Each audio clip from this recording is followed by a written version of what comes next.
We gon' separate live from jazz.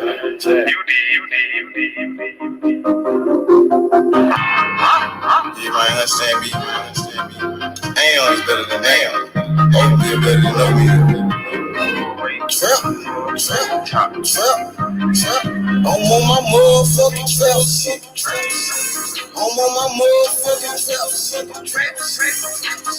I'm on my trap shit. NBA, I'm the number one in trap. D57, nigga on his ass out quick.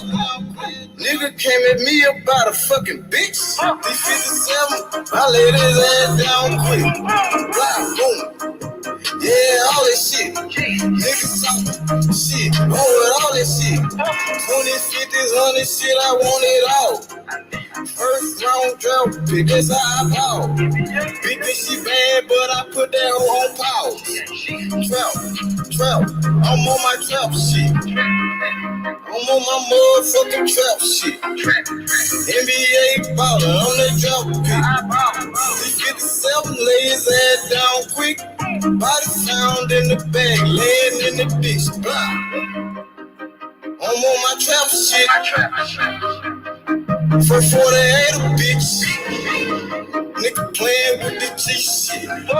Simo, you know I'm with the shit. I'm ballin', girl, paid him back in 96. Don't give a fuck about what I do, cause they don't make you shit. 93 gang bag, they trap beat. I don't know nothing about shit, I'm on some trap shit. Hold the fuck up. I don't think these niggas believe in you, man. They sleeping on you, Free your mind. I thought ain't you the number one draft pick? I'm on my motherfucking trap shit. I'm on my motherfucking trap shit. I'm on my trap shit. NBA, I'm the number one in draft pick. Don't turn off the phone. It's time for the Shelton, what's going on, big brother? Salute, Big Shelton. H Money, Mr. Supreme, what's happening, homie? I'm good, brother. How you feeling? Shit, excuse me, I'm good. Absolutely. It's raining like a motherfucker in California. Yeah, it was raining today in Memphis like crazy, but it stopped now, though. You know, it's still coming down out here, baby. It's coming down. What it feel like out there? Feel good, though? The weather? The weather's good, man. It's all good. I'm just out here chilling, man. You know, the life of a retired guy. Are you retired now? You start working again? Yeah, I retired, man. I hung it up, man. I'm 55 years old. I ain't climbing up and down on shit no more. I'm done with that shit. Hey, knowing you'll be back on the field pretty soon, man. Come out of retirement, you know what I mean? Well, I got some side shit set up, so I got some shit to keep me busy. Yeah, I already know. You like to move and groove. You don't like to be, sitting in the house like that, knowing you. No, because you know what happens is when you done something for so long, and then you just all of a sudden stop, that's when you start getting sick and probably wind up dying. You know what I'm saying? So gotta stay moving, man. Gotta stay active. Don't want to get fat. For sure, man. What's the word? What's the word in the boxing world? Talk to me, man. I know you've been around today. What's the word? What they talking about? Well, they still talking about the Kambosos Haney thing. They talking about the fake anger boycott of the Ugas Spence fight. Just a bunch of bullshit. I'm not with that, man. Why you gonna try to stop these niggas from getting paid, man? Let them niggas get paid. What are you talking about? Why you want to boycott the fight? If you don't want to watch the fight, don't watch it. Don't buy it. I think at this point, Sheldon, there's a lot of fake boxing fans out here that's pushing the narrative for their favorite fighter. They see that Earl is going for a third belt, and they're Terrence Crawford fans, so they're gonna say no. They're gonna hate on the fight for whatever reason. But you can be a Terrence Crawford. I'm the number one Terrence Crawford fan. You know that. But I'm not finna shit on other fighters because I like Crawford. They all good. I want them all get paid. Shit. I wish I could get my old ass in there and get paid. I want them to all get paid. Absolutely. And I can't be mad at a unification when it's champion versus champion. Now, if Terrence Crawford was, if he was to fight Ugas in the unification, I would be happy with that fight. Just, you know what I mean? Yeah, he's fighting the unification. The man with the direction he wanted to go in, that's on him. You know what I'm saying? We got to understand that we not in top rank offices. We're not in MTK Global. We're not at PBC. We don't know what these power brokers are doing behind the scenes. We don't know how that shit got made, but it got made. So let's enjoy the fight we got. You know what I'm saying?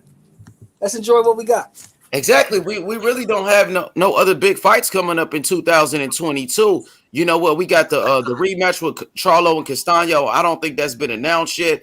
Earl Spence and Ugas, Anthony Joshua Usyk. I think those are some of the biggest fights right now. Let me get your thoughts on Anthony Joshua real quick. Word on the street is your boy AJ got a new trainer. What's his nigga name? Wilson or some shit? Michael Wilson. Chill Wilson. Who is that?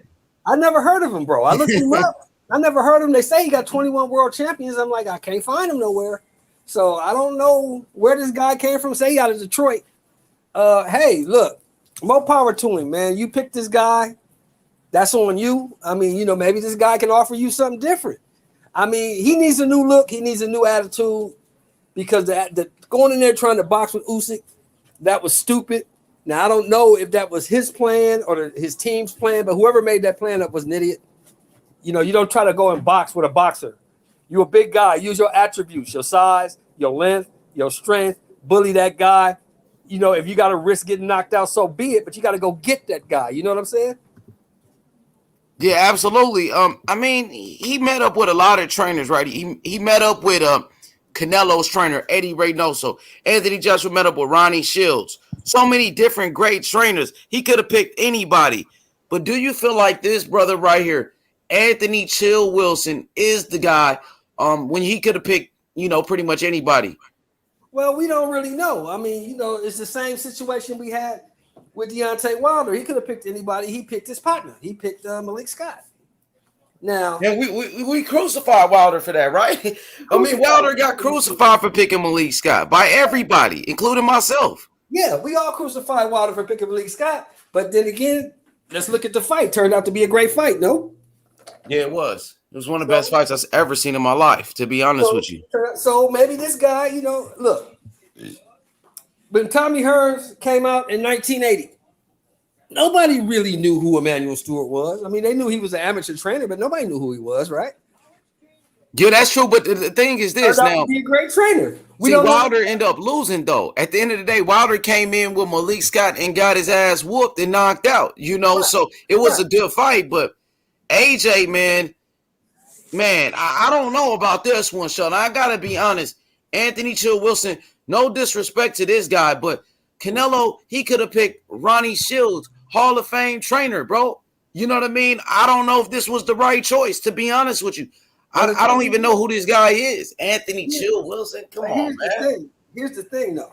We all know. We both know. You and I both know. A boxer and trainer is all about chemistry. You know that. And I have to trust my trainer. If I don't have a chemistry with my trainer and I don't trust my trainer, it's not going to work. Am I right or wrong? Oh, yeah. You got to have chemistry with your trainer. And you got to have trust. So maybe he trusts this guy. Maybe he got chemistry with this guy. We don't know. But I tell you what, whenever they fight that fight, we're going to find out. Yeah, I just don't know about this coach, man. To be honest, it's no disrespect to this brother right here, but I feel like there's trainers out here with, you know, better credentials. Trainers who more experience. Yeah, more experience, especially in big fights. He could have went with somebody like Jonathan Banks. Jonathan Banks, who trained Vladimir Klitschko. You know, Jonathan Banks, who learned from Emmanuel Stewart. So many trainers. Ronnie Shields, Eddie Reynoso, Ismael Solas. Go ahead. This. He told Roy Jones reached out to him. He told Roy, go talk to my people. Yeah, I heard he dissed Roy. I heard he actually dissed Roy at one point. People? You tell Roy Jones to go talk to my people? Hey, I don't even know about this dude. I just typed in Anthony Wilson on YouTube. You don't even see shit about this guy. The only thing that you see is the new videos with AJ. Type in Anthony Chill Wilson boxing trainer. Do it on Google. See if anything comes. Yeah, let me screen share it too. Chill Wilson boxing trainer. I don't know about this one, Sheldon, man. I don't know about it either. I don't know this guy. I never heard of him. I don't know who he is. What you think about that rematch, Anthony Joshua and Usyk? Who you got in there? Man, look, from what I saw in the last fight, I got to roll with Usyk. Dang, I thought I'd never see the day. My brother Sheldon, man, Sheldon keeping it real, man. Usyk, man, looked great in that fight. I mean, his footwork was, man, that dude was, whew, he's the truth, man. Right now, right now, I'm being honest, it's gonna be hard for anybody to beat Usyk with that footwork. If you can't stop him, it's gonna be hard to outbox him. So Sly Tendency says AJ said in a live stream that Roy Jones Jr. was hating. Roy had to do a job and break down what he saw. Exactly. It's not hating all the time when somebody criticizes you. You know, so somebody don't agree with everything you're doing and point out your flaws. That's hate. I think it's called keeping it real and constructive criticism. You know what I mean? Telling the truth. That's what I think it is. It's one thing if Shelton Moore is criticizing you or if H Money is criticizing you. If Roy Jones Jr. is telling you you're doing something wrong, you probably need to listen. And then reached out to train you on top of that. I'm just saying, you might want to listen to Roy Jones Jr. I'm just saying. Man, this is crazy. So this is breaking. I didn't, I thought he was gonna come in with Ronnie Shields. That's what the word was. That's what everybody was saying. Well, here's what's so funny, right? Do you remember about 3-4 years ago? You remember somebody told us that this was gonna happen to AJ? You remember who that was? Who was it? That was Lennox Lewis. Oh yeah, Lennox. Yep, he did. He sure did. He could have brought in Lennox. Damn, man, what the fuck? And Lennox, he was keeping it real, but they said, "Oh, Lennox is a hater too."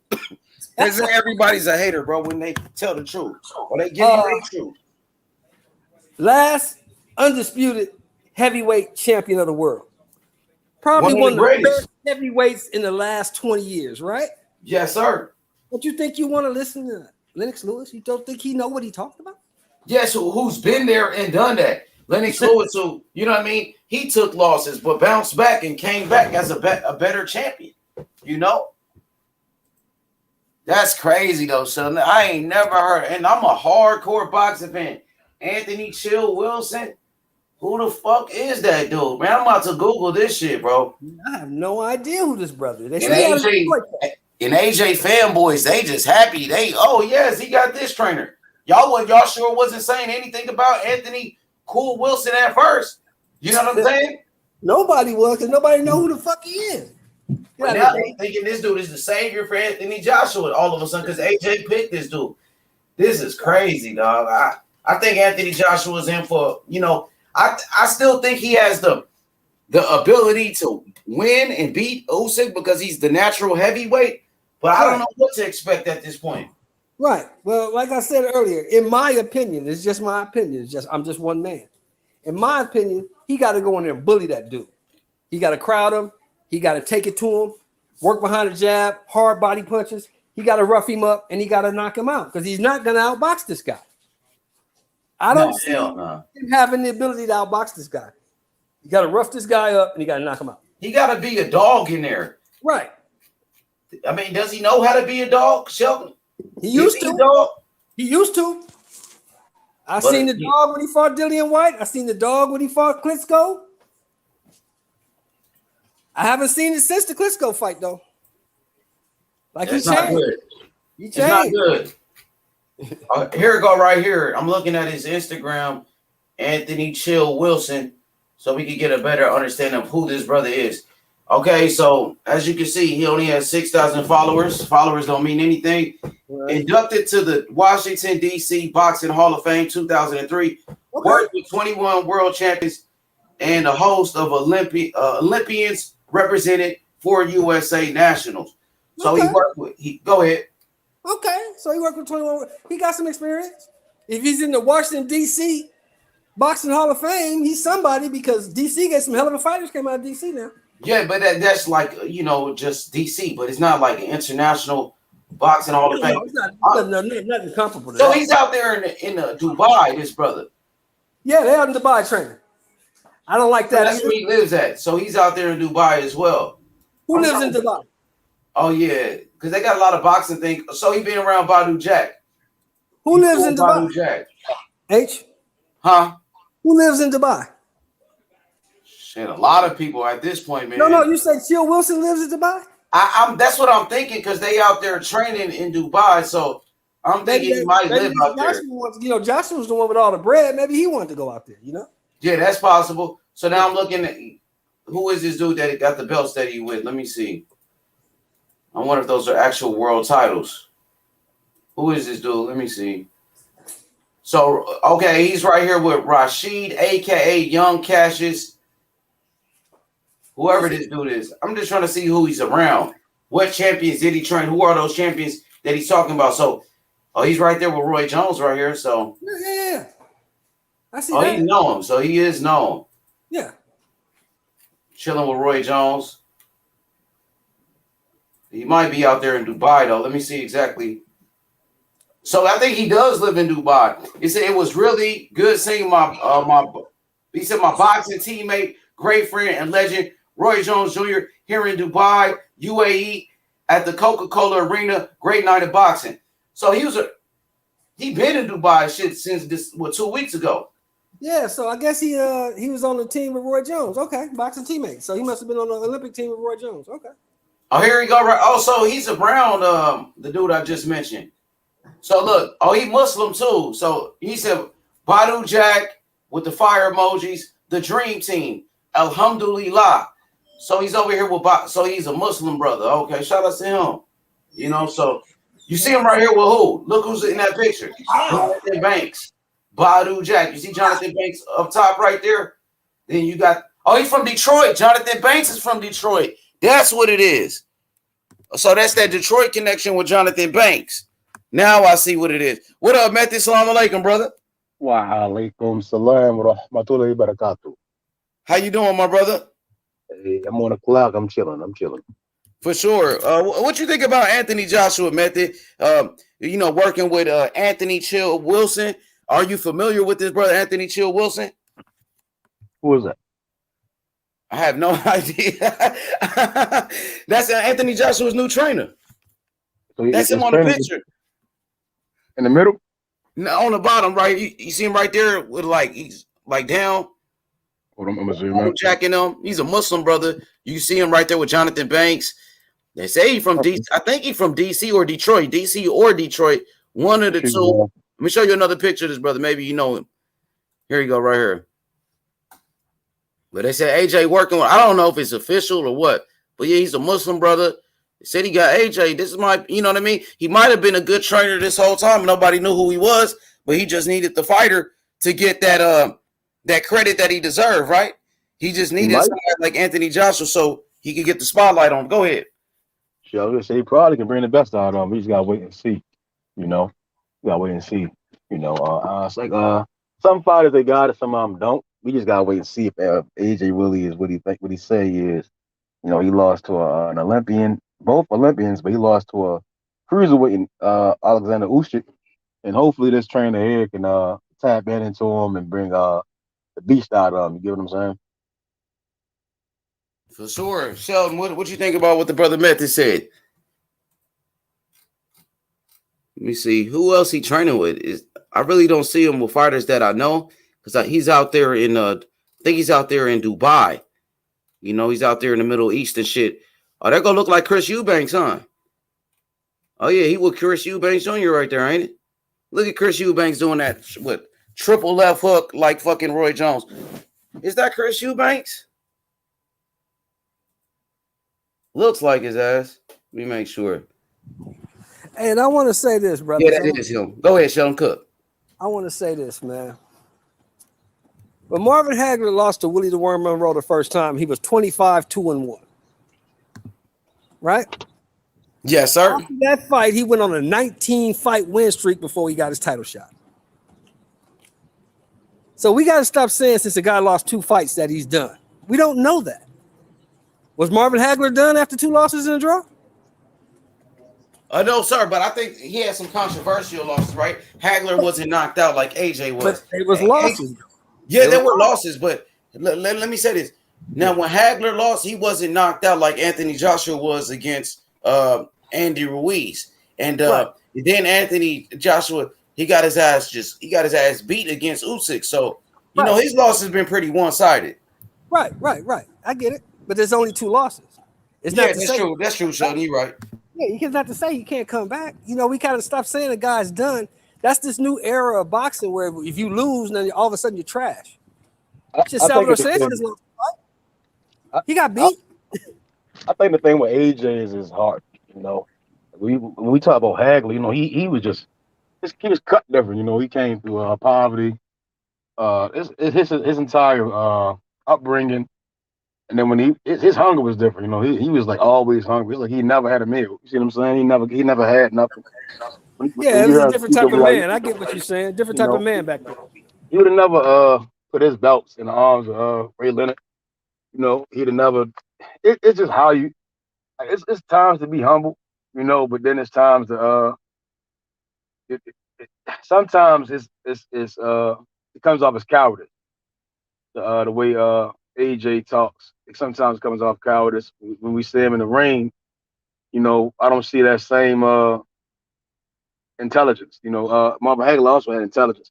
So I'm not saying AJ's done. It's just can someone bring out what need to come out of him? Because I haven't seen it so far. I haven't seen this world beater yet. When he finally fighting a guy that's said to be a pound for pound fighter, he gets his ass whipped. 12 rounds. What's good? Puro, salute, brother. How you feeling? What up? What up? I'm all right. I'm all right. How y'all What's doing, good? What you Memphis? think about AJ's new trainer, man, Anthony Chill Wilson? What's your thoughts on that? What's your reaction? I mean, I've heard of him. I haven't really. I mean, I haven't like. I don't like follow him or anything. But I mean, I don't know. I mean, we would have to see how he looks in his next fight. To be honest. Do you think Anthony Joshua was better off going with somebody like a Ronnie Shields or someone like a Eddie Reynoso? Um. I mean, me personally, I think it was just time for a change. You know, for AJ, to me, that's what's been his issue in his both of his losses. I mean, I think, I mean, if it was me, I mean, I think, yeah, it would be better to go with Eddie or Ronnie because, you know, I just know more of them. But I mean, just because I don't know a lot about, I think his name was Anthony Chill Wilson, you said. I mean, doesn't mean that he's not capable of giving the or like giving what AJ needs, you know, to get him over the hump. When you know excuse me, when shit is not going right for him. Yeah, but I mean he's not considered to be one of the best trainers in boxing. Like when you No, he's talk not. about the top guys, you talk Mhm. about the Eddie Reynosos, the Ronnie Shields, the Calvin Fords, who else? John David Jacksons, the people like Coach Kevin Cunningham, Yoel Diaz, right? These are the top guys. Even more Mhm. than that, you got a Virgil Hunter and shit like that. You know what I mean? These are the top trainers with the accolades. Robert Garcia, another guy he met up with. I think, no disrespect to the brother, but I just Mhm. feel like it was got people out there that got more experience at the highest level. And there's no disrespect to this brother, but I guess, man, it is what it is. But I wasn't expecting that. Did you expect him to come with this new trainer, or did you expect somebody else? For No, everybody, no, I didn't expect the new trainer, but I mean, I'm glad he made a change, though. I mean, at the end of the day, you know, we don't know why he didn't choose. Well, Robert said that it really wasn't but a meet and greet. I saw an interview about that. But I mean, just in the case of Canelo, excuse me, of Eddie and Ronnie, we don't know why he didn't choose them. You know, there it could have been a conflict of interest, could have been just bad scheduling conflicts. I mean, there could have been a number of reasons, you know, that I won't go into. But you know, I mean, I'm just glad that he brought in a different set of eyes. You know what I'm saying? yeah, that's cool. Shout out to Ellie. He said Ronnie Shields would have been perfect for AJ. What do you think about that, Shelton? Did you feel like Ronnie Shields was the man for the job? And who did you want him to train with? I wanted him to go with either Shields or maybe even Salas. That's what I want him to go with. Either Shields or Salas. Ishmael I don't think Salas, Robert another Garcia one. is right for him. Robert Garcia, all his fighters fight exactly the same way, so I don't think he would have been right. I would have let him go with Israel Salas or Ronnie Shields. Yeah, I thought I agree with that. I think Ishmael Salas is one of the most underrated trainers in the game. You got people Also like agree. Jonathan Banks who got experience with heavyweight champions like the Klitschko brothers. You know, right now. So I got a question: if Anthony Joshua loses this fight to Usyk, what does that do to his career? If he loses another fight to Usyk, Sheldon, what does that do to his career? well, shit, he got more money than most of us put together. So Not by the money time though. We just, not the you money start part. thinking about if he loses again, I mean, he got to dig deep and figure out what he wants to do with himself. I mean, he's 32 now, be 33 probably by the time they fight. He's made his money. Do you want to continue doing this? That's the thing. Does he still have the hunger? Because money doesn't really change you, in my opinion. Money exposes more of really who you are. You know what I'm saying? So, does he still have the hunger? Does he still want to be great? Or, is he content with what he's got? And if he is, it's time to think about doing something else. Okay. What about you, Method? Another loss to Alexander Usyk. What does that do to the career of Anthony Joshua if he takes another loss? I mean, it puts him. If he loses, he goes down in the rankings. He'll have to work his way back up. That's if he is willing to do that. Same with like Wild and Fury. It's those are guys they just cannot beat. Shit, that's a fight out. I mean, he can fight Wilder. Wilder just coming off a loss to Fury, and if AJ loses to Usyk one more time again, then I believe that's the fight to make Wilder versus AJ. If we can get Amir Khan and Kell Brook, shit, give us Wilder AJ. Okay. What about you, my brother? Let's go to Puro and we go straight to the boxing historian, the pussy drunk boxing slayer, the man himself. Was good. What's happening? What up, BH? What's good? Uh, Shit. I mean, if he loses, yeah, I mean, he loses again. I kind of agree with Shelton. It all depends on like if he wants to keep going. I do want to see that. I've always wanted to see that Wilder AJ fight. He could fight that fight. It really depends on him and what are his if he's really into the game, like he's still like like wants to put 100% effort into it because you have to put 100% effort because you could get, especially heavyweights, man, you could get really hurt. For sure. Okay. So now let's go to the historian himself, the one and only, the punk bitch boxing slayer, the man that destroyed punk bitch boxing. You know what I mean? You just coming off a body yesterday, historian. How does it feel to knock that motherfucker out again? Well, hey man, when you're a professional, when you're a professional at shit like that, it's just another day in the office, man. That's how I look at it. But hey man, I did it for the people that got robbed, man. And the people he lied to and got over on. There might be one little piece of evidence I might bring out, which is the doctor's report. I'm working on that shit. We got a doctor's report now? Yeah, I'm working on it, but I got word that there ain't nothing in there, so I'm gonna have to speak. So all that shit was capped. The brain damage and bleeding from the brain, memory loss, ICU, all of that shit was capped. Right. Like they say, sources, not fully confirmed, but sources say yes. He capped about everything. We all knew it, man. He's a piece of shit, So shout out to historian. Everybody go subscribe to his channel as he's on his way to 1,000 subs. This brother been putting it down for a long time in this YTBC. So shout out to historian. Historian, let me get you. Go ahead. Historian. I'm done with that nigga. Yeah, I feel it. I feel it. Yeah, historian's a bitch. Yeah, Karma did really helped out though, for sure, man. Shout out to the princess out there. But hey, you need to come on, Karma. Shit. But with that said though, with Earl, man, I want to ask you real quick about Anthony Joshua. He just brought in a new trainer today. His name is Anthony Chill Wilson. Are you familiar with Anthony Chill Wilson? Have you ever heard of him? And what do you think about Anthony Joshua picking him?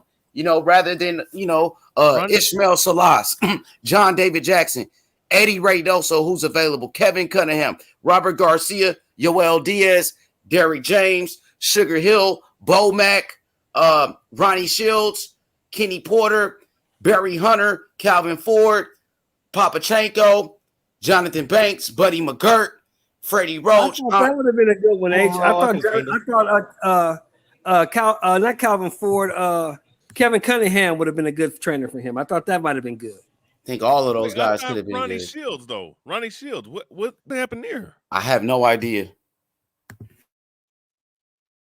Yeah, he went with a guy named Anthony Chill Wilson. Have you ever heard of him, by the way? Do you know who that is? Nah, I've never heard of him before. Wow. Okay. Damn, he just that's new. I mean, that's abrupt. That's more abrupt than new. Like shit. I mean, I'm gonna say that's not. Yeah, let me say something about that.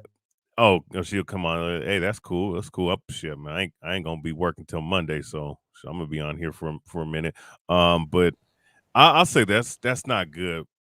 That's not good coming from a guy that just lost to Usyk. You're supposed to bring in a trainer, and from what I remember hearing is that the guy from the article, I can't remember which source it came from, but for you to sit up here and do that after you were surprised that Ronnie Shields wanted you in the gym in December, and now we're talking about a guy. Now we're talking about a guy that he brought in that we've never heard of. I'm pretty sure Shelton, Sly Tendencies, Pirtle, UH, and Method. Nobody heard of. That's the crazy part. We all know boxing. Pure been watching boxing for years, bro. So has Shelton. Even Method. Nobody heard of this guy. I'm gonna tell you something that's very, very, very, very, very, very, very telling of what type of guy this guy is, bro. And I'm saying where his mind's at, because if that's the case, then that means that he's already defeated before this fight's even coming. Like, for you to switch up a trainer that quick within the time period where you're supposed to be in training camp with Ronnie Shields, and then you switch up with a new trainer, whatever the new trainer, I think I forget who the guy you had on, and I can concur with this. Teaching somebody something within a year's time is a good thing. You know what I'm saying? You can put and add certain things to a guy's game. When you hit like 27, 28, you are who you are at that point when you've already been training at that point. For him to do this within the time period of him trying to fight Usyk is bad, and that just tells you his mindset and his mentality. I think he's already defeated, bro. And I don't think he's going to change up anything. I don't look into it that deep. Don't you think you got to give this guy a chance? I mean, I'll give him a chance. No, for years. He's worked with a lot of top guys, so don't you got to give this guy a chance? No, here's the thing. I'll give him a chance. It's just more Joshua than the trainer, because while it's one thing to switch this guy up to this trainer, but you do it after trying to deal with Ronnie Shields, and now you're announcing a new trainer out of nowhere. Now, if it works, and let's say he does figure out some things to beat Usyk, then look, the criticism was never valid. But for him to do this within the time period of him training for the rematch, it doesn't look good, man. Just from my standpoint, and I don't know what you can really do with Joshua. I mean, he has the tools. I mean, he can box. He has a jab. He has very good power. He's an accurate puncher, but I don't think he likes to get in a firefight. And I don't think his foot movement and his robotic foot movement and his foot placement against someone like Rock'em Sock'em.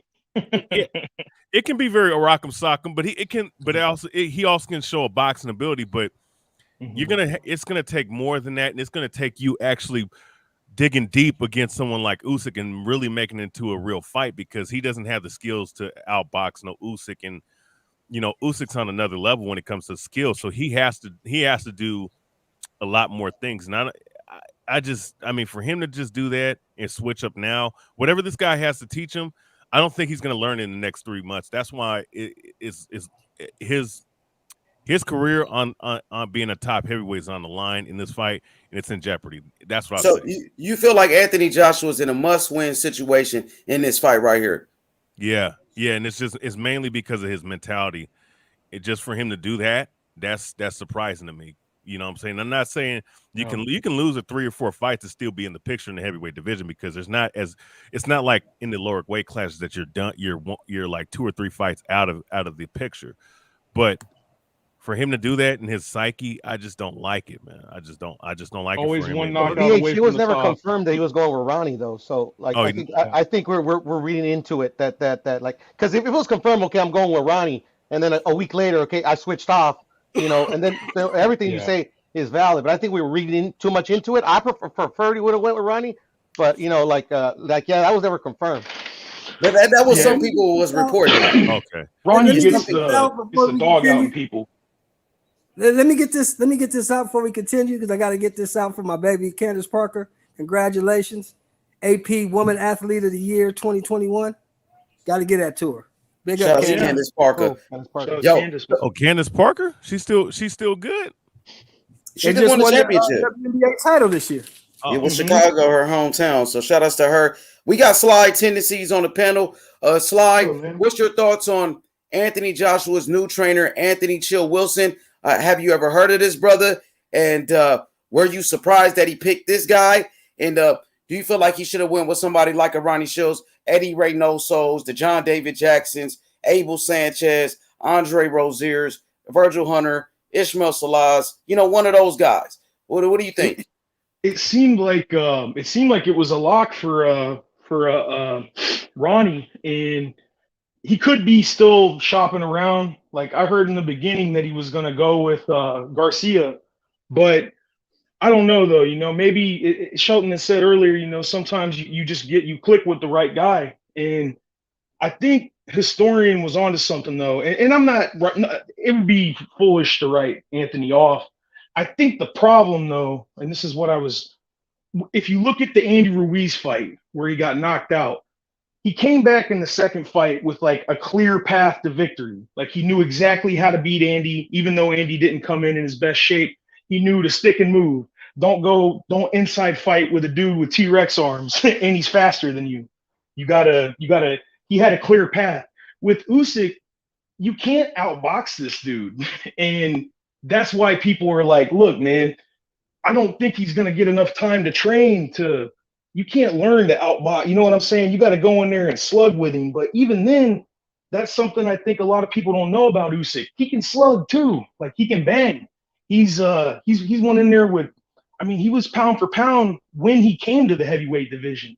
So I think, maybe this dude will wake up the beast in him or something, but he's not going to beat him being like strategic and stuff. It's not going to happen, in my opinion. He's going to have to really let the demon out. For sure. So Karma makes a good point. She says, how do we know this guy is the actual trainer? He has training videos with a lot of people. That's another good point, because once Anthony Joshua was in the gym with Ronnie Shields, everybody said that's his new trainer. Now we see Anthony Joshua with this guy. Now everybody's saying that's his new trainer. I'm not sure. I haven't heard it reported yet. I haven't heard it come out of Anthony Joshua's mouth. Yeah. I'm just seeing from the Anthony Joshua, like his fans, like those channels. That's who's saying it. Something. I just saw it today. Matter of fact, I saw it yesterday, but I didn't think anything of it, and I saw it again today. So that's why I brought it up. Yeah, a lot of people were giving it time to kind of settle in, but we all look at boxing shit all the time, and I ain't never heard of this dude, not once. No, it's no hate, if he's a good trainer and everything. I just never heard of him. I feel you. And what's the point of meeting up with all of these trainers? You know what I mean? Like, yeah, that's crazy. You met up with every top trainer. And go ahead. No, I'm sorry. Go ahead. Go ahead. No, go ahead. Go ahead. I'll go after you. No, I was just saying, just to you go after all these trainers to find the right fit. That's all. But my bad, I cut you off. Okay, to get the right fit. Yeah, man. I mean, this is a must-win fight for Anthony Joshua. He has an opportunity to become a 3-time heavyweight champion, and go for that undisputed fight that we all wanted to see against Tyson Fury. But everything is on the line in this rematch with Usyk. He must win. This is a must-win situation for Anthony Joshua. Do you guys agree with that? Yeah, absolutely. In the immediate, yes. Hell yeah. He got to win this fight. He got to win this fight to save his legacy. Yes. It's like I was saying in the thing. It's not that nobody's questioning him as a boxer. They're questioning what makes people question him, his heart and all that stuff is just he's been pretty inconsistent lately. Like he'll come back and win, then he'll lose, then he'll win, then he'll fight, Pulev and win. And I mean, to be honest with you, I know he didn't get knocked out on his face or whatever, but he pretty much, he got swept in the Usyk fight. He got swept. Like it wasn't close. Like he hit him with a couple of good body shots, but he was on him the whole time. Like he couldn't do shit. They almost stopped the fight in the last round. So he's got unlimited resources. He's got all this money. He can have any trainer that he wants. And if he is picking this dude and nobody knows who he is, I don't know, man. We don't know if it's the right move. We got to wait and see. Shout outs to Dun Dada. He says, chill Will. So I wonder if Dun Dada knows him. Are you familiar with him, Dun Dada? Let me know. Yeah, I was trying to Google him. I was looking at his Instagram and stuff. I couldn't find. I was like, there's nothing on this dude. What is this in the chat I'm seeing about Broner versus Danny Garcia? Is that fight in talks? What? Bro, that's that's my first time hearing of it. That's crazy. Oh man, I know Broner's broke. He just did it. He just did another. Hell no. Actually, I want to see that fight. That'd be great. They should have fought years ago though, but they were friends, I like right? Ethan Broner. That's why. Shit. Wait, but on pay per Nobody view, wants to see that, man. Come on. He put a question mark though. I don't, you know what I mean? It might be a rumor. yeah, that better be a rumor. 'Cause I thought Adrian Broner was fighting Conor Benn. He went to the UK to negotiate to fight Conor Benn. That's what the reports were. Oh, he about to get knocked out by. Yeah, he saw that Algieri knockout and was like, "I'm good." Conor too. Like Broner become a punching bag, but he making his money though. I give him that, man. Mm-hmm. No, but Broner, man, now knocking out Broner is not easy. Now Broner can survive. So I don't know if Conor Benn will knock him out. He'll beat him, but I don't know if he'll knock him out. Yeah, man. But how the fuck does this guy get to have all these paydays? Being a damn loser, bro. Like this motherfucker. Because he can talk. Yeah, he can promote. Yeah.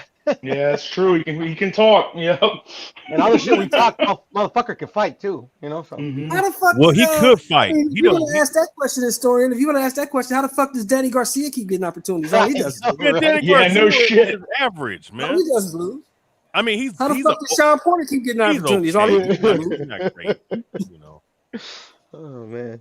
Yeah, I mean, Danny Garcia. Really, they both on the same level. If you ask me. I agree with you, historian. Actually, I think Danny is better. I think Danny's better too. A little bit better, yeah. Yeah, I can agree with that. I guess. Danny. I think Danny was more competitive against the same guys that Broner got his ass whooped by. Like when Danny fought Sean Porter, it was a closer fight than when Broner fought Sean Porter. Sean Porter whooped Broner's ass. Besides that knockdown, Sean Porter won every round in that fucking fight, and Danny made it a pretty close fight. He did. Yeah, he beat Broner up. He beat Broner's ass. But you know how I roll, H. We don't give participation medals. But he put up a good fight, though, Sheldon. That's all I'm saying. Yeah. He was competitive. Man, how many losses does Broner have, though? Broner got beat by Maidana. He got beat by Pacquiao. He got his ass whooped by Sean Porter. Mikey Garcia beat the fuck out of him. He got a draw against Jesse Vargas. He should have more losses. I thought the Santiago that last fight. I thought he lost against Paulie Malignaggi. Yeah, a lot of people thought he lost, and like Sly said, I thought he lost that last fight, right, Sly, against Santiago. Yeah, Santiago should have won that shit. I thought he lost. But BoxRec says different. Yeah, BoxRec is funny, man. BoxRec is really the only one.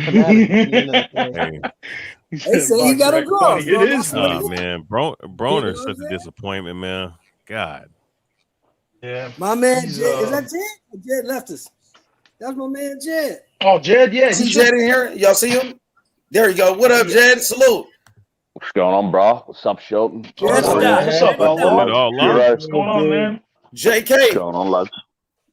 What's going on, bro? No, I agree with you, H. I just come in when you were talking. I think Danny's better than Broner. I never had much faith in Broner, bro. I think Broner got beat by. Do you remember Ponce de Leon? I think he lost that fight on the come up. That was the first time he got exposed in that one. Exactly, yeah. He was doing that Mayweather style instead of keeping his own style, and Ponce de Leon really exposed that. Yeah, and I got remember the same thing to Broner. I mean, the Philly shell. He switched back from the Philly shell. Ponce de Leon did the same thing to Andre Berto. Like he exposed certain deficiencies in him. You know. Mm-hmm. Yep. You know, so he's like a true tiller type fighter. You know what I'm saying? But Well, you know AB, why? You guys know why I want to see that kind of Ben fight, right? The fucking build up. Can you imagine the shit talking? Oh yeah, it's gonna be some next level. You know what? Daddy was like a good shit talker, man. Now they could probably sell that shit on pay-per-view if they talk some good shit though. I was gonna say, fuck Danny. I want to see his dad Angel out there talking shit. It's crazy. I'm surprised nobody came up and slapped that dude, man. Dude, I thought he was gonna get shot at that one. He was yelling at the dude's dad. I was like, Jesus Christ. Oh shit. Yeah, somebody better tell his stupid ass to slow down, man. He needs it. He's on some Teofimo Lopez shit. Let me ask Jed a question. Jed, can you believe that Khan versus Brook sold out in 20 minutes, bro? Yeah, that's crazy, bro. I don't understand, bro. Yeah. People definitely want to see it. I mean, I want to see it. I want to see it. It's super late, but I still want to. I don't really want to see that fight for some. I mean, I'm gonna watch it, but it's so late. It should have happened like 6 years ago. Well, the reason I want to see it though is because Khan's out here training with Bomac. I want to see. I mean, I know he's older, but I want to see. It's crazy to think that Crawford's training him too, but Crawford's training Khan. I want to see what he can do with him, and I mean, we know Brooks going to come in ready, and I mean he's older, probably a little more chinny, but I don't know. It's 6 years too late, I think, bro. I can give a fuck for that fight. Just me personally, but if people are interested in it, I don't know.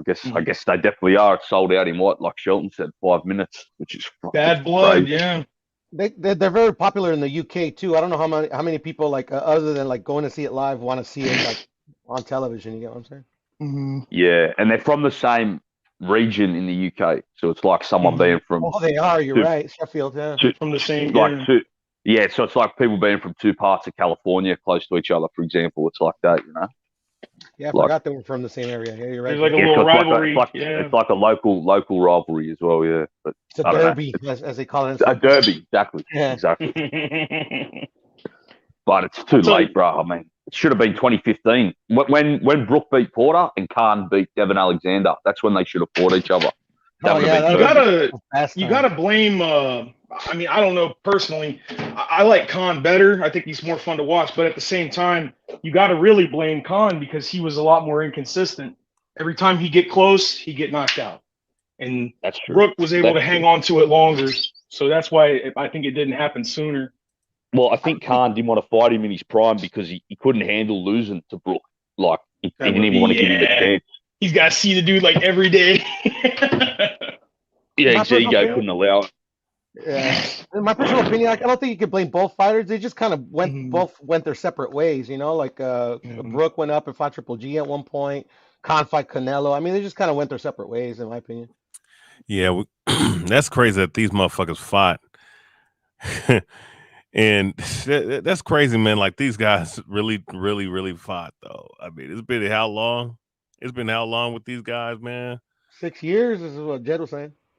Yeah, man. Like, shit, bro. I mean, yeah. Wait until you guys is old. See, this is what's gonna end up happening, bro. With Crawford and Errol Spence, man. We're gonna be waiting until they freaking 40, late 30s, 40 years old. What's that movie with Stallone and De Niro when they're fighting in their 60s and shit? Oh, hell. Bro, I'm gonna be honest with you. I have stopped talking about that fight. I don't even talk about it anymore because the fight's not gonna happen. And until I see these contracts signed, see them in the ring, I don't even talk about that shit no more. It's not gonna happen. Yeah, just tell them to go their own way, man. It's not worth it. Don't talk about a young blood. That's why I like seeing that IFL interview yesterday with Bob Arum when he said he's gonna try to make the Taylor Crawford fight. Josh Taylor, yeah. Provided Taylor wins, for the summer. I like that. Yeah, go on your own way, man. Fight, get your bag. Stop chasing this guy. Yeah, I think that's what'll happen next because they've both got the same advisor as well now with Kinahan. So I think that'll be an easy fight to make. I said from jump that Crawford and Taylor will probably be next because they're advised by the same guy. So it'll be easy to make that fight. I want to see that. That'll be a good fight. Undisputed, two. That'll be fun to watch.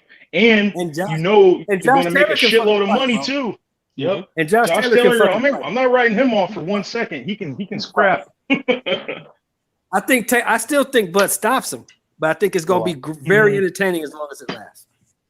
Ramirez, he came back on Ramirez. I was like, man, he ain't winning this. He came back on Ramirez and set him on his ass. I was like, damn, I can't count this dude out. Yeah, Taylor's the truth. I think Bud's too much, though. I don't think he can beat Bud. I think that's too much to ask, but who knows? I could be wrong. Like He wants you can it, never though. fully count. Yeah, you can't count Taylor out fully. I agree. But, he wants it, man. A lot of people don't. There's not a lot of people out there asking for a Bud fight. That's for sure. So I'll give him dab on that all day. And that's what I like. Stop chasing the guy who clearly don't want to fight you. Fight a guy who clearly does. A guy who's telling you, I want to fight you. Yeah, right. He told everybody, he said, nah, I'd rather have, he said, as soon as I take care of Catterall, he's like, I'm going for him. I'll do everything I can. And you know, Eddie Hearn's got deep pockets. Victor Ortiz wants to fight Bud. That'd be a good fight too. Who? Well, see, Victor Ortiz got handlers, and they don't want him to fight Bud. Victor Ortiz, There's a big thing in it. Yeah, they don't want him to fight Bud. He said he doesn't know if he's ready, but he doesn't care. He wants to fight. Yeah, that's what I like about Ortiz, man. Ortiz is the same way. He wants to smoke. I don't know about that, man. His handlers want something different, bro. I was gonna say, I'm not saying he would win. But... Thank you for saying that, Shelton.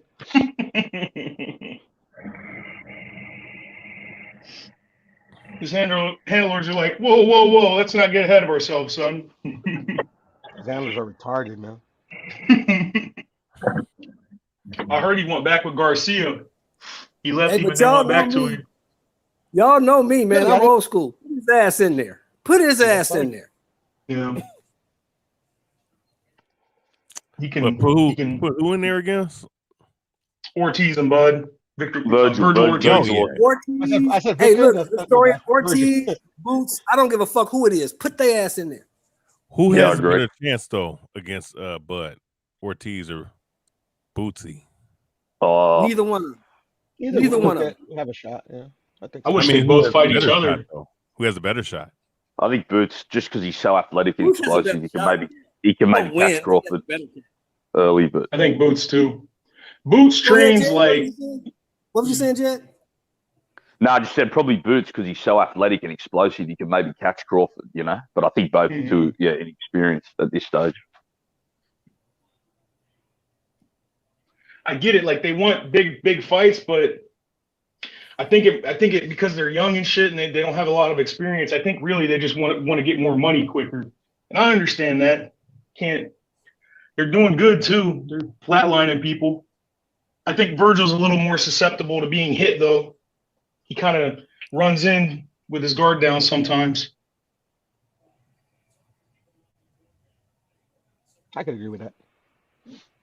He just gets hit more. Yeah. Oh, shit. He gets hit more, but you know what? No one's been able to knock him out or anything. He's still winning. Yeah. So, and you get better with age, and experience. I think he'll get better. One of them is going to be the mandatory for Errol Spence, isn't it? Boots, right? Virgil's an eliminator as well. He's going to be the number one contender, but he's going to have to fight an eliminator first. Yeah, I'm sure he'll pay that stand aside money. Yeah. So number one in the IBF. Virgil is number one in the WBC and the WBO, right? Yep. I'm checking that right now. I was wondering, did anybody see that tweet that Kambosos and Devin Haney, they were going at it on Twitter? Yeah, I saw that shit. I was gonna say, I know H wants to cook on that. Shit was funny, man. That shit was hilarious.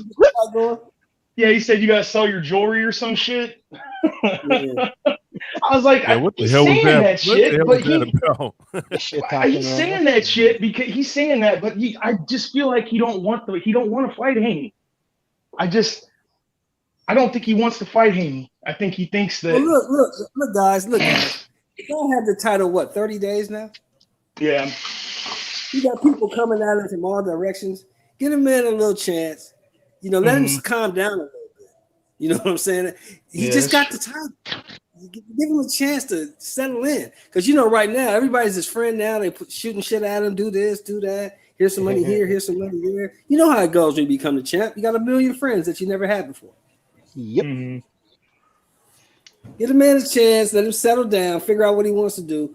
I mean, I'm thinking, Kambosos ain't never really made no money. So right now he wants to get paid. Yes, sir. And he's in his he got the position. Yeah, because he doesn't know if he's gonna have that belt too long. He might lose in his first defense. Who knows? So he wants to get the most bang for his buck right now. He's calling the shots, that's for sure.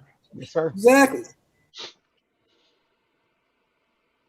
Look, if they're not going to be locked down in Australia, then I would, if I was him, I would just pick a venue and tell them, look, this is a place where we're going to fight. This is what you got to do. If you don't want it, you ain't getting the belts.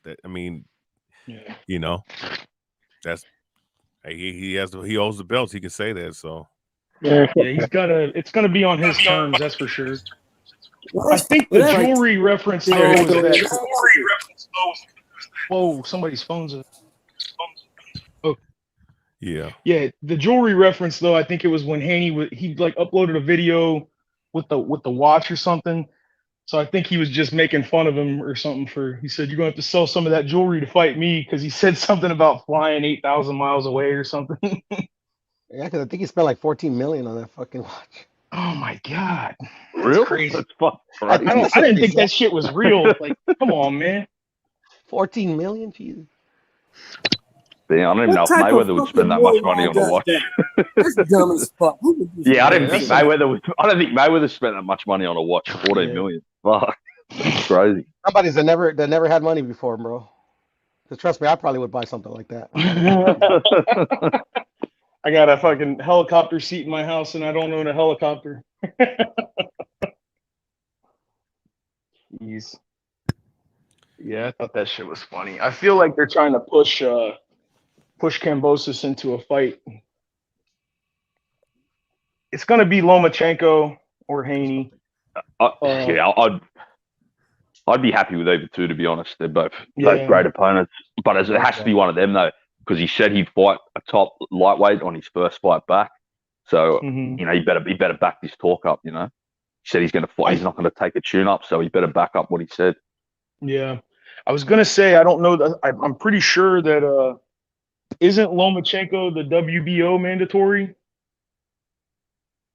Someone was telling me that. I'm not exactly sure. But yeah, I did hear that. That's what I meant. I know that. I know that they said that if he chooses to fight someone else, that he said he would activate his mandatory or something like that. I didn't know if anybody knew that shit off the head.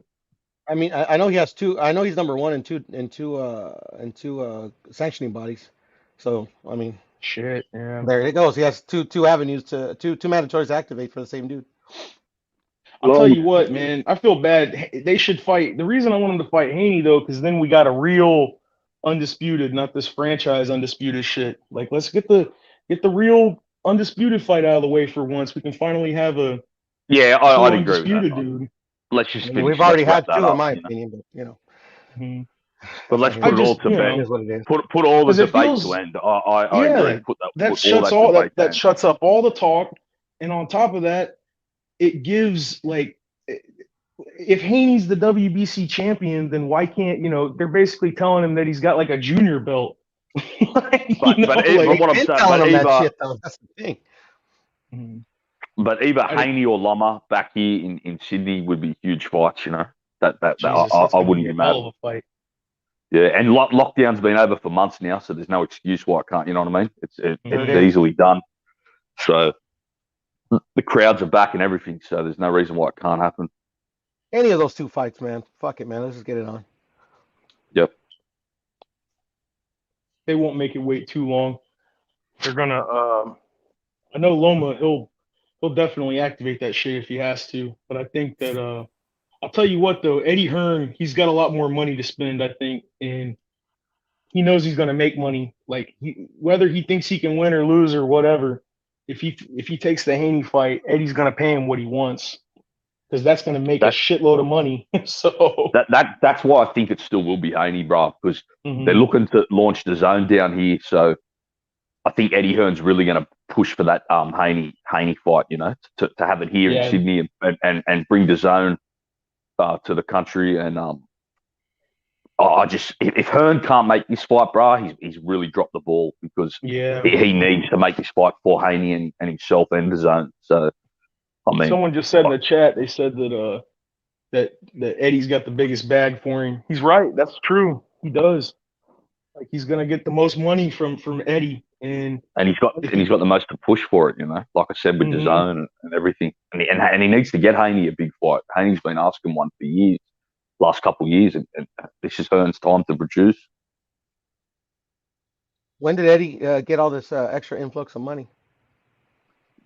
Just with being the zone, he's got like fucking. He's always overpaying fight for fights. I know that's what I'm saying. I mean, like, but the first bid, he buys everybody overpaying out. His fighters. Where does he get all this money to make this like to give Kambosos his most lucrative offer? I'd say he got the majority of it doing a lot of Joshua's fights in Birmingham. And got a lot of it from there. His family, he comes from money too. His dad was one of the biggest promoters in the world. Oh, that I know. For decades, he's got to have a lot of money. The zone's definitely got big money because look at what did they pay Golovkin, $100 million or something to fight, and $100 million contract. They tried to pay $40 million twice for Wilder versus Joshua. They were going to do $40 million and $40 million for the rematch clause. Like they got resources. Yeah, but those fights were going to make, we're going to make that money back. You get what I'm saying? Make that money back, yeah. You know? The Golovkin one. I guess the Golovkin one. I don't know what they were doing with that though. I guess they thought maybe Canelo, if he fought Canelo for the third time, they could make it back. But, it's a reason why Canelo left the zone, right? They couldn't afford Canelo no more. Canelo had to sue the zone and get out of that contract. And Canelo, if their pockets were deep like before, I agree, Sly. In the very beginning, the zone was spending the most money, right? Mm-hmm. But then they started to cut back a little bit once the pandemic hit. And that's why Canelo had to leave the zone. Remember? They wasn't trying to pay him for that Yildirim fight like that. And Canelo sued the zone and got out of that contract.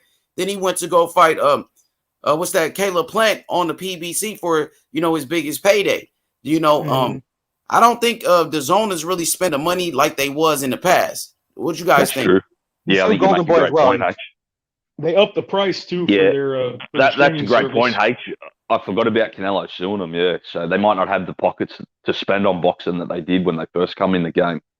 They might be running out, but I still think they should be. Either. Yeah, I still think. No, I'm still just saying. I think with them trying to launch the zone down in this part of the world, they should be able. I think they will spend a bit of money to try and get Haney Kambosos. If not, I agree with you. Go ahead, brother. Keep cooking. No, that's pretty much it. What I was saying. That was the point I was getting to. With them trying to launch the zone down here in this part of the world, I think they will spend a bit of money to try and make Haney Kambosos. And Eddie Hearn should really push for it because Devin Haney deserves a big fight, and Eddie Hearn's been promising him the last year or two. So I don't know. Hopefully, he can come through for him.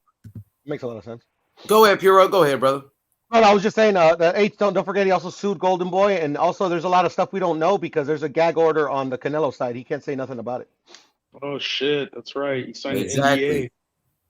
But when the zone first started, they were spending all the money, bro. For sure, they like you said, they gave Triple G $100 million. He was pretty much fighting nobodies. That was crazy, H. I can't believe they did that. You think Eddie will? Do you think Eddie will do that for Haney though? Do you think he'll be able to buy him the fight with Kambosos? He should, man. Do whatever you can do to make that fight happen for Devin Haney, because you have a chance to make Devin Haney like a superstar now. If he beats Kambosos, Devin Haney be big time. So you got to invest for your fighter, bro. That's what I think. But then you got Lomachenko, who's calling him for the fight. Did y'all see George Kambosos? He created a poll on his Twitter for the fans to vote. And I think Lomachenko won the poll for his next opponent. Or still some more days going on, right? Yeah, I think so. But I think he was in the lead the last time I checked. Yeah. Hey, He's in the put up lead. Maestro's comment. Oh shit, is Maestro in? Yeah, he in the chat. Oh yeah, there he is. Canelo sued DAZN and Golden Boy Promotions to get out of the Golden Boy contract. After that, he immediately went back to DAZN without the middleman, Golden Boy, and was trying to make side deals with Triple G. Ah, yeah, he was trying to cut. That's why Oscar was cussing him out and shit. Yeah, he's right. Because Oscar was saying he wanted to fight Canelo and all that stuff. He's probably coked up before he went out and said that shit. Now, let me ask you, Boxing Heads, this question. Say it's not Haney and it's Lomachenko. Will Bob open up the motherfucking wallet and spend for Lomachenko? Possibly, because I mean, most likely he's going to get a bang for his buck because they've been promoting this dude as the Matrix, as the Enigma, or whatever the hell they've been doing. So I wouldn't be surprised if he opens up the pocketbook for like 5-6 million. I wouldn't be surprised, especially if he could bring all the belts home, which I'd favor him in that fight for sure. I would see him opening up open up his pocket for Teofimo. I mean, not Teofimo, my bad. Vasily Lomachenko for sure. Yeah, he knows too that if he did it, he would get it all back with a crowd of 50,000 people. Hey, somebody said Eddie Hearn will outbid Top Rank. Does he have the financial funds to do that? He possibly, but I doubt he's going to do it. Well, he needs the zone back, and like we were saying, I think he needs them to bring out the money again. He's done it before, and they're frugal too. I'm sorry, Jed. Go ahead. No, I just said the point. He'd need the zone back, and I think to do that. Pearl's right. Yeah, Pearl's right. He did do it before. DJ said Bob will pay whatever to regain control of those belts. Well, you got to remember too, Eddie Hearn don't have no problem paying nobody. He's never had a problem doing that. Mm-hmm. Maestro. Okay, Canelo's first contract with DAZN was not with DAZN. It was with Golden Boy Promotions, which had their own deal with DAZN. After that, Canelo signed directly with DAZN on a fight-by-fight basis and hired Eddie Hearn. So that $350 million, then I'm surprised that Canelo still don't try to sue them guys and take them to court, man, for that. Because that was a $350 million fight contract, man, for what? However, well, he's right. Yeah, Canelo was when he fought Billy Joe Saunders. That was Eddie Hearn. That was Eddie Hearn promoted that one. But didn't he take him to court? That's what H was just saying before. Oh, was it for that fight, or I thought it was the Triple G, the third one or whatever? Yeah, when they tried to make the third one. I meant to say. Yeah, must have been that.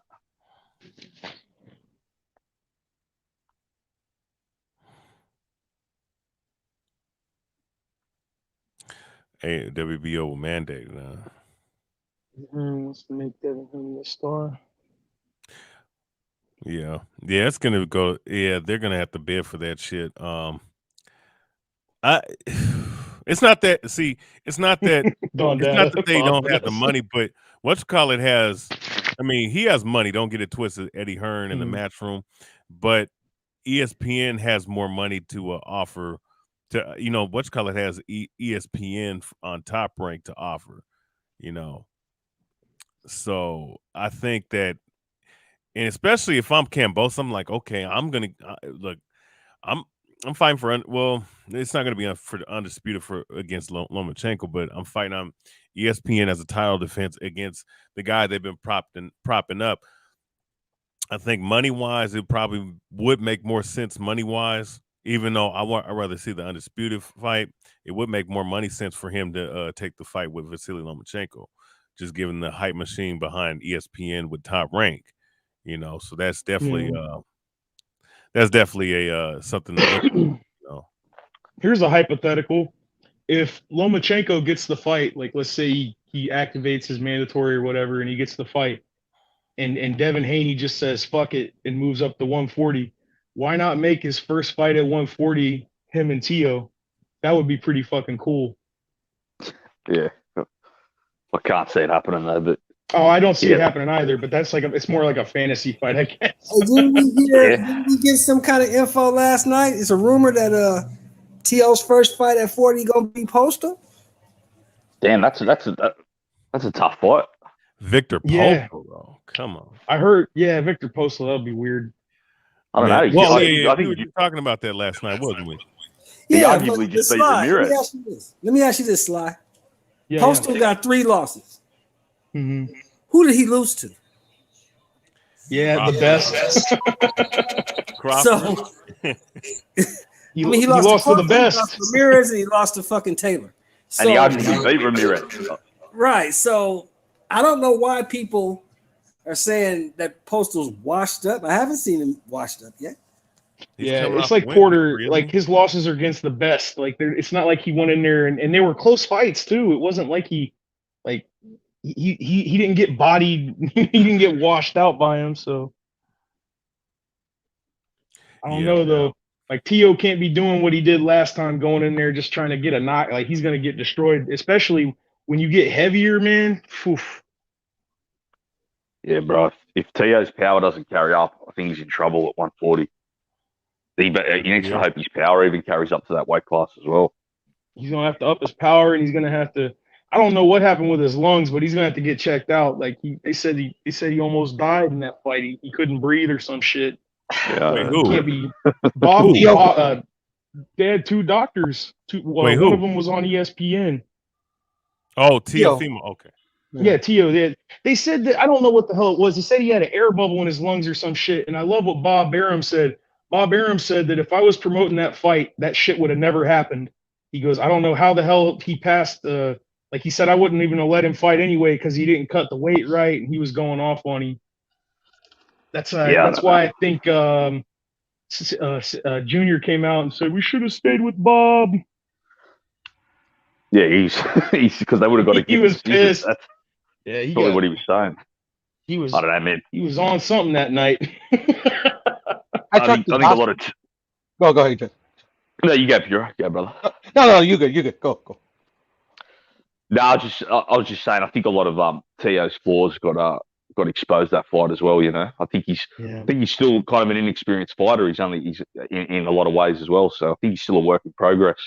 So I think he needs to sharpen. Yeah. I think he needs to sharpen a lot of his skills up, and especially moving to 140. Yeah. They'll give him. Bob's good at building dudes.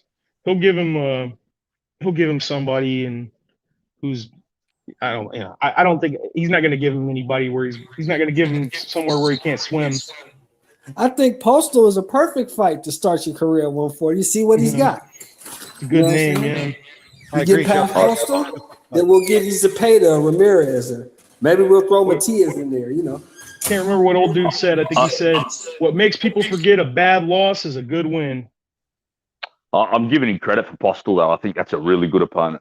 So if he was to beat Postal first fight at 140, I think that's I think he deserves a lot of credit because I think Postal arguably beat Ramirez in that. Some people think they are for sure. Yeah, and all the pressure on Ramirez. I had Ramirez just winning, but I could see people making a case for Postal. So I think Postal's still a top 5 to 10 guy at that weight class. He's top 10 for sure. Yeah. Well, you think about 147. It's not really top. It's top heavy, but it's not really bottom heavy. It's not deep, if you ask me.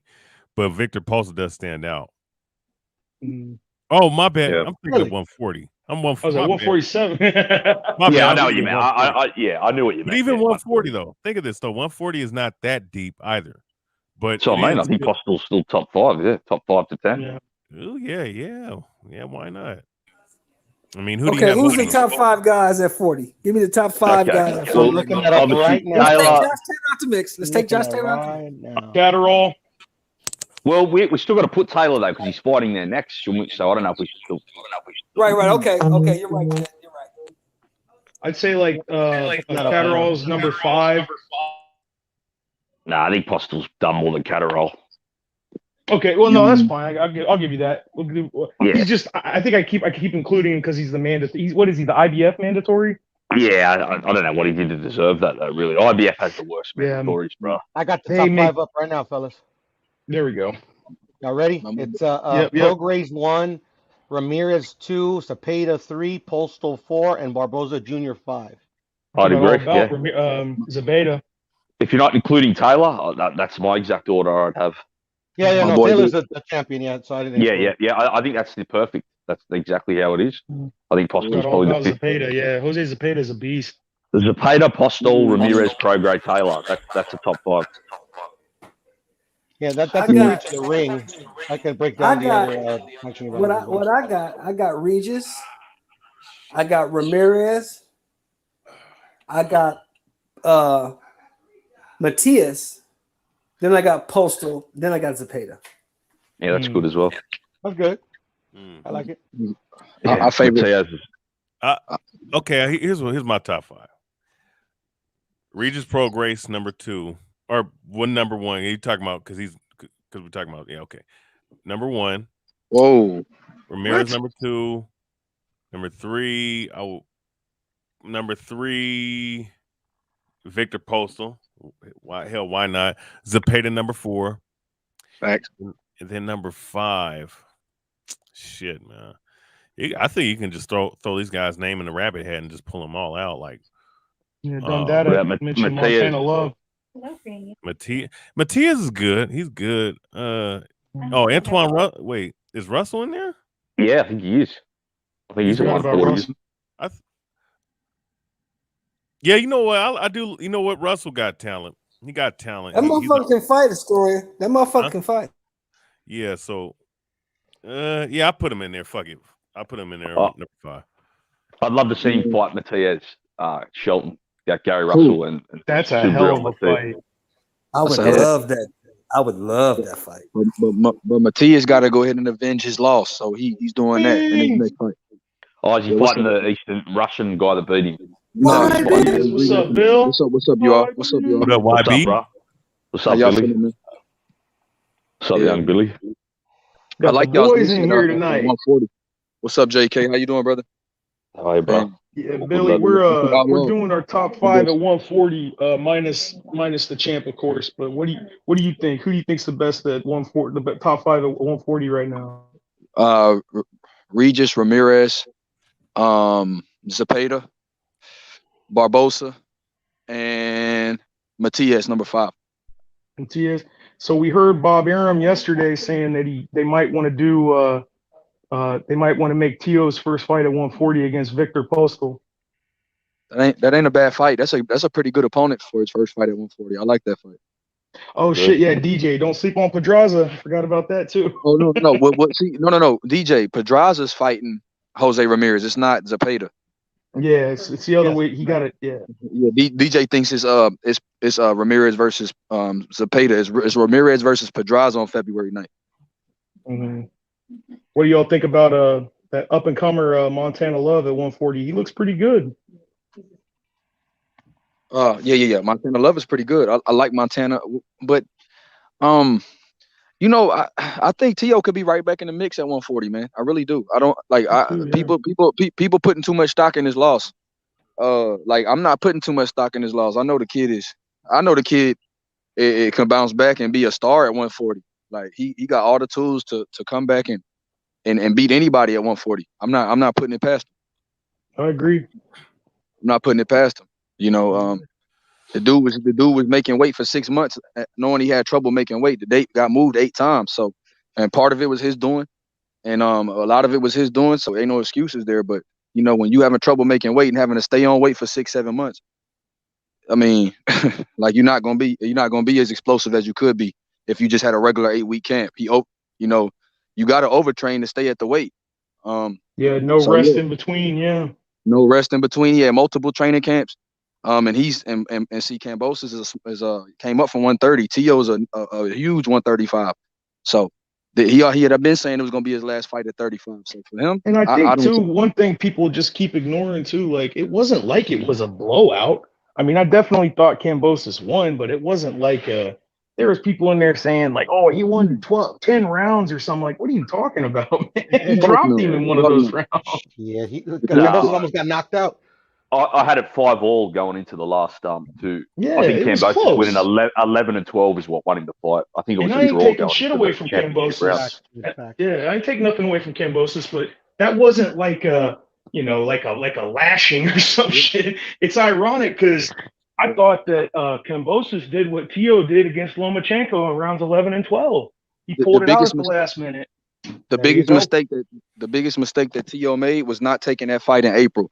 He had an opportunity when Triller beat the purse bid. They was going to put him on the undercard of Ben Askren, and he just said, I would never fight on the YouTube's undercard. Then he wanted his own date, which was June. Then it got moved because Mayweather fought the next day that he was supposed to fight. Then he got COVID, and then that shit got moved to fucking November 27th, which was five and a half months later from the time he thought he was going to fight, bro. Like, that's a long time to be cutting that weight and staying on weight. No fighter ever has to cut weight that long. And when they having trouble making it, bro, people understand how hard it is making weight, bro. And then when you have to do it for 6-7 months, they don't understand. But the dude was flat. He wasn't explosive. And people like, oh, he lost all his skill. He just saying, no, he was not, bro. And I don't care. And it's not no excuse. He was not the same guy that fought Lomachenko. If he was, he would have stopped Kambosos, bro. And ain't nobody convinced me otherwise.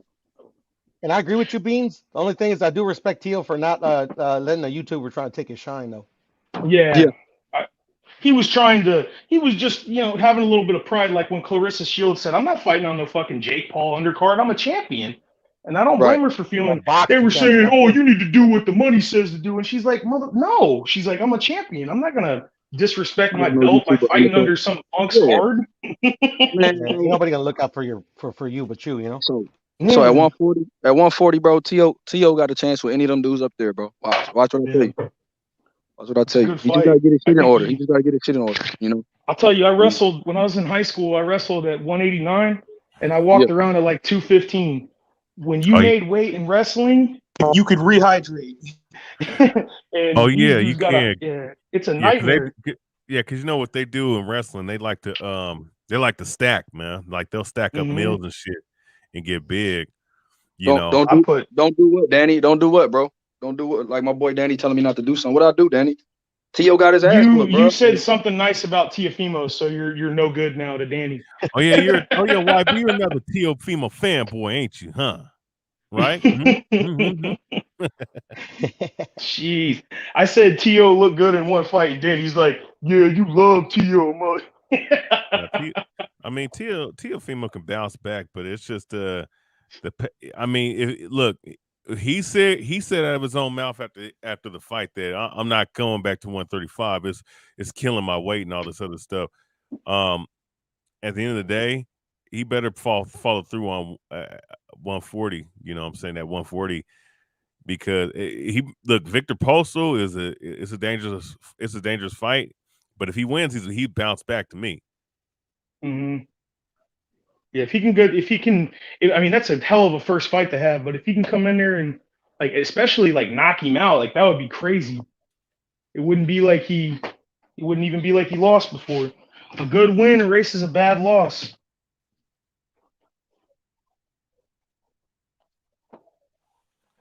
Yeah. What's going on, everybody? What up, DJ? What's up, man? DJ. What's going on? Hey, man, y'all done heard anything? Huh? Y'all done heard anything about Clarissa Shields' fight getting postponed again? What? No, that's crazy. No. That fucking sucks if it's true. Yeah, I heard Savannah Marshall holding hand, man. That's why they postponed the fight again. You know they were supposed to be on the same card. Oh, Savannah Marshall got hurt? That's what I heard. I'm hoping it's just a rumor. Man. That's what I was asking. Yeah, I haven't heard nothing about that, bro. I heard that I heard Clarissa made a bucket list though. I'm excited to see her come back instead of fighting in MMA. I liked her way better in boxing. She want Marshall. She want Katie Taylor. She wants Keith Thurman, and she wants Jake Paul. She knows who she don't want though. You know who she don't want though, Shelton? My baby Serrano. Oh shit! I knew he was gonna say Serrano. I don't think Serrano can make her 47. She's too big for Serrano. Serrano can't get up that high. All she got to do is eat like 3 meals a day, 3 heavy meals a day. She'll be terrible. She's good where she's at. Serrano got her own legacy, Yeah, Serrano's good where she's at, man. Let's not make her gain, 30 pounds to fight Clarissa to get stomped out, man. Let's not do that. Yeah, Clarissa will body Serrano. Nah, but she ain't fucking my baby. Listen, I like Amanda Serrano too, but let's cut it out. Let's cut it out. Did y'all hear about Jake Paul's fucking pay-per-view flop? They didn't even do 60,000. That's what I heard, man. That's what I heard. All that shit, but Tyron, to his credit, he took the fight on 2 weeks' notice, so they didn't really have a lot of time to build the fight. I didn't see it selling a whole lot anyway. Nobody watching that shit. I told you, when nobody watching that bullshit. I told you that. Shit, I was thinking with my buddy, you want to watch a Jake Paul fight? I'm like, hell no, and I didn't even have to pay for it. I think it's getting to the point now with Jake Paul. It's like, all right, cut the shit. Either you're gonna fight some real boxers or you're not, man. Like the circus is over. Hey, that's good. Hey, you know what? And that's good for his punk ass, man. That's good for his fucking. I'm not gonna knock his hustle, though. I'm not gonna knock his hustle. He got the game rigged, and you see that. I'm not gonna knock his hustle, but at the same time, let's stop acting like you're a real boxer, though. Yeah, hey, good for his punk ass. Now you got to fight some real cruiserweights, man. Or anybody. That's it. And historian, that's the key right there, historian. You said cruiserweights. He's fighting 165, 175. He's fighting little dudes. Bro, Tyron Woodley is not Tyron Woodley always fought at 170, which is welterweight in MMA. His walking around weight is 190. His walking around weight is 190. His fight weight is like 180, really should be 185. He shouldn't be cutting that damn much, but he fights at 170. Oh, he's way too short, though. He was way too small for middleweight. He was way too, he would crush that middleweight. Short arms, short legs, Yeah, true. He kept a lot of his explosiveness at 170. You put him in there with somebody like Robert Whitaker at 185, they would have beat the dog shit out of him, man. That dude's he's like an octopus, man. He's all over the place. Seen these dudes? Have you seen these dudes at 185 at MMA, man? Look at they're my. Look at Gegard Mousasi, man. Look at Israel. What's his name? The Cuban. He wouldn't beat Gegard. At 185. What's that Cuban's name? Romero. Yoel Romero. Look at that dude. He cuts like 40 pounds to make 185. Yeah, he's a Marvin Vettori. Look at Marvin Vettori. Hell, look at Paulo Costa. Costa. Costa's a power striker. That dude's a monster, man. Yeah, so no, I got you. Well, he's at 205 now. He's at 205 now. Excuse me. He's at 205. Willie wasn't beating none of those dudes, man. He wasn't beating none of them. No. He was at his right weight. And thinking this though, he's fighting. I'm happy Woodley though. He made a nice bag though. I'm happy for him on that end. They were talking, his legacy's destroyed. How? Nah, man, he fought a YouTube guy at boxing. He's not a boxer. He's an MMA guy. So he made some money. I'm happy for him. Look, but you know what's crazy about that though? I mean, like this dude is picking on guys. Okay, even if they can't box and they're MMA fighters or basketball, you're not fighting someone your own size. Had you fought Tyson, that's my biggest thing in story. He's not fighting his size. Had he fought Fury would have knocked his ass out in the first. Fury would have beat the shit out of him. People are sleeping on Fury, man. He can box. He didn't look great against that one dude, but he can box. And look, and don't get it twisted. Don't get it twisted. Hear me out on this. Don't get it twisted. It's one thing to fight bums or tomato can fighters in boxing, right? It happens. I mean, guys do that shit. You've seen. Hell, I mean, Canelo fought a lot of tomato cans before he fought someone good. Wilder did it. So, I'm just talking about recent fighters. It happens, right? Here's the problem, though. You're not going to get away with that and then not fight somebody good or fight somebody that's an actual boxer all your career, bro. 5-0. It's time to step up and fight at least either not even a journeyman. Fight somebody that has experience and whatnot, and maybe he's like 2-1 or 1-5 or some shit. Fight somebody like that, bro. At this point, start with a boxer. I'll be content. Hey, historian, I guarantee you, he won't go find one of these Kazakhs that's 3-0, fresh out of the Olympics. I guarantee you, he won't do that. No, not even somebody's experienced for like. Let's say if they don't have a professional bout, but they've been experienced for like a decade or two. He ain't gonna get up in there. He ain't gonna get up in there with them. Mm-hmm. No, hell no. I'll be back, boys. but he got to be. He All got right, to do brother. it. Cool, brother. All right, brother. But at the end of the day, he has to do it at this point because right now, hey, 65,000 pay-per-view buys. I'm glad that happened for him. I'm glad that's good. So that nonsense can stop in boxing.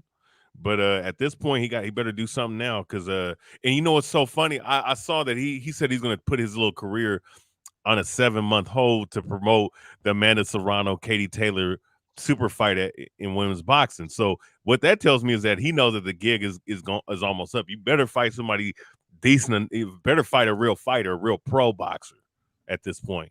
Otherwise, you ain't getting shit. Yeah, and that's one thing I do give him credit for. He did provide a bigger platform for Amanda Serrano, man, because she deserves all the recognition that she's getting right now. Yeah, that's the one good thing he did, and I will acknowledge that. Anything else, he's a fucking and bum. she's more than grateful. More than grateful. He's did more than that, More than guys. girl. He's did more than that, though. Come on now. He's did more than that for the sport. Nah. Okay, so you said Nah, nah. that's about Not in my that's about opinion, it. brother. Just in my opinion, obviously. Hold on. You said nah. Okay, if it wasn't for him, Montana wouldn't have got signed to Matchroom. Montana fought on pay-per-view. I can go on and on about some of the things he did. So it's like, I get it. I hear y'all talk about who he should be fighting, which tells me you're still interested. You still want to see him. I don't think I would be talking about who he should be fighting if I wasn't interested. Correct me if I'm wrong. I think you're spot on, brother. I just I want to see how it does with an actual boxer. That's my interest in Jake Paul. No, and that's fine. And I hear some guys saying, I think the gig is probably definitely going to get up eventually because they want to see him move faster than we actually see pro fighters who actually come from out of the Olympics. That's saying something. We talking about a youth. No. I just if you're gonna be in this, you're in this. I'm not saying, throw him in there with a top 10 guy, but let's get him in there with some guys who are actually trying to cut their teeth in the sport as well, man. Some guys who just turned pro. I'm not saying throw him in there with a top 10 guy because he get destroyed. But if he's gonna do it, I want to see him actually do it. You get what I'm saying? That's it. That's just where I'm thinking with it. I get it. I want to see him. And the biggest thing for me is not even who he's fighting. It's that he's fighting guys that's not his size, man. He hadn't fought anybody his size yet. No, I get it, but I think y'all got to look at it from a promoter standpoint too. Y'all looking at it from a fan standpoint. If I'm investing, this is look at it from my point of view. If I'm investing in Jake Paul, we're gonna go into the fights with a big advantage. We're not going in there with no 50-50 fight. I'm building. I'm investing in this guy. So when the time comes for him to get knocked out and lose, I pray and hope that it's with a prospect or a fighter that we can actually get some momentum up off Jake's fight or off Jake and push behind him. That's what I'm hoping for. That would do the boxing. That would do boxing justice. I understand he's a good villain, but what I don't like is what people say. They don't like Jake, but yet he's the reason why he came into the sport because our fighters, our own pro fighters, don't even fight each other. We can't even get the best fights because he's the A side. How many have he fought? Who has he fought? He's not ready. I mean, this is what we get when our own fighter that we actually like from the pros. So guess what? The circus gonna come in. Here comes the circus. Because we're not even fighting each other. Are they still? I mean, has that changed since he's came to the sport? What do you mean? Have our fighters started fighting each other since he came? No, we got good fights this year. I can say that we got good fights. And that's because of Jake Paul? No. That's not what I'm saying. My point is, we get in the circus because we're still not getting the fights we wanted to get. We're not getting the fights. Listen, when it came to Wilder and AJ, we were talking about that for months, then to a year, 2 or 3 years. They never fought. Jared Hurd versus Jamel Charlo, undisputed. We was gonna get a unification. That never happened. Adonis Stevenson, Kovalev. That never happened. I can go on and on. We can go farther back. Like these guys are afraid to let their old go because when they do, fans like us, we trash them. So they're not taking it. I deal with fighters. I have guys call me when they get fights made and say, "You think I should take it?" Yeah. When the fight is signed, I get guys that call me. Do you think I made a good deal? Yes. Or you ain't confident in yourself? This is what I deal with on the back end with fighters. I remember saying this on here before where Devin Haney, sometimes fighters ain't even confident in their skill level at times. Devin has insecurity with his punching power. I remember him going to Linares' locker room, asking him, how was my punching power? He asked Really? Jojo the same thing. Yeah, really? And this is how some fighters, not saying Devin will do that, but some fighters lead to PD, insecure about a lot of things. So I see that on the back end, man. I see that all the time when it comes to these guys, man, in this boxing game, when it comes to these them trying to fight each other. And that's why I'm always praise the guys who come off losses. It's not over. Like I'm still Teofimo lost. Good. He can bounce back. I love seeing fighters get an opportunity to bounce back. It's not over. Look at Lomo. Look at Lomo. You know what I'm saying? Lomo is pretty. I think Lomo is favored to beat Devin if they fight. So that's just me. But it ain't about the wins or losses. It's about the skill set. So these guys, we have to get behind these fighters that's coming off losses, man, and push them, and it will encourage people. It's one fighter. Like, who is it? Adrian Broner. I talk about Broner a lot. People talk about, he's trash, whatever you want to say about him. But during the time in this generation, Broner fought everybody. And when he was the A side, when he was the one bringing in the tickets, not once did he ever mention, I'm not fighting Mikey. How much does he bring into the table? Who has he fought? Broner never did that. And this is the bigger, and he was under Floyd. That's the crazy. He was around Floyd and he didn't even move like Floyd. Facts. So no, I love AB, man, because yeah. he does So that. people don't even acknowledge those things. I don't forget those things, and I think those are the little things where you appreciate them. And now he's to the point in his career was like, dang, I fought everybody and I still got shitted on. So I'm gonna move the way I want to move. HRB.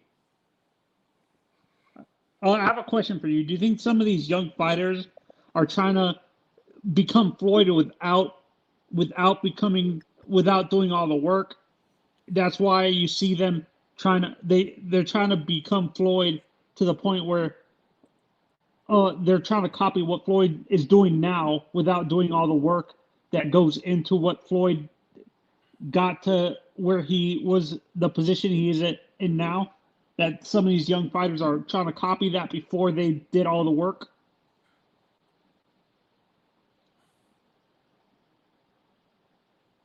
Yep.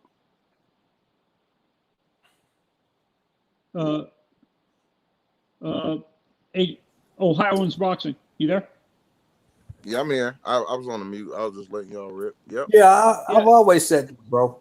All these dudes want to be Money May, but nobody wants to be Pretty Boy Floyd. Yeah, exactly. They want all the money without all the work. Is what I think. It's a generational thing. I think these kids expect everything to be handed to them without doing all the work. And you know what? And that's true. And let me tell you what's going on with the PBC side with Al, what he's doing, because he spoiled a lot of those fighters. I got a lot of them Ohio guys that's there, so I'm not biased when it comes to the zone, top rank. We got guys all over. So, but Al is now putting these guys on pay-per-view that ain't supposed to be on pay-per-view, but they don't. A lot of people don't understand, like, why? Why? It's because now your numbers is going to determine what I'm going to really be paying you, because I've already gave y'all a nice amount and I didn't get that much profit back. So you can only pay some guys, fighters, a big lump sum of money for so long and not get profit back. Eventually you're going to be in the red. So now he's getting to the point where when these pay-per-view numbers come back and your next fight come up, don't be talking about, boy, I'm worth this. No, your numbers is going to tell me what you are. So now I don't have to spoil you no more because it's tight. PBC on the budget. So I think now a lot of these fighters is gonna have to start really, really pushing themselves instead of just saying, "Hey, I just want to fight." You got to get out there and try to help promote yourself too. I understand promoters' job is to promote, but you also got to help too. So it's gonna be it goes hand in hand. And do you think that's what's gonna hinder Virgil in a sense, because he's not that type of fighter where he talks all that trash and stuff like that. He lets his skill in the ring promote himself and stuff like that without talking all the trash. Do you think that's what's gonna hurt Virgil a little bit, that he doesn't promote himself like that? No, I don't think the reason why it's not going to hurt him is just like it's not going to hurt as Tank as he's becoming a bigger star, as he's growing. He's connected to De La Hoya. De La Hoya was a big star in boxing. So he's connected. He's going to get a lot of people. And I think the way they've been moving him is pretty good. So I'm just going to be real with it. I didn't like the fact that one of my guys, Rashidi Ellis, was avoided. And they actually didn't take that fight with him, but I understand it was a big risk. But as he was coming up, I thought he should have fought Rashidi Ellis, but they didn't give him that fight. But that's how De La Hoya moves. He don't like the slick fighter. That's just how he is. He's not going to have you fight the black slick fighter right now. He's going to maneuver as much as he can until he get in a good position. He did it with Jaime Maguire and Demetrius Andrades. He tried to make Canelo do it, but Canelo was like, "No, I'm fighting Laura." He publicly said that. So that I know how De La Hoya likes to move, and I think, but at the end of the day, he did do a good job maneuvering him, giving him the fights he needed for Virgil to look good against those opponents. So, but you can say he's screwing up. Hold on. Let me ask this question right quick. I want to go back to something that we was talking about earlier. We was talking about women's boxing, and we was talking about Shields making the bucket list, right? Anybody on the panel, do you believe Shields will get credit if she fights Katie Taylor? Because I don't.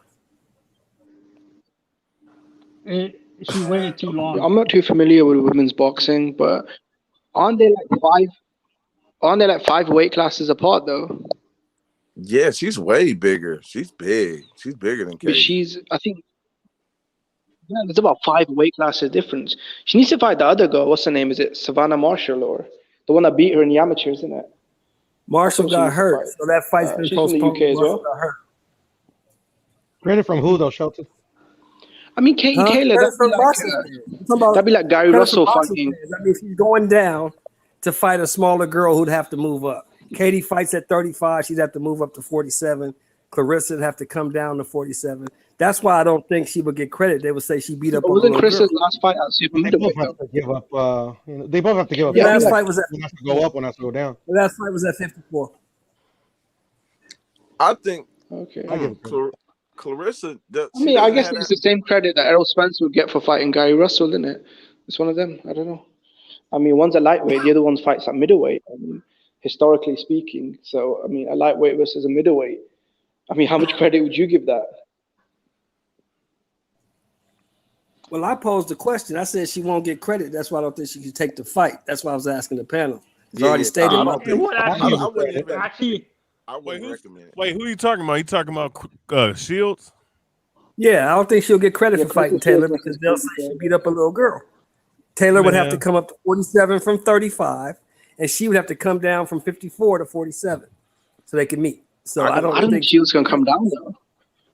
Isn't she? Wasn't she fighting a middleweight recently? So I mean, you're asking a lot for her to come down even more. She fought at 54. She fought at 45 in UFC. She fought at 45, so she could make. I thought it was 55.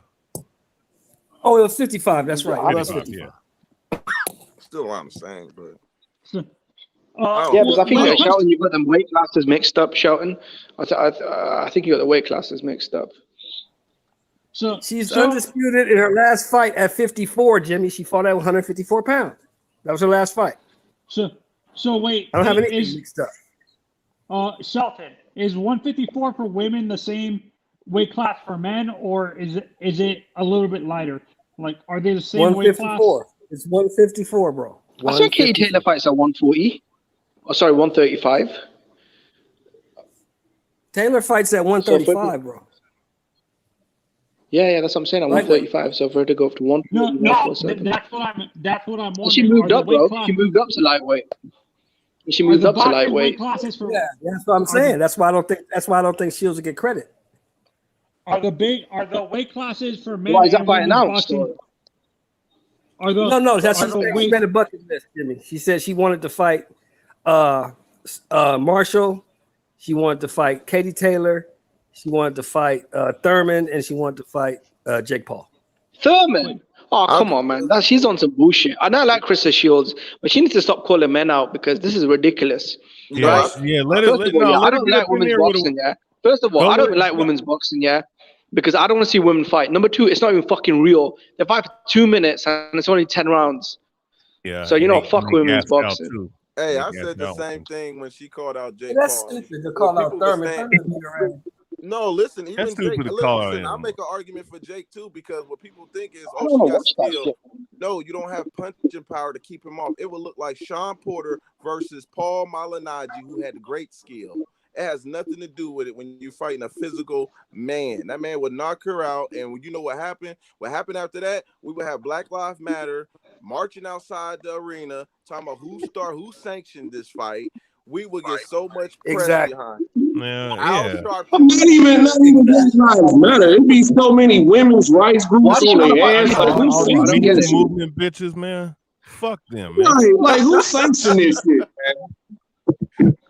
Hey, but no, Why does she want to keep filming, man? Hey, no, but DJ, here's the thing though. If that was to happen, if a motherfucker was to go up in the ring like she wanted to and actually sign, get some real contracts, have this shit signed, and talking all the shit she did, and she get her ass put in a damn induced coma by way of an overhand right, motherfuckers will cry about that shit. Well, you know what? You shouldn't have ran your mouth, and you shouldn't have fucking talking about, women could beat up men. Yeah, okay.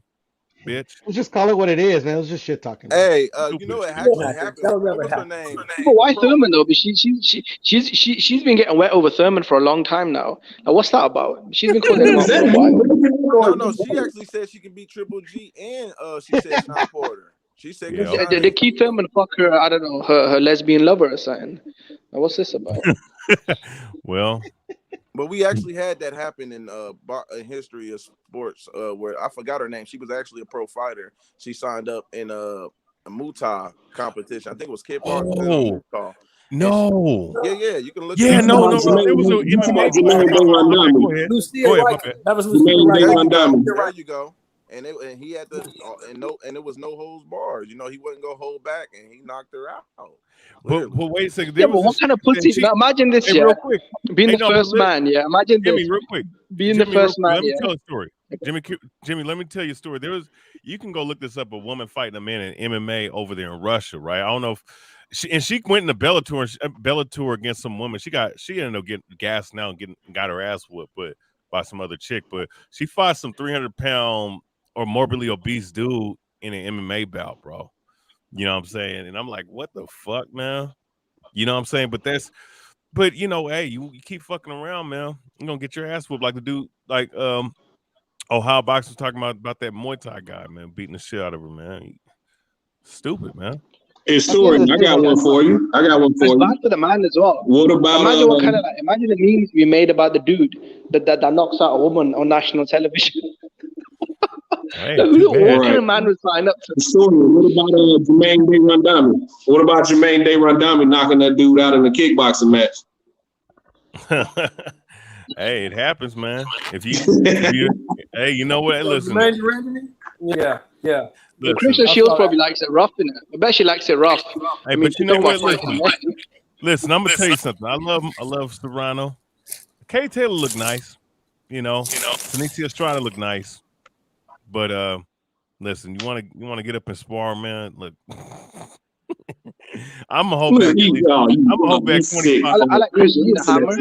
I like Christina Hammer. Nah, you know what's so funny? I'll shoulder roll and punch. I'll let the chick punch on me just to see how long she wear her damn self out, man. Like your power ain't gonna hurt a regular man, bro.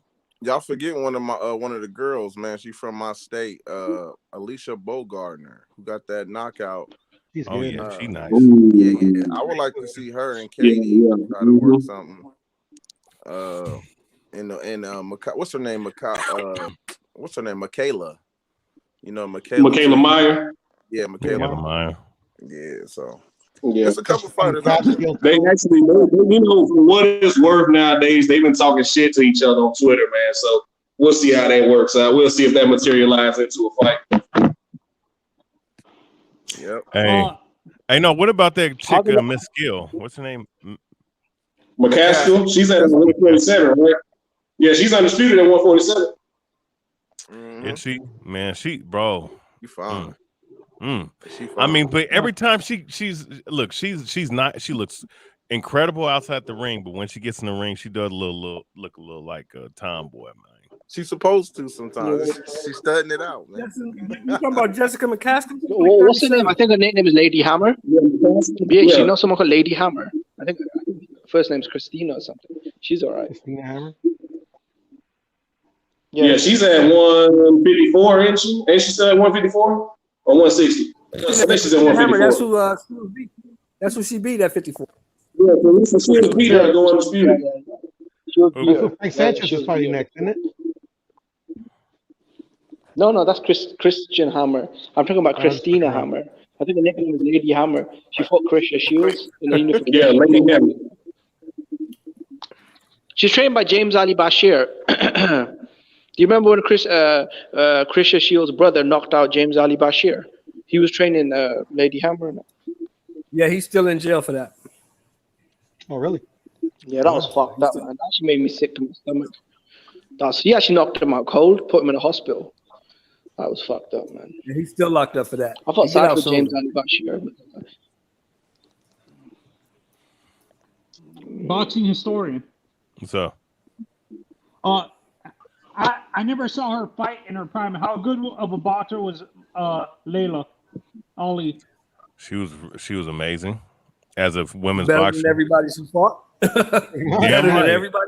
Hey, whether it be Joe Frazier's daughter, whoever, she was the best one, and she was nice, and she could box.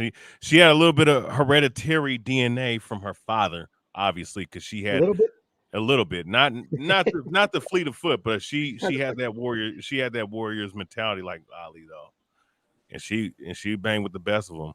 I like Ann Wolf, man. Personally, man, I love Ann Wolf. You know, that fight should have happened. Her and Ann Wolf. Shit, should have, man. Nah, I don't want to see that, man. You know why? I'm glad that happened, but Layla Ali's too good looking to fight. Don't say Ann Wolf go knock her out. No, that's what I'm saying, bro. Layla Ali's she's too pretty to be fighting a fucking Ann Wolf, man. You know why that fight didn't happen, right? She's still fine to this. Why it didn't happen? That fight didn't happen She's really hot. because by the time the fight was supposed to happen, Layla had made so much money that she said she wasn't going to do the fight for nothing less than $3 million. And back then, they wasn't giving women boxers that kind of money. Shit, are they giving women boxers that kind of money right now? No. Was she like the Ronda Rousey before her time? Layla Ali. Because I wasn't around back then, but she must have been pretty big. Yeah, she was the Ronda Rousey with skill. She was the Ronda Rousey that didn't get fucked up. She knocked everybody out. Like she said, you don't think I can fight? I'll ask them 31 bitches I knocked out.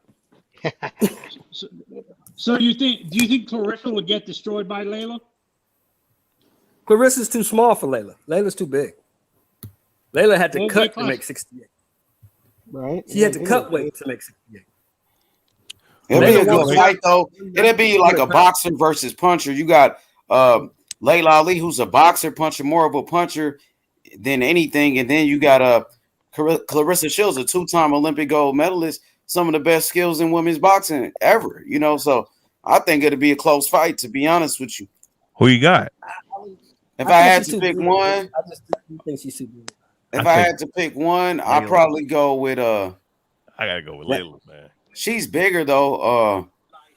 Yeah, it'll be a close fight. I think Shields is naturally more skilled though, to be honest. But Layla do got the power though. So, you know, I think it's a 50-50. I'd probably go with Layla because the size advantage. She's much bigger. You know, hey, what's good, my boy? Ohio runs boxing. Salute. What's good, man? What's good? How you been feeling, brother? Pretty good. I ain't got no COVID. I know everybody I know seem like they getting sick down here in Ohio, man. It's crazy. Man, that's crazy. I heard that shit is bad right now, dog. Crazy, man. You Well, got women. You got Bro, I women. heard it's like mutated into the Omicron. Now this is some shit like from Pokemon, innit? Like when they're evolving shit. That's what the coronavirus is doing, innit? It's Man, hey, evolved now. I don't want to talk too much about that shit, Yeah, but yeah, please, yeah, man. yeah. Because go ahead, bro. Ohio, you was finna say something about the women. Yeah. I said you got women asking if you vaccinated and you about to hit raw. I'm like, dang. I mean, why you worried about vaccination if you about to have raw sex? Exactly. Like, I mean, why would you even get? Hey, man, that's fucking That's nuts. like an oxymoron, right? I mean, you vaccinated? Oh, really? Oh hell no, man. What does that matter? Oh, What you do, it don't matter. You can't get the virus through sex. Never mind. Yes, you can, bro. Yes, you Opens can. like AIDS and shit in the 80s and shit, bro. Yes, What you the can, bro. fuck? Yeah, what kind of bitch says, yeah, you can come in my ass, but fucking show me your ID card? Hey, I know what kind of shit is that. She ain't sleeping with nobody until they vaccinated. Yeah, well, you're gonna be a lonely sap. I'll tell you that. She's like, I ain't topping nobody off till you vaccinated. Man, I just watched a great game, man. Clemson 20, Iowa State 13. Great game. Yo, Ohio, man, what's good, man? What you think about boxing, man? What you think about 2022? You looking forward to the new year for boxing? Yeah. Oh yeah, man. I'm definitely looking forward. We got a lot of prospects getting ready to turning pro, and I think this Earl and Crawford mess, man. I don't think they're gonna fight for undisputed. If the fight does happen, the undisputed is not gonna happen. So we gotta be realistic. Why not though? Because Earl is fighting Ugas in the unification. That's 3 belts. Then the next fight to make is the Terrence Crawford fight, which will be undisputed. No.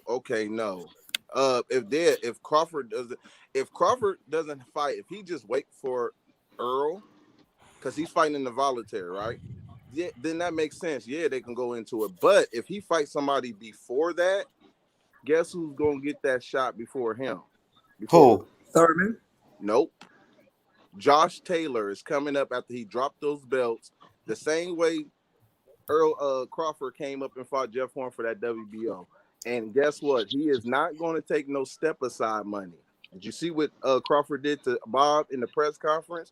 Bob is going to have power and leverage. You're going to come to Scotland because it's mandatory, or you're going to drop that belt, because he is not going to take step aside knowing that these guys are about to fight for one undisputed, and the belt's going to be vacant after it.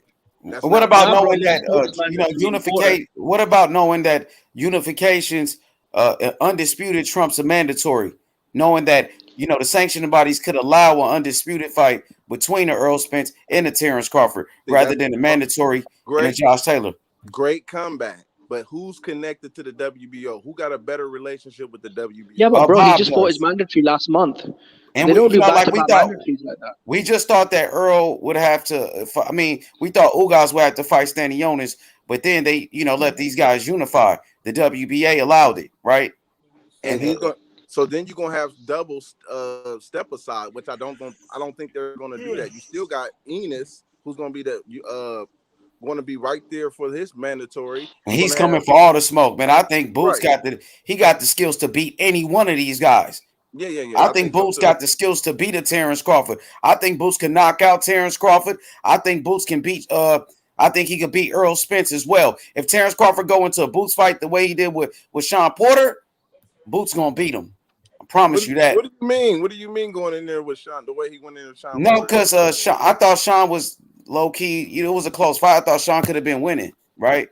I think Boots is on a different level than Sean. Based on what? Based on skills, speed, punching power, athleticism, boxing IQ, footwork. He's better than Porter. Even Porter said he would never even fight fucking Boots. But yeah, I don't go by just the eye test at times. You gotta have some common opponents or something where we can really look. Listen, I remember J-Rock. Remember when Charlo was going up to 160? Everybody was talking about the Philly fighter, J-Rock. He was undefeated. Ain't nobody seen it. But he ain't look like Boots, though. Boots look like a phenom. Now, he does have a common opponent, right, with Terrence Crawford, which was Thomas Delorme. Boots knocked him out in 1 round. Crawford went damn near 9 rounds with the same guy. That's a common opponent right there. Is it safe to say when you knocking guys out like that quicker, and that's towards the end of their career though? I mean, But you mentioned common opponents, and then that same Delorme just won 12 rounds with Stanionis. But I wouldn't even with the common opponent, Kell Brook and Errol Spence. I wouldn't compare those two. Those two different Kell Brooks. Like, let's be honest. And Crawford got him out of there early. It's about just looking at it instead of just I thought you mentioned the common opponent. That's why I mentioned he does have a common opponent with Crawford, and he knocked the dude out in 1 round. And that same Thomas Delorme just won 12 rounds with Stanionis. So. I think the lights can be bright. That does mean something. That does mean something. If you went 12 rounds with Stanionis, and you must have something left in the gas tanks, and Boots blew him out in 1 round. I think that's a good look. Ohio. Yeah. Did it better than Ugas as well. Excuse me. Let's say Virgil beats a guy. How about for Virgil's next fight? How about him versus? How about Virgil versus Stanionis? I'll be honest to you. I got Virgil blazing his ass. Oh yeah, but I've been pushing for Rashidi Ellis. They're not going to do that. They're smart. Rashidi Ellis. Absolutely. I know. Now it's cool. I know listen, Rashidi Ellis, bro. Now you talking about somebody who ain't fought nobody. That nigga ain't really fought a soul, and he about 30 years old. You know what I mean? He does have talent, though. Go ahead, Ohio. My bad for cutting you off. Go ahead, Ohio. My bad, brother. Absolutely. And that's why I think you can actually capitalize. I'm not disagreeing with you on that, but I think De La Hoya. De La Hoya has been smart enough when it comes to matchmaking against slick guys like that. That's why he hasn't put none of his Mexican fighters against the slick guys that he's trying to build. Now, Canelo, I just repeated this earlier, Canelo went against his will. So you got to pay attention of how these promoters move. De La Hoya don't like fighting those type of style fighters, and he tried to convince Canelo 2 times. I never looked at Trout as a guy like that, but he never wanted him to fight Trout or Laura, and I respect Canelo for doing that. He said, F you, I want to fight these guys. So he took on those fights. Now you got Virgil, Ryan, and Jaime, and he ain't fighting those guys. He actually told Maurice Hooker was slick, bro. Maurice Hooker was a former world champion, and he could move about. That was a guy that you could say was a little slick. Maurice Hooker. Maurice Hooker. No. It's about style. Yes, he's not. No, it was a style. It's about styles. Maurice ain't slick. He's a come forward type of guy too. It's about styles. The point I gave De La Hoya credit because he knows how to move these guys. That's why I knew. Let me tell you what happened, because a lot of people don't even know. When I was one of the first ones mentioning Rashidi Ellis, there's a writer I forgot his name, Ron Herrera. He's a writer for Ring Magazine, which is connected to Golden Boy. He came out with an article a couple weeks later saying that Virgil offered Rashidi Ellis a fight. What a coincidence that I'm starting to talk about this. Rashidi ain't a known fighter. No one really cares. So for me to say that and realize this guy's been following my page and him come out with that article, it was funny because I talked to Rashidi. He said that was live. So they do this. Media will do that. They will put out false information to keep the narrative, to make it look like, oh no, we're not ducking Rashidi, because that was the pressure. I was one of the ones putting it on there. Top Boxing Boys started pushing it, and everybody started to get a buzz and talk about it. But the end of it, Virgil is where he needs. He's on a higher level, and if he fight Rashidi now, it would make it look like he's going backwards. Let's just be real here. Rashidi got to earn some type of. He got to get some type of fights to get that respect. So I got to be consistent in that. You know what I mean? That would be a risk for Virgil to fight Rashidi now, going back when he's been building. You get what I'm saying? So it's a big risk. I don't care what no one says. That's a big risk to take on. Rashidi Ellis beat Montana Love in the amateurs. I was there. Montana, it's actually on YouTube. Montana couldn't even let his hands go because of how fast this man was. He had to stay in the high guard. I'm just telling y'all. So I know what I'm talking about when I'm watching these guys. So you think Virgil that's a weakness for Virgil, that if he goes up against a slick fighter like Rashidi, that Rashidi would actually take away Virgil's Power. Aggressive, yes. Lateral movement. Not standing still, hitting him on the as he turn out.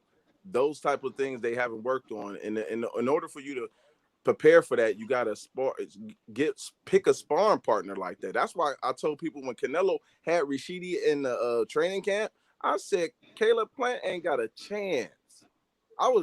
Caleb Plant didn't have a chance. If you got Rashidi Ellis in your training camp, there's not that much movement. Canelo has mastered that with this lateral movement going to the body, and he has mastered it. And he brings that uppercut. He times that uppercut very well now that he slows you down in the later round. So he's very smart, and he knows who to get and to prepare him for fights. And Rashidi Ellis has been in that camp for a while now. So that's why people don't want to haven't gave Canelo that much credit. He's been going after his kryptonite, which he had trouble with.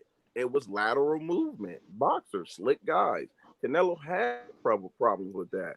So you go get people in that match that style, and you just keep working with them until you figure it out. And that's what Rashidi brings to the table, and that's why Canelo got him as a sparring partner. Yeah, and I think that's what's going to benefit Virgil going over to Eddie Reynoso. He's going to move over to Canelo's camp. Now that was interesting. Yep, I heard about that. That's very interesting to see how that's going to play out too. If they're going to actually, they're going to probably spar and work Virgil and Rashidi, because Rashidi is still there. He's there for a while, so that's going to be very interesting. Ohio, did you hear that Canelo and Eddie got his brother what's his brother's name? Shit. Ronald. He got him his last fight, even though he lost. You know, he was I think he was a free agent, but his former promoter, I forgot who it was, they weren't getting him fights, and they actually got him the fight versus Mbili. See, that's good. Who's that? What are you guys talking about? Ronald Ellis. Ronald. It's three of them. It's Ronald Ellis, and then Rashidi, and then you got their sister that's Olympian. That's No, I'll keep it real. I don't even know who any of these people are, bro. I'm just keeping it real. Oh yeah. These are some good fighters. Well, you know, Rashidi is at 147. He's 24-0 with 22 KOs. He's at 147. That guy's good, man. Speedy. Yeah. So it's the inactivity, man. It's the inactivity. And I tell that to people all the time, because I be back here and I got prospects that want to get signed to a lot of these companies, and I give them my honest opinion. All of them have their ups and downs. Like Top Rank, when it comes to prospects, I tell these guys, if you want to be active, go to Top Rank. PBC, they're going to give you a lot of money, but you're not going to be active. So you might have 6 fights as a prospect in 2 years, but you're going to be fed. But Top Rank, you're going to have 12 fights within 2 years. Which one you want? So that's... How about working with Eddie Hearn, Ohio? You said what? How about convincing some of your fighters to work with Eddie Hearn?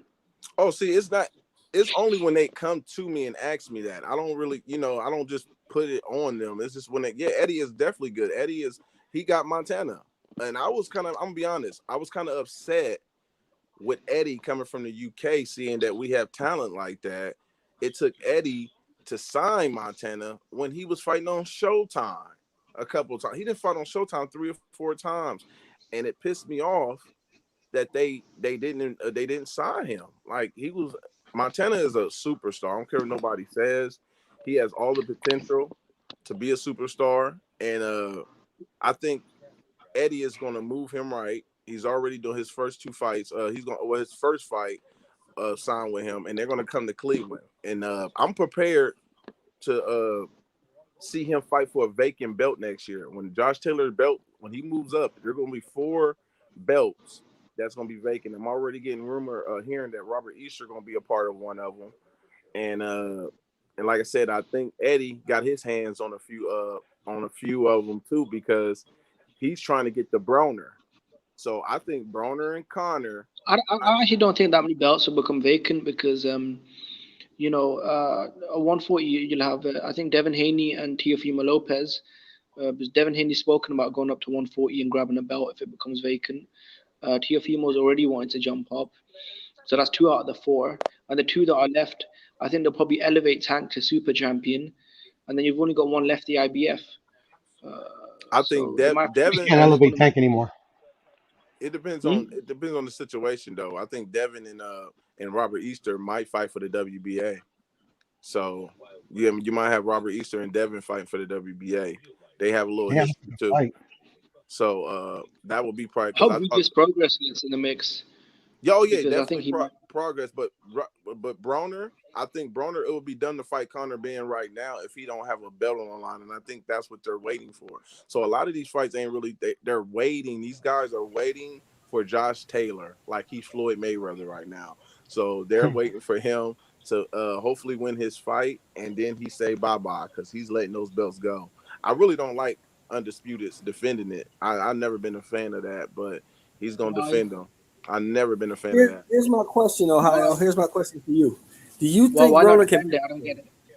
Huh? I don't get what you're saying. Why not defend it? Because if you work so hard to No, consolidate all the belts, No, that's you don't why not defend defend? it. that's the problem. That's you just said the key word. You work so hard to get the 4 belts.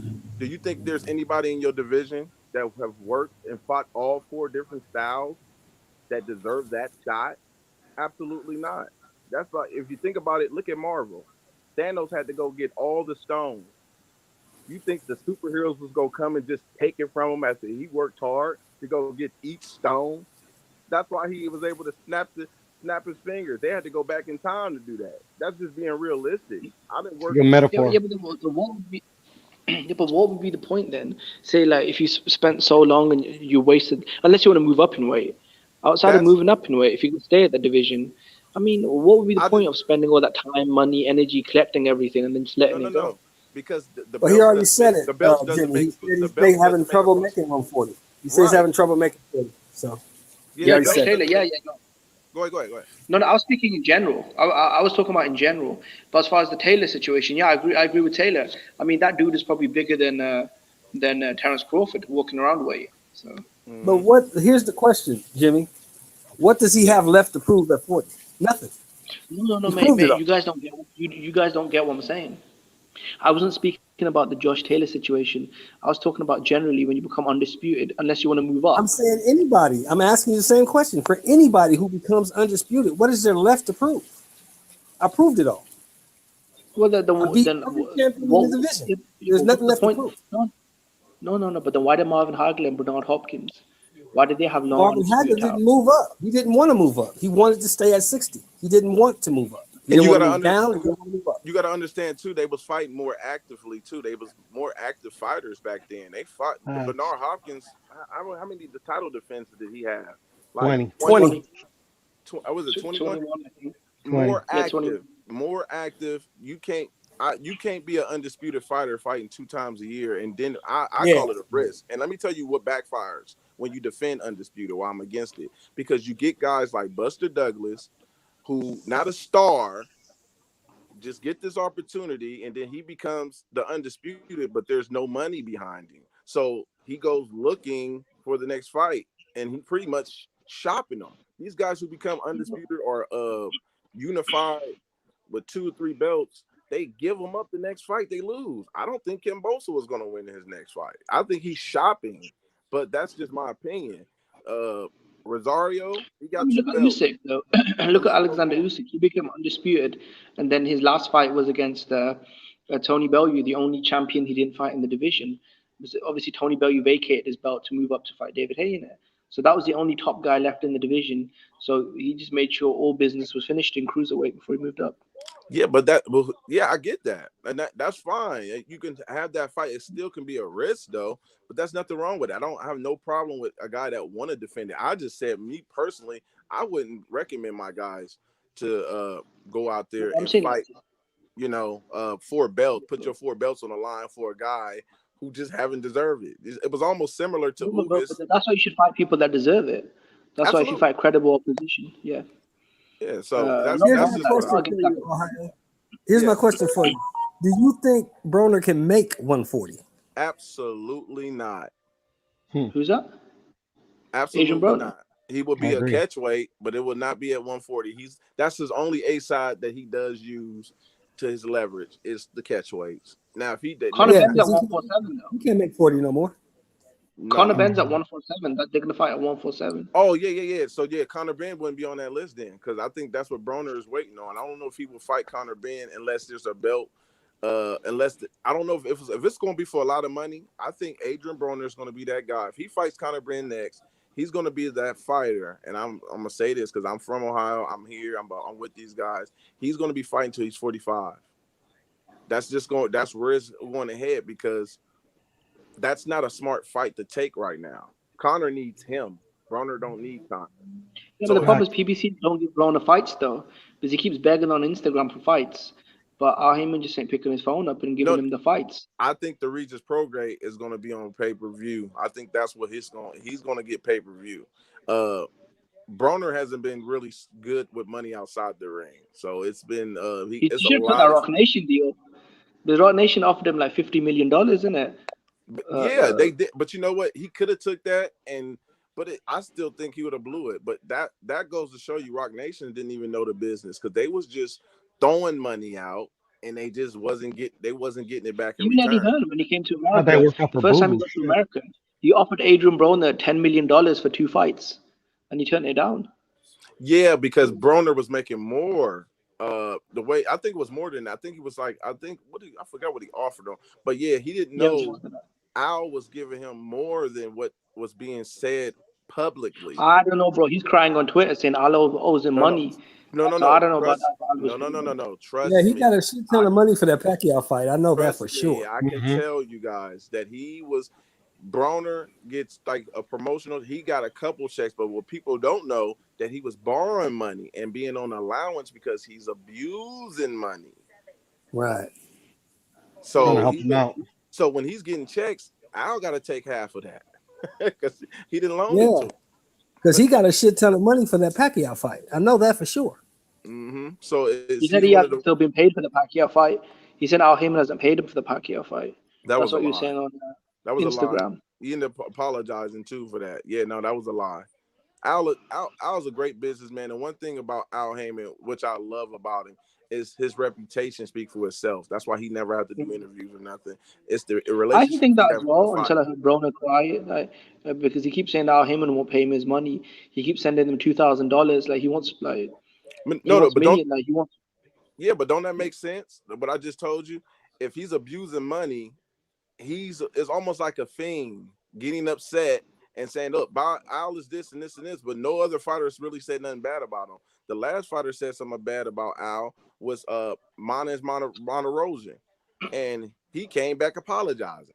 So it's like, what more do you want? So I think AB is frustrated. I mean, he goes on a depression. He's 1 minute he's happy, the next minute he's sitting in the tub, half naked in the halfway house. I mean, it's crazy. Why doesn't Heyman get fights though? Because that's the one thing he's consistent.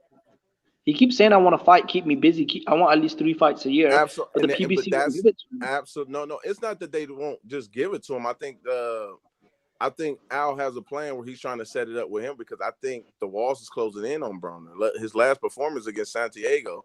I mean, you can only build around a guy. He said the reason why he looked like shit. The reason why he looked like shit is because he's not active. He told him, he goes, "Get me active. Let me get back on the clean life. And when I'm active, I'm in the gym. I'm out of trouble. Keep me busy." And a guy like him, I mean, he could, because he's still a big name and he does good numbers. He could probably, fight a couple of bums a year and make several million. So I don't know why PBC is just. Listen, Jimmy, that's not Al's job to keep him disciplined. That's his job. Mm-hmm. He's a grown man. But it's the catch-22 though. Any kind of business. Yeah, but then why? Nobody in any kind of big business is gonna handhold a grown man. He shouldn't even be getting allowances. I'm gonna tell you the truth. That shouldn't even happen as a grown man. Well, then if he can't handle his business, then he needs to give all of Broner's money to him. Then, because don't fucking give him pocket money, like allowances. No. See, help him out though. What you don't understand is when you get 5 or 6 million, and within 8 months you don't have nothing to show for, and you come calling. I know people. I'm not even gonna give sources where money was being borrowed from trainers, 40 to 50,000 guys. Okay, I'm talking about receipts where it's bad. So the thing I'm getting at is that there is some. Well, Al Heyman needs to pay him then because he turned down that fucking $50 million from Rock Nation to fucking stay with Al Heyman.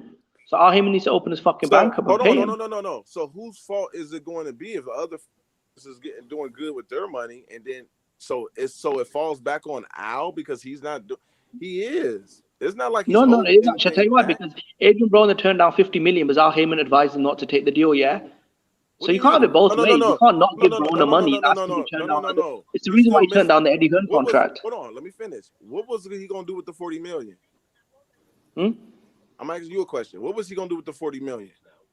That was his business, isn't it? No, that's my point. How many times you have heard somebody you talking about the $40 million like that was gonna change his life? If he's gonna blow through it, then that deal. Yeah, but bro, it's more than the $1 million he's getting to fight these bums. He's getting more than $1 million. I don't know where you get that from. He's getting way more than that. I don't know, man. He's complaining online about something, man. Think about this, Jimmy. Think about this. When he was in trouble in Ohio in that courtroom, and he needed that money to get out of jail, where do you think he got that money from? He didn't get any money. He said, "Did you see him empty his pockets out in front of the judge?" Yeah, he did. Yeah, he had to pay to get out of jail that time. Yeah, he got the money. That's what I'm saying. He said he only had $13, and then he posted a whole bunch of stacks on social media. It seemed like you're picking and choosing when to acknowledge certain things Floyd Broner is doing, and you're not even mentioning that he's posting prostitutes. Well, I ain't gonna even say prostitutes, where he's tricking. He's telling women how much he's paying. He's got, he's tricking a lot of money. So I don't understand. You sound like but bro, it's his money, it's his business. He can do whatever the fuck he wants with it. But that's I don't get what you're saying. Hold on, but that's my point. If I'm invested in you, don't tell me that it's his business. Do what he want when you starting to come back to me and ask for money that's mine. Yeah, but bro, you don't go back to him is he turned down $50 million, bro. Like, I feel like you're kind of I don't know, man. You're kind of looking at it from one angle. You're not being fair. No, you're not paying attention to what I'm saying. I'm not looking at you. He turned down $50 million because he had a plan. Jay-Z, where's Jay-Z's company? That's what you're not getting. What are you talking about? Where's Jay-Z company at? Right now, no, it's not here right now. So what are you talking about? No, Miguel Cotto and Andre Ward got the back. No, Miguel Cotto and Andre Ward were paid in full though. Because Miguel Cotto signed to Rock Nation. It's about long and Adrian, what's his name? Miguel Cotto and Andre Wood both signed to Rock Nation, and they were paid in full. Right? Well, whose fault is it, Jimmy, that he didn't take the $50 million? It's his fault. Him's fault because he advised them not to take the deal. It's not his fault. It's his fault because he's a grown man and he could have signed it if he wanted to. This is where he's mixing it up. This is where he's messing up. Yeah, and that's true. And this is where he's mixing it up at. You guys are just hold on. I'm out here trying to defend that. You know what I mean? I feel more sorry for the fighters than rich businessmen in suits. I don't know. Maybe it's Yeah, because Al does a great job when it comes to preparing these fighters out. They got businesses. I don't know. Jamal Charlo can't even pay fucking his restaurant fees. He has to dine and dash, bro. I don't know how much. Huh? Did you not see the story where Charlo, he couldn't even pay his fucking tab at a bar? Hold on. What that has to do with Al? Whose fault is that, though? Whose fault is that? Bro, I don't know, homies? That's his fault. How much is Al Heyman taking care of Jamal Charlo if you can't even pay a tab at a bar? If you ain't got the money a month after a fight, that's not on Al. I'm listening to you, but just say you don't like Al. I mean, because you're making no sense. Just say you don't. No. You're out here. Okay, cool. You can defend Al Heyman, and I'll defend Adrian Broner. Okay, cool. Yeah, no, I defend Adrian. I'm around. Well, I don't get what you're saying. I'm with no, bro. I just said I was a big fan of Al Heyman, but when Adrian Broner started leaking the stories about how Al Heyman ain't paying him his money, Al Heyman ain't giving him fight dates. Obviously, I'm gonna, take it. So you're gonna say, so if one Taco Bell is bad, does that mean all the other? Bro, I don't know who the fuck Al Heyman is, bro. Neither do you. I know who Adrian Broner is. I've seen him fight. I fought him in his career. Wait a minute. You're defending the dude you don't even know if he fucking exists, bro. You're defending like fucking Cast with the Ghost. My aunt used to date Bobby Heyman, his brother.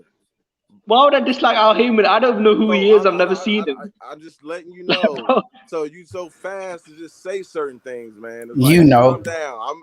I'm in Ohio. You're defending an invisible man in a suit. Like, I don't know, bro. No, he's smart. He don't have to say. I don't know if he's smart or clever, bro. I've never seen him. I've never heard an interview of him. I can speak for Broner because I've seen Broner. I followed his career. So, but yet, Broner has been in and out of trouble. So, and you taking his word for certain things when Al has looked out for him a lot of times, and he How can I take apologized. out him his words if I've Hold on, actually and never seen the interview of him, bro? and Broner has apologized, and it was a fake tweet going around that Broner cussed Al out that went viral. That wasn't even true. Broner had No.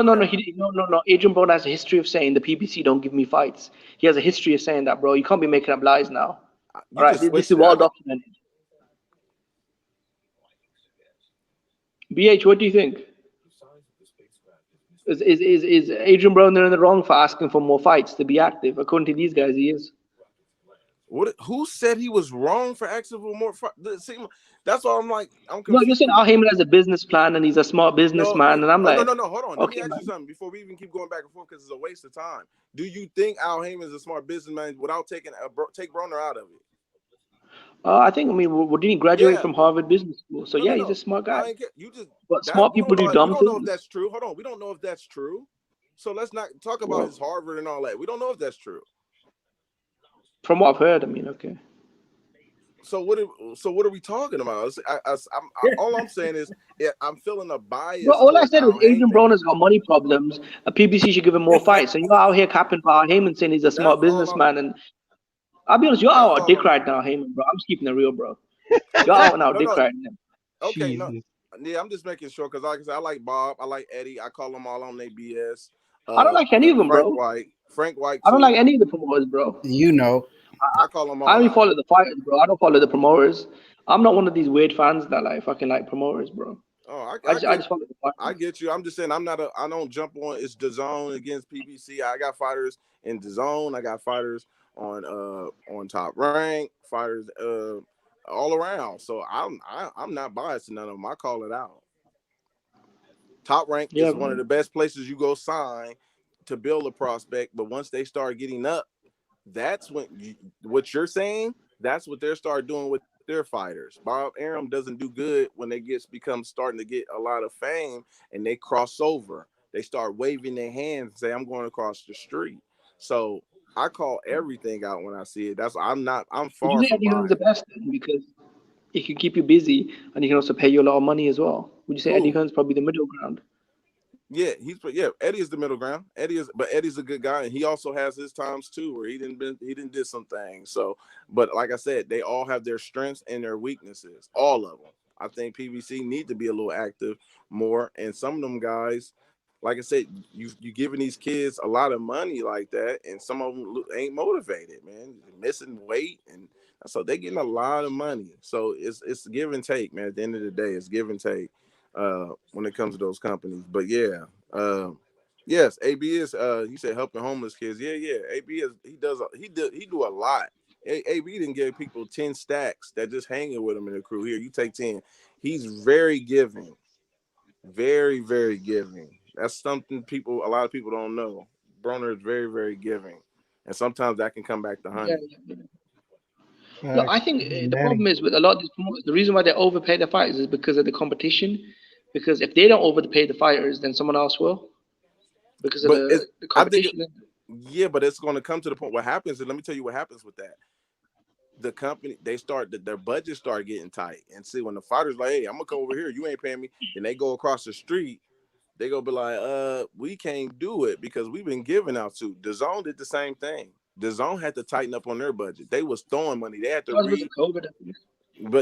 renegotiate Canelo's contract. That was still dumb. It was one of the dumbest contracts in sports history because you give a guy. That happened because of COVID. No, they still start to think about it. And let me tell you why it was going to still happen because Canelo was his opponents and DAZN couldn't do it. How you going to give a man a 11-fight deal when he still get to pick his opponents? They couldn't pick it for him. So he could have fought 11. This is where Del Hoy fucked up. This is why he's too Golden Boy. Absolutely. Because Oscar De La Hoya told Canelo that you can pick your opponents, and then he turned around in the same breath and told DAZN that you can pick Canelo's opponents. Absolutely, and that's what the deal that Canelo thought he was signing, and it wasn't. That was the deal he thought he was signing, and I said that was the dumbest thing ever. I would have never signed that. But if we a fighter and and his advisor, oh, we taking that because we know we gonna run to the bank with it. Yeah, but to be fair, I mean, at that time, the zone had to pay that money because for two reasons. Number one, they were new to the market, and number two, they were trying to outbid ESPN and Showtime. But that's what, They were and offering Canelo big I get contracts. that. No, I get that. And Thriller did the same thing with that. They Yeah, they overbid were it. Thriller as They well. overbid it for a fight that really wasn't worth Yeah, that, but but it Canelo had just backfired. made 50. Canelo had just made something like 50, 60 million against Golovkin in the rematch. So offering him 30, was it 40 million a fight? That wasn't that much, like compared to what he was making. Yes, but on the Because he was already app, making them. they took a risk. That's what I'm gonna look at it like this. They just took a risk, and I didn't think it was a smart risk, but they was I trying mean, because look they at did. Al Heyman. PBC just paid Al Heyman. PBC just paid Canelo. Was it 40, 50 million to fight plan? So I mean, Canelo's used to making that money. So I Yeah, don't think it yeah. was a dumb. Yeah. It's still, but he wasn't couping. They weren't recouping none of that back. And DAZN even said that they wasn't even fighting in America no more. I think they have changed that, but they have changed up. They had to switch up a lot of things and get smart. That's all you What get. You about got the to take rumors that? risks. What about the rumors that Al Heyman's lost $500 million or something of his hedge fund money? No, What do you think of that? I think he has. I think he has lost some money. I think that's why it's starting to get tight when you are paying fighters and you're not getting money back in return. See, they're smiling. That's why these pay-per-views, when people say, I don't get about these pay-per-views, Al Heyman is counterpunching. He's telling these guys, look, you're gonna have this pay-per-view, Charles Martin and Luis Ortiz. Wait. We fighting on pay-per-view? Absolutely. Because when those numbers come back, this is what you're gonna be getting for now Yeah, on. but that doesn't make any sense though. I'll tell you why. Because Eddie Hearn offered Jamal Charlo was it $7 or $8 million to fight Boo Boo, but then if he fights on pay-per-view and they do less than 100,000 buys, then I What mean, will he even make $1 million? what are you talking about? What makes no sense? Like Jamal Charlo, when did he offer him? Was the pandemic going on when he offered him this? No, not before that. Before that. That's yeah, so that would have been cool. But people, you got to understand how Al moves. Al never he never sent his champions to other networks. So even Yeah, if that but was that a doesn't make any legit, sense though. Then you're even if trying to that, say basically he's a slave master because you can't go to another network and make more money, but then I'm gonna put you on pay-per-view and this is your value. You have to pay less money. no, you're not So you're listening. basically saying, "Oh, Heyman's the yeah." You're not listening. He don't send his champions over to another network. You talking about money. Al is obligated for his networks for those belts to be seen on there. So no matter how good the offer is, he's building Okay, what he's building. I want you to understand that. The only time but you've that's not seen the the Al fighter's Heyman, problem. hold on. The Why is that only the time, fighter's problem though? hold on. The only time you seen Al let a fighter go with a belt over to another network is when he knew he couldn't match the offer and they was overpaying for the belt. That was AJ versus Charles Martin. $8 million. Do you think Charles was worth $8 million? It was five Absolutely. million. Absolutely not. But for AJ, it was It was worth the five risk. million. Huh? It was $5 million. No, I heard it was 8. No. It was $5 million. Well, even 5, but I heard it was 8. But that's still a lot of You know what? money. You're right. No. It was £5 million. You're right. And £5 million is $8 million. So yeah, Yeah, you're right. I said I had to check that again because I Yeah, know it was no. like 8. But anyway, that was a lot of money, and Al is a visor for them to go get money, to go make the most money. So that was a good position for him. The same way Look about he was it did, though? the Because same way. if he gave Deontay Wilder that belt for 8 million, then Wilder would have been in a much better position to negotiate more money, but from No, but whatever. yes, but at the end of the day, it was about he still got to be obligated to his fighter. That was his fighter. It ain't no I'm gonna be favored and give it to Wilder. No, So when Wilder turned down the $7 million from Al Heyman, who did Al Heyman? I mean, who did Charlo fight to make 7 million? Because it can't be Derevchenko because that did less than a hundred no, no, thousand no, no, buys. no. See, that's yes, no. The offer, like I said, the offer it didn't matter if about the money. It was about him staying on that network. You talking about well, if he turned this down for this, I'll have But isn't that always wrong though? I don't get what you're saying. But when I think he fought who did he fight? Dennis Hogan and or some bum for like $1 million. So wouldn't it make more sense to fight Andrade for 7-8 million for Charlo than fighting like another cab driver for $1 million? Yeah, but you gotta understand, wasn't Jamal wasn't didn't want to fight Jamel Charlo. You can't make these guys fight. They gotta want to fight them too. All you can do to fighters is present it to them. I hope you know that. Yeah, fair enough. Yeah, you're right. I mean, if you're scared of Andrade, yeah. Yeah. So Charlo, I've always called him out on that. He should have went to 168 and fought Plant before Canelo. Like he's sitting waiting, and I always call these fighters out on that. Y'all gonna sit and wait for Canelo, and no, I don't think Plant would have fought Charlo instead of Canelo, because Plant didn't even want to fight Benavidez before the Canelo fight. Yeah. So but now they want when Benavidez had the belt. If I'm honest, when Benavidez had the belt, he didn't want to fight Plant in a unification. So yep. But now since Plant lost, look who he want to fight. Look who he have no problem fighting. I fight Benavidez. I fight because you ain't got no choice now.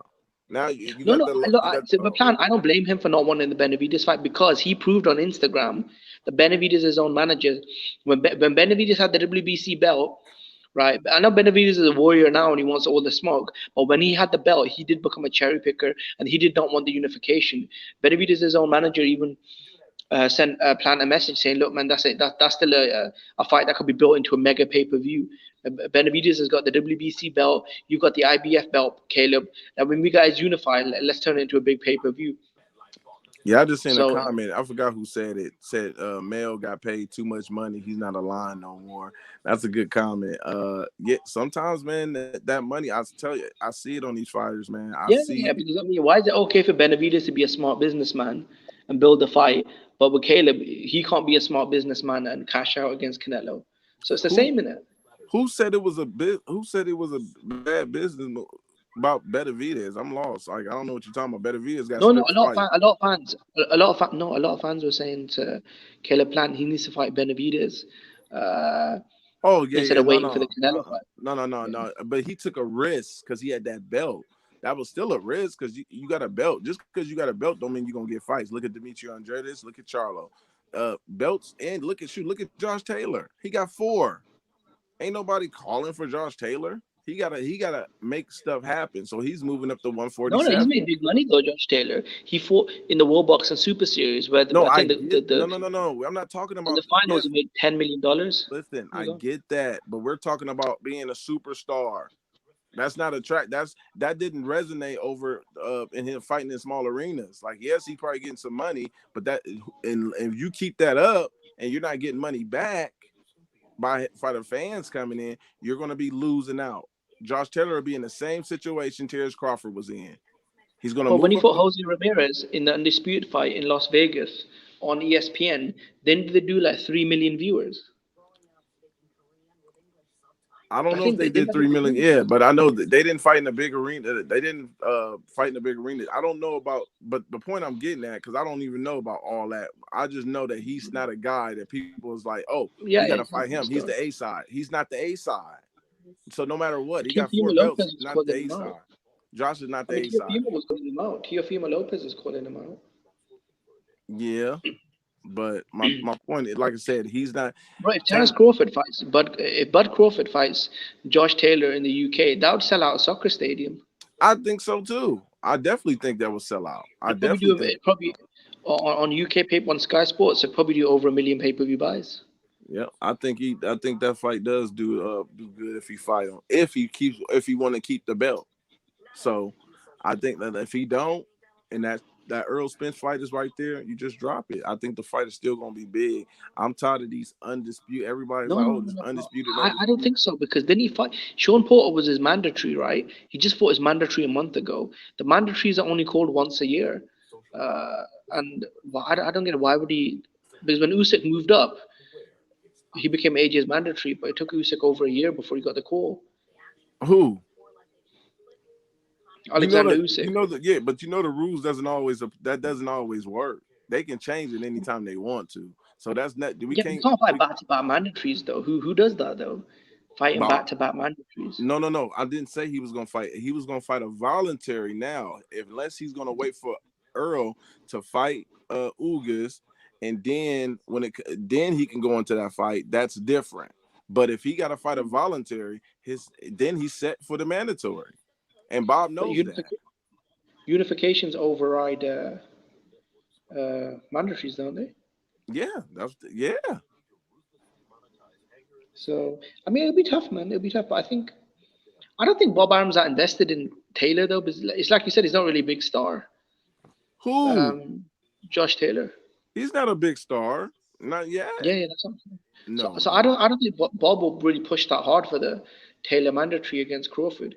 Maybe if Crawford becomes undisputed, then he might push hard for it. Well, let me ask you a question.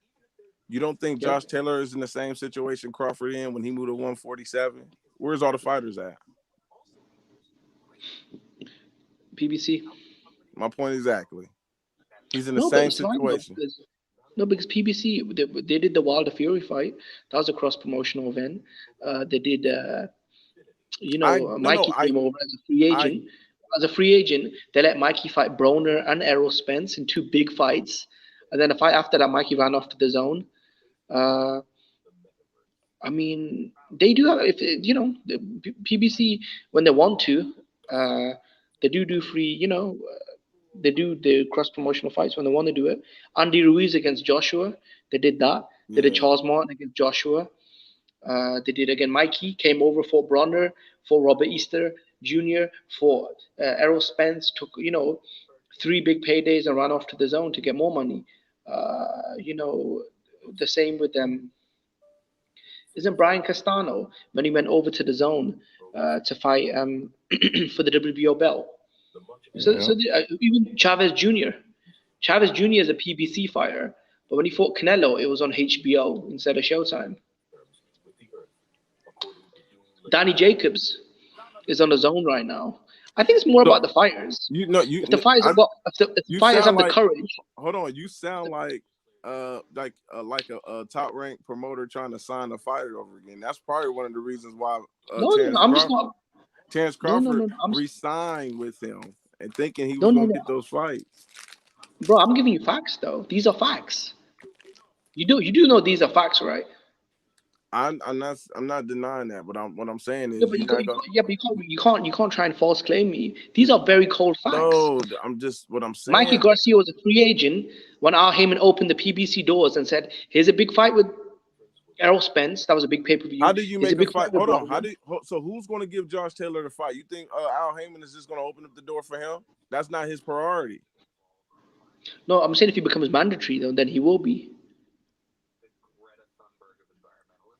Who? I mean, look at that Campos guy. No, the belt is going to be the WBO, though. Top rank is going to be focused simply on the WBO. Bro, the winner of Errol Spence, versus Bud Crawford for undisputed, will be a massive fight for Josh Taylor. And if he puts pressure on the WBO to call that mandatory, he'll go to a purse bid. Then everyone can bid. The Zone, ESPN. That's the fantasy. That's the fantasy though, because I think Earl is moving up. He's already saying he's trying to move up to 154.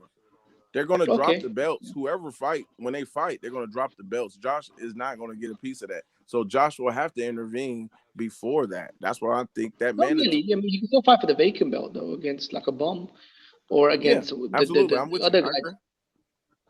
I mean, Keith Thurman's still at the division. Adrian Broner's at the division. I think Crawford might be at the division. Because, I mean, I think if they do fight, I think Crawford will beat the dog shit out of Errol Spence easily. Who else have you got? Keelan, who might do 20? Hold on. Keelan said you got Virgil. He might do 20K. Who you talking about? Who might do 20K, Keelan? Somebody might do 20K. I don't know if you're talking about Josh.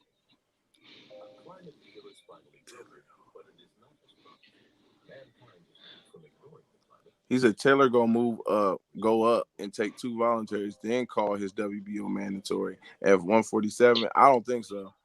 Taylor, if he moves up, he won't get the voluntary straight away, the mandatory, because Bud just satisfied his mandatory and then. No, absolutely, he did. So he won't. That's what I said. Once he move up, he's moving up. He'll probably take a tune up. You know what I mean? Definitely, I see what he's saying. Okay, that's probably what he's saying. By 2. Take that first one, but I don't think he's gonna take 2 exactly. He's gonna take the first one and then he's gonna go into it. But Crawford didn't do it. Crawford went straight up and fought Jeff. And so that's what's probably gonna happen. But that's the politics, man. I don't look for it. If it ain't undisputed, I don't care. I still think it's a big fight. I'm not big on always undisputed. It's the reason why we only have 6. But I definitely see in the next probably about 7 years, we're gonna have over about 14 to 15 undisputed champions because everybody's gonna be going for these belts, vacant belts. They're going for undisputed now. So just watch, and we're not gonna get the big fights. Look, to be honest, I don't look. Undisputed means you found a way to be either the top contenders or the champions have become it. I mean, it's like Canelo when he became undisputed. He beat 3 undefeated, young, primed up champions. Number 1, Callum Smith. Number 2, Billy Joe. And number 3, Caleb Plant in the division Yeah. at that time. No, I think there's some of them gonna be good undisputed, but then you got some that, like I said, you're gonna have some that beat guys like a Rosario. I think Boots Ennis. No, I think Boots Ennis will grab up the IBF belt. I think Virgil Ortiz will grab up the WBC belt. I think Josh Taylor will grab up the WBO belt. And oh yeah, Virgil is definitely getting in position for the WBC, so you might as well suck that up. Yeah, He's definitely getting in position. I think the WBA belt, someone like a Conor Benn could get that. So I mean, yeah, I think the division will be in good hands. I mean, they don't need Terence Crawford and Errol Spence.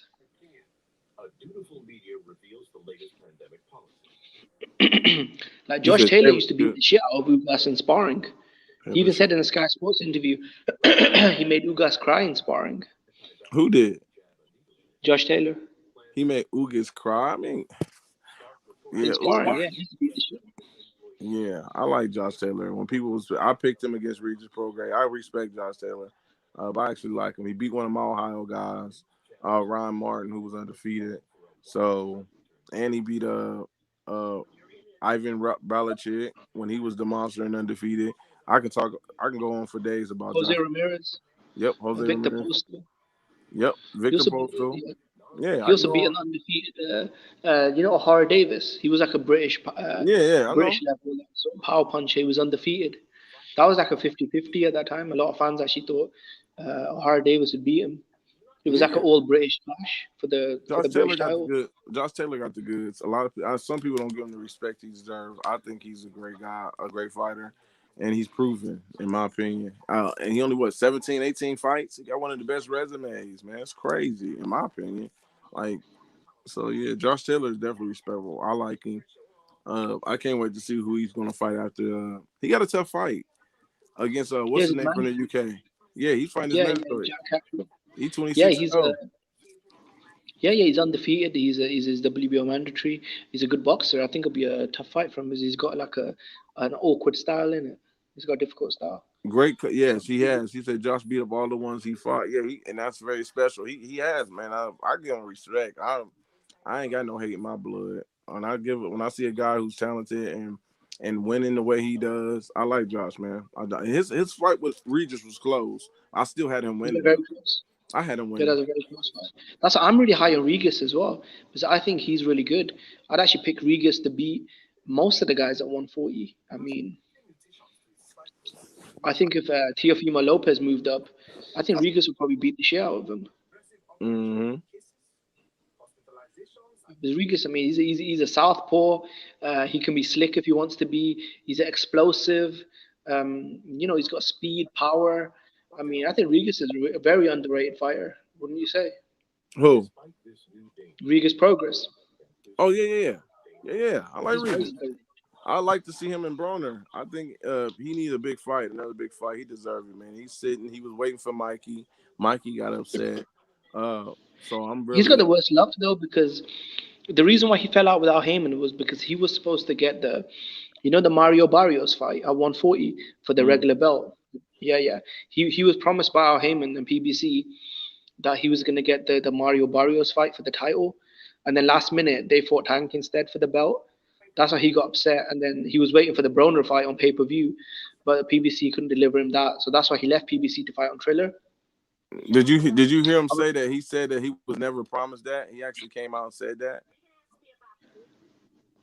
He said that he was though. He said he was being lined up to fight Mario Barrios. No, I know that, but I also seen him say that was that's not what he was trying to say. People mixed his words up, and he was trying to cover. Maybe he was he said that he was telling the truth, but then he covered his ass. Maybe I don't know, but Should I tell you why he covered his ass though? He probably thinks that he thinks he might want to go back to Al Heyman, and he went to the zone to fight Mikey in a big fight. That fell apart. It's just smart. It's smart business. You don't want to burn bridges with nobody. I tell these fighters all the time. Rogan is a perfect example of that. Jamel Herring is the perfect example of how you leave Al Heyman and go across the street. He left on good Danny terms. Jacobs. He never disrespected. Danny Jacobs as well. Yeah, Danny, but he was still working with Al though. But he was always the advisor. He was still working with Al. Yeah, but, Danny actually tried to get the Charlo fight, bro. I know. Danny actually revealed that. Instead of moving up to 168, he said he wanted to stay at 160 for one last fight against Charlo, but Charlo turned it down to fight. Who did he fight? Nobody big. And once again, I think that was gonna be for the zone, though. I don't think the zone was gonna let Danny go over to PBC if that was gonna be the case. But I still don't think they would have took that fight right now. I don't know. In my opinion, Charlo is just waiting for Canelo, and he's sitting on the shelf, man. And not even saying sitting on the shelf, but you can't just be fighting these guys and just waiting for Canelo. Like, why are you mad that he's going to cruiserweight? Like, I don't know. Yeah, Charlo's just mad. He's wasting his career. He won't fight Andrade in the unification. He won't fight Danny Jacobs when he's offered the contract. I mean, he didn't even fight fucking Eubank Jr. You know when Eubank Jr. was on the PBC? When he went there to fight Charlo for the belt. He didn't even fight Eubank Jr. Yeah, they were supposed to have that set up. I know. That was supposed to be a setup. But I don't know. Like I said, I don't know what he's trying to do. He talks about, with David Benavidez. I hope one of those guys fight each other because they need to boost their profile up a little bit more. I'll be the first one to tell people, I don't think Canelo should have to fight those guys. He should have fought Charlo. Don't get me wrong. He was a mandatory. He maneuvered around that. But now, hey, it is what it is. So now what y'all going to do? Y'all going to sit and wait?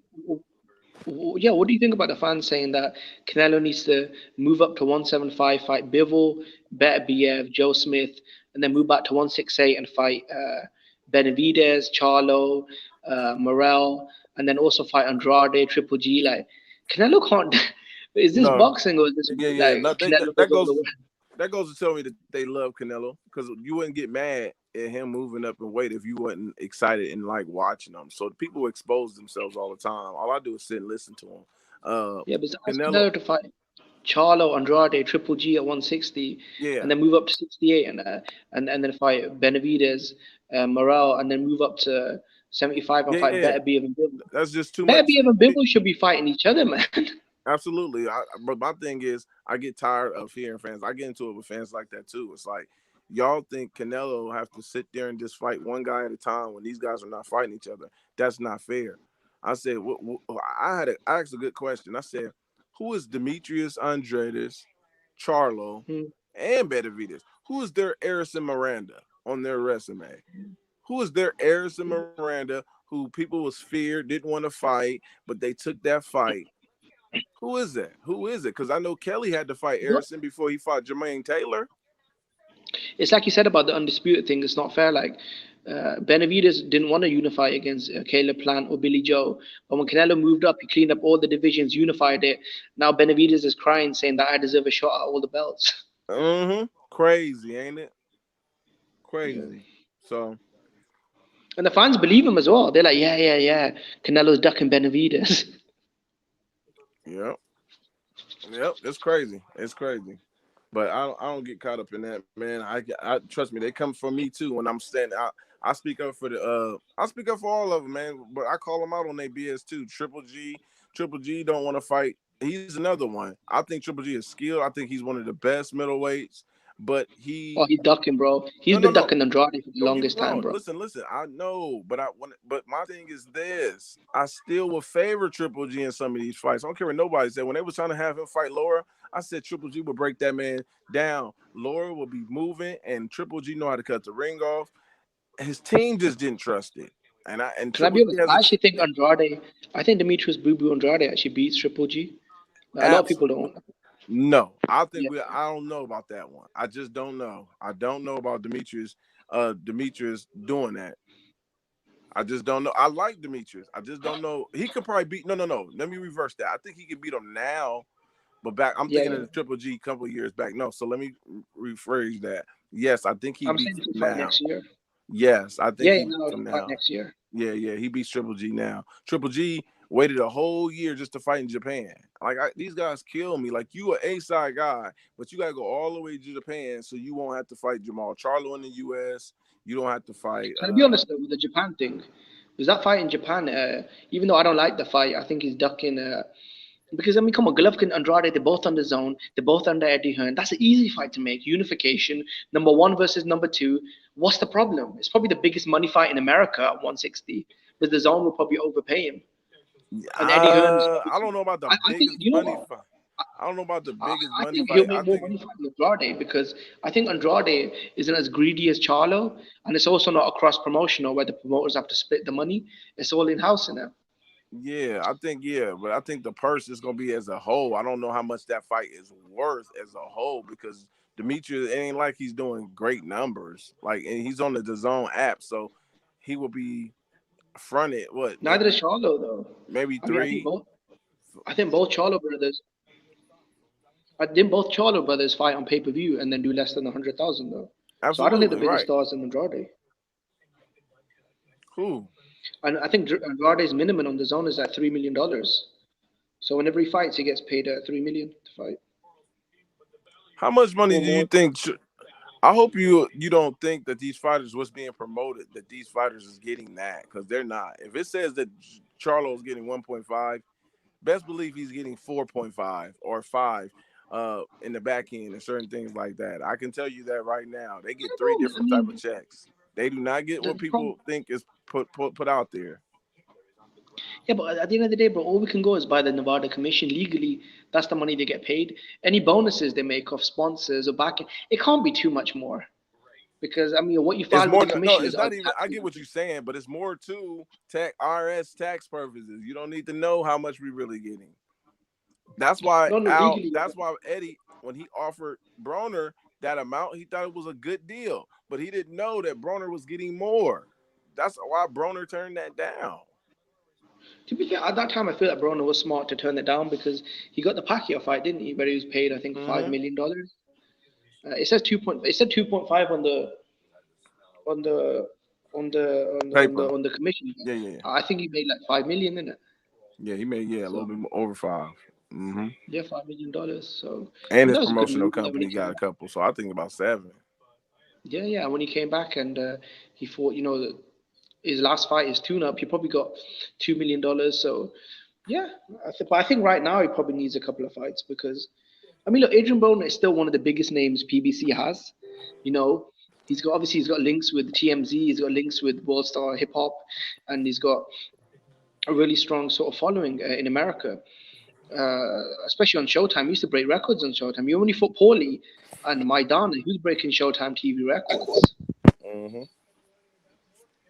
Even when he fought Jesse Vargas in New York, they did big numbers. So I think it's a good thing to keep Broner active. With PBC, they do good numbers on, Showtime or Fox. Especially on Fox Free TV, they'll do massive numbers. That's true, Kaylin. David Morrell, he did. Yeah. He said when you hit your 30s, you be amazed how fast how old you get out in one night. That's true. I think Crawford is definitely on his way out the door in a couple of fights, man. Sean, I knew that they was going. When I talked to Kenny, he called me when the fight was done, and he already had plans for Sean retiring, even if he won. And people think it was crazy. Like, no, if he would, nope, he was not going to fight no more. Yeah, to be fair to Sean Porter, he's pretty much done everything in his career. If he beat Terence Crawford and became a 3-time welterweight champion, and he got paid, I think, was it over $4 million for that fight? Yep. Mm-hmm. I mean, what more does Porter want to do in his career? He's done everything. When we look at his resume, he's fought everyone. He's fought, obviously he fought Crawford, he fought Spence, he fought Thurman, he fought Bronner, he fought Danny Garcia, he fought Ugas, he fought Alexander, he fought Paulie, a 3-time world champion, he fought Berto. I mean, he's literally fought everyone. Yeah, I know he's taken a few losses, but he's also won some big fights as well. Yeah. Oh, yeah, absolutely. Yeah. So yeah, it's all about just making sure you good money management and stuff like that for you to walk out the ring and never come back. Andre Ward did it. He was a master at it, taking care of his money, and people understand that, man. These guys come back and fight for Yes, you know money. when people criticize Kenny Porter that he's too involved in the Sun. I don't like it when fans criticize him because Kenny Porter's response is, "I made my son a millionaire, and then what have you done for your son?" Mm-hmm. So I think it's more of a Kenny thing because he wanted his son to leave the sport when he was still somewhat young in it because you don't want to give the sport everything in it. You want to take something and live the rest of your life with it. You want to leave the sport with a little something left in the gas tank in it. What you said? What?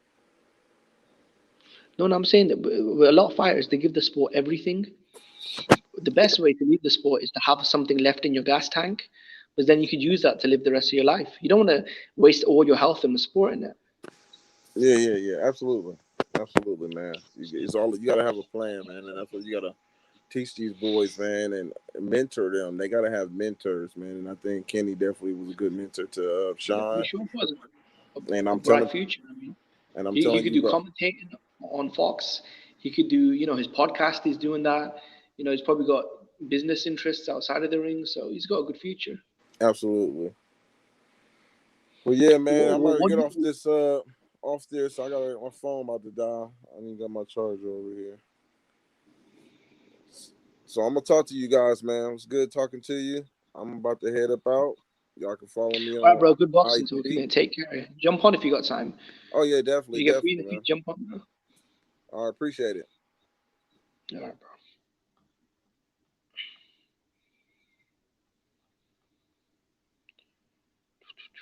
BH, are you on? H Money. Who else is on?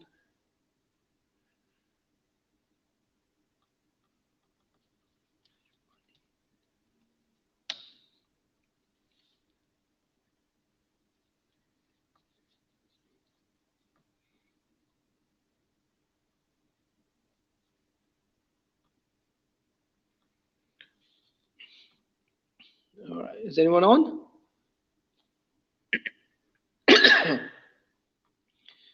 All right. Let's see what the chat's saying. Let's see what the chat's saying.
Yo, is anyone else on?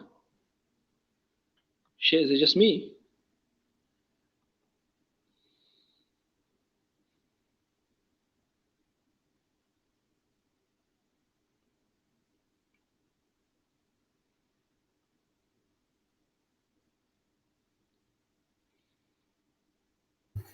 Yeah, no. Anyone there? Yeah, bro, I'm still on. Yeah. Well, H Money he'll be back. He had he had to make a little run real quick. Oh, what is it? Is it gonna go get some food for the night? Yeah, sir. You got to get the fast food, if you That's know what we what I do, mean. man.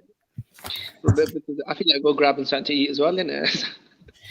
Yeah, man. So what's been going on in the sport of boxing lately? Any new headlines at all? uh, Let me just check boxing scene. What are you guys gonna order to eat? A good. He went to go get the Zaza pack. What's that? Mexican food. Nah, something smoked. Oh, okay, Yeah. okay. Yeah. That's even more important than food, bro. You know what I mean? You gotta get your mind right. That's the first step. What do you think about Keith Thurman coming back against Mario Barrios? Keith Thurman. What is he coming off of a loss to Pacquiao, right? Yeah, 3 years. Yeah, he hasn't fought in 3 years. His last fight was a lost split decision, Manny Pacquiao. It was a good fight. Yeah, I think he's a good fighter. I'm glad he's making a return back. But how do you think he's gonna be able to perform after taking a 3-year, 3-year hiatus from the sport of boxing? A lot of things change in the sport in 3 years. Do you think ring rust will play a factor in his fight against Mario? What's your take on that? To be honest, bro, he's been out of the ring for nearly 3 years. The fight with Pacquiao was a war. He's also, I think, he's also coming off some injuries. Keith Thurman does have a history of injuries. He's 33 years old now. I mean, I'm not sure. If it was the prime Keith Thurman, the one that fought Pacquiao, he looked good in that Pacquiao fight, even though he lost. I mean, that was a war. Yeah, he looked good in that fight. I think that Keith Thurman will knock out Mario Barrios. The one that fought, the one that destroyed Diego Chavez, Robert Guerrero, Calazo, the one that fought Sean Porter, Danny Garcia, even like a Manny Pacquiao. I think if it's that Keith Thurman, he'll knock Barrios out in less than 6 rounds. But if it's a damaged, rusty Keith Thurman, then he could get upset. I actually think this is a good fight. It's a good tune-up for him. Barrios is a young guy with power, who's strong, who's always in shape, who's game. I mean, he gave a former champion. He actually gave Tank Davis a good fight. That was a good fight before the stoppage. So, I mean, it's a good fight. I mean, you got Leo Santa Cruz in the undercard as well. And I think you got Jose Cita Lopez against what's his name? Abel Ramos.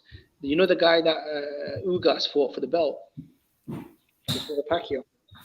Yeah, Manny Pacquiao and Ugas. No, I think on the undercard you got Leo Santa Cruz. So it should be a good fight. A good card, sorry. I look for if Keith Thurman comes back, I think he could give a good fight to any of the guys. Because I think Keith Thurman's a lot better than Sean Porter. Young Jimmy, what's good? I'm back. Yes, bro. I'm just holding it down. What's good? You was talking to my brother? Yeah, I was talking to your brother, man.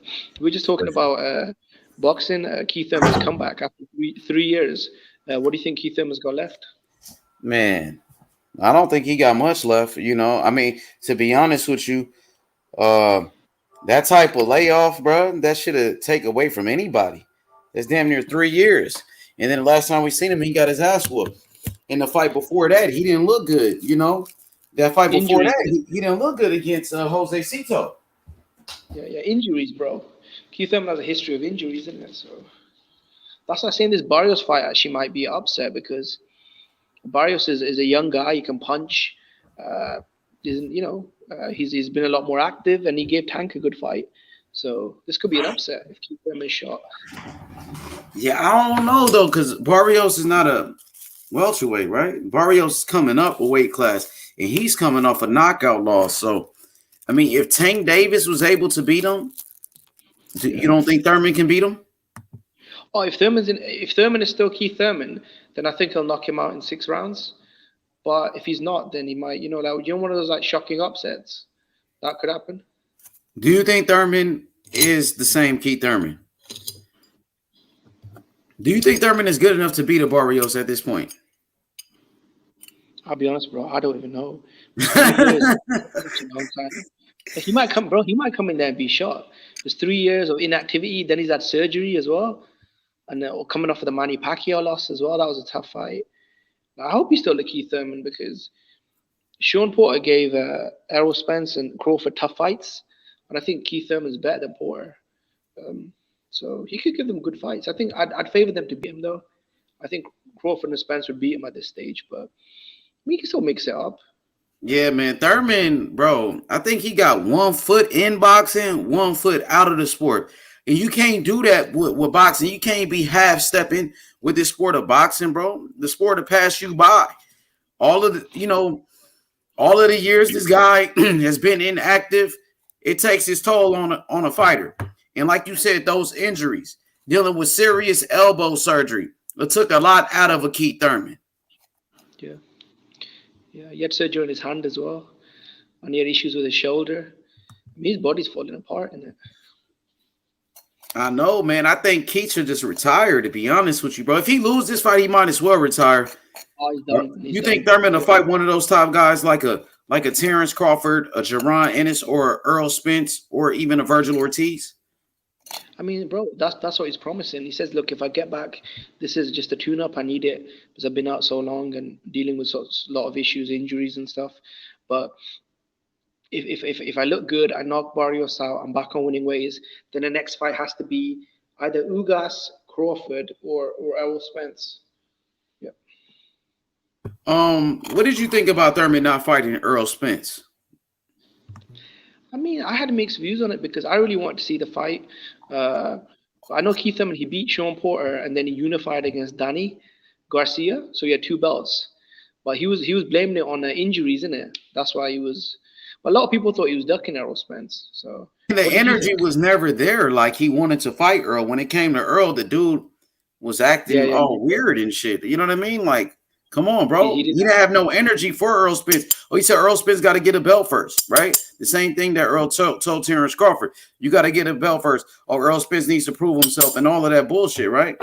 Well, he said the same about Crawford, though. Do you remember Crawford moved up? He said to Crawford, like, Crawford needs to prove himself at welterweight. He needs to get a belt for that fight to be attractive. So I think once Keith Thurman became a unified champion, he was looking for a Mayweather or Pacquiao kind of cash-out fight. You know what I'm saying? What do you think about the legacy of a Keith Thurman? Do you look at Keith Thurman like a Hall of Famer or a future Hall of Famer? You know what? The one thing I'll say about Keith Thurman is 4 years ago, Keith Thurman was the undefeated unified welterweight champion. He was a lot of people had him top 10 pound for pound. This is when he beat Porter. He took Danny Garcia's undefeated record. He unified the belts. He knocked out, what was that guy, that Argentinian puncher, undefeated Diego Chavez. He beat the shit out of Robert Guerrero. Probably did a better job than Mayweather at that time. Keith Thurman had a lot of hype. Do you remember? Yeah, but I mean, what's his best win? Sean Porter? Kell Brook beat Sean Porter, right? You know, what's his best win? Danny Garcia? Danny Garcia? Are you serious? Come on. Earl Spence beat Danny Garcia. Earl Spence gets no credit. So I say Sean Porter. I think the reason why Keith gets more credit is because heading into the fight, Danny Garcia was undefeated champion. Yeah, undefeated champion. By the time Errol got to him, he take a couple of losses, isn't it? Keith beat him, Kell beat him. And I think the reason why a lot of fans don't give him credit is because he struggled against Sean Porter. And a lot of people, because I thought Errol was a lot better than Keith on the way up, if I'm honest. Yeah, I still think he's better than Keith. You know, I think Earl always was better than Keith. And that's why Keith wanted no smoke with him. Felt like Keith was slightly like overhyped slightly. He did, you know, he was a unified champion, but that's about it, you know. He hasn't done anything ever since then. Yeah. You know what? But you could say that Errol Spence's resume, he's got 2 belts. His big wins are Danny and Porter. I mean, they kind of, if he beats Ugas, then I'd say he's done more in his career. But heading into the Ugas fight, I mean, his best wins are Danny, that was after Keith, Porter, that was after Keith, and unifying 2 belts. Yeah, Kell beat Kell Brook. That's how he became champion. Earl Smith and Mikey. Mikey, who was undefeated champion. Mikey was on a pound for pound list when Earl Spence beat him. So you got to give he beat him at 147. You got to give Earl Spence credit for that Mikey Garcia win. Mikey Garcia was an undefeated 4 division pound for pound fighter at the time. And Earl blazed him. He whooped him every round, smoked him, beat him easy, right? Every round, pitched a shutout against Mikey. Yeah. And that was the same What do guy you that think about, Crawford was, wanted to fight Mikey, and Earl got that fight. So what do you Earl think about Spence the beat. whole Bud Crawford Go ahead. war? But between the two fan bases, what do you think about the whole situation? The Crawford fans, the Errol Spence fans. The Errol Spence fans are always trying to tear down Crawford. The Crawford fans are always trying to tear down Errol. The whole. Well, what do you think of all of that situation? The I fan feel like bases. it's like fanboys versus fanboys, and it's like it's getting out of line. I feel like both fighters are great.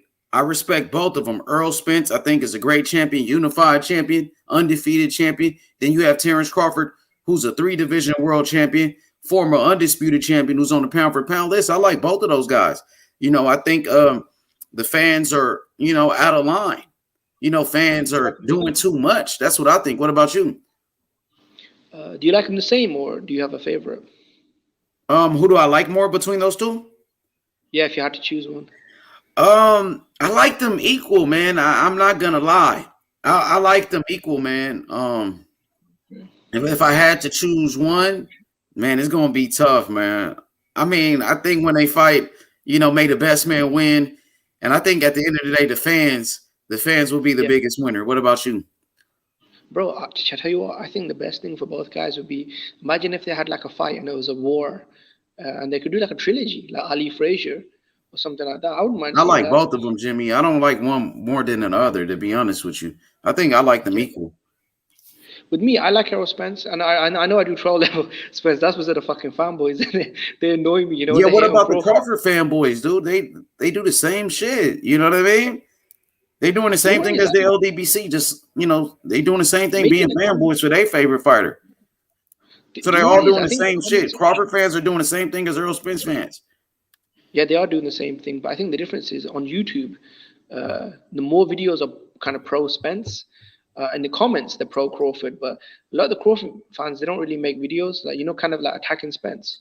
Yes, they do. They do that all day. That's all I see on YouTube since Errol Spence is about to fight for a unification with Ugas. All you see is hate from the Crawford fans. Yeah, that shit is out of pocket, bro. That shit's the same thing. Yeah, I mean, go ahead, bro. Yeah, bro. See, I don't agree with that. The whole boycott thing. That's fucking crazy. Look, if you don't want to buy the pay-per-view, that's up to you. But don't be sitting here saying boycott and let's say unifications. Ugas, Olympian, champion. I mean, I haven't seen his losses, but you're saying he should be undefeated, right? I haven't followed his career that much. Yeah, he should be undefeated. I thought he beat Sean Porter. I thought all those fights that he lost, I thought he won. You know what I mean? It was robberies, bro. Yeah, that happens to a lot of Cuban fighters, don't it? Like, I felt like Rigondeaux got robbed against Casemiro. Lara got robbed against Paul Williams. So for some reason, Cuban fighters, man, they get robbed a lot. Yeah, a lot of them. Lara with Canelo was a very close fight. Look at Ugas versus Sean Porter. Yoel Casamayor, when he fought against Acelino Freitas from Brazil, was another one. Rigondeaux, his fight with Casemiro, another one. Man, so many times, bro, you see, Cuban fighters get robbed. A lot of people thought Luis Ortiz, some people thought he actually stopped Wilder. A lot of people thought he stopped Wilder on his feet. And, do you think Ortiz deserved that, a stoppage over Wilder or no? Yeah. I do like Errol Spence, though, because when he was on the come-up, and actually, even though Kell Brook is my countryman, I was really happy when he beat Kell Brook because he was like a young lion on the rise. I really wanted to see the Keith Thurman fight. But Thurman was saying he was injured, this and that. And I really want to see the Crawford Bud fight. And if he beats Bud, fucking hell, man, he might be, top 2 pound for pound? Him and Canelo, isn't it? So. Yeah, man, Errol Spence is a beast, bro. His jab is one of the best jabs in boxing. His body punching, he's a great body puncher. He got skills, bro. Errol Spence is also an Olympian, so Errol Spence can box, bro, but I think Crawford is a dynamic fighter as well. Crawford can make adjustments like nobody else in boxing right now. Crawford has the ability to knock you out with one punch. Look at this knockout streak that he's on. I think they're both great fighters, Jimmy, to be honest with you, bro. It made the best man win. I really don't have a dog in the race. I am cool with Bomac Terrence Crawford's trainer. I am cool with him. I'm cool with some members of Earl Spence's team. Shout outs to Jay Isom, his best friend. You know what I mean? May the best man win. I just want to see it, bro. But I can tell you right now, Earl Spence and his team, they are very excited about this this third belt, man. Because you know Earl Spence, his motto is what? Strap season. To get him another belt, 3 in the welterweight division, he undoubtedly will be the man if he beats Ugas for sure. Yeah, he has to be. He has. Would you put him above Crawford though? Because, I mean, If he beats Ugas, he would have 3 belts and he's undefeated. I mean, and then look at his resume at welterweight. He beat Sean Porter. If he beats Ugas, that's Ugas on his resume. Mikey Garcia at welterweight. Kell Brook at welterweight. Yeah, of course he'll be number 1 right there. If he beats Ugas, right now is up for debate. Most people I think have Crawford. Even Ring Magazine. If you look on ESPN, Crawford is number 1 at welterweight, but I think that win over Ugas will put him number 1 again, Spence, for me at welterweight. Yeah, I think for me, the reason why I'd have Crawford number 1 is for one reason, because Keith Thurman, Ugas, Errol, Spence, and Terence Crawford all fought Sean Porter, and Bud was the only one to stop him in it. So for me, that really impressed me, because I didn't think he could stop Porter.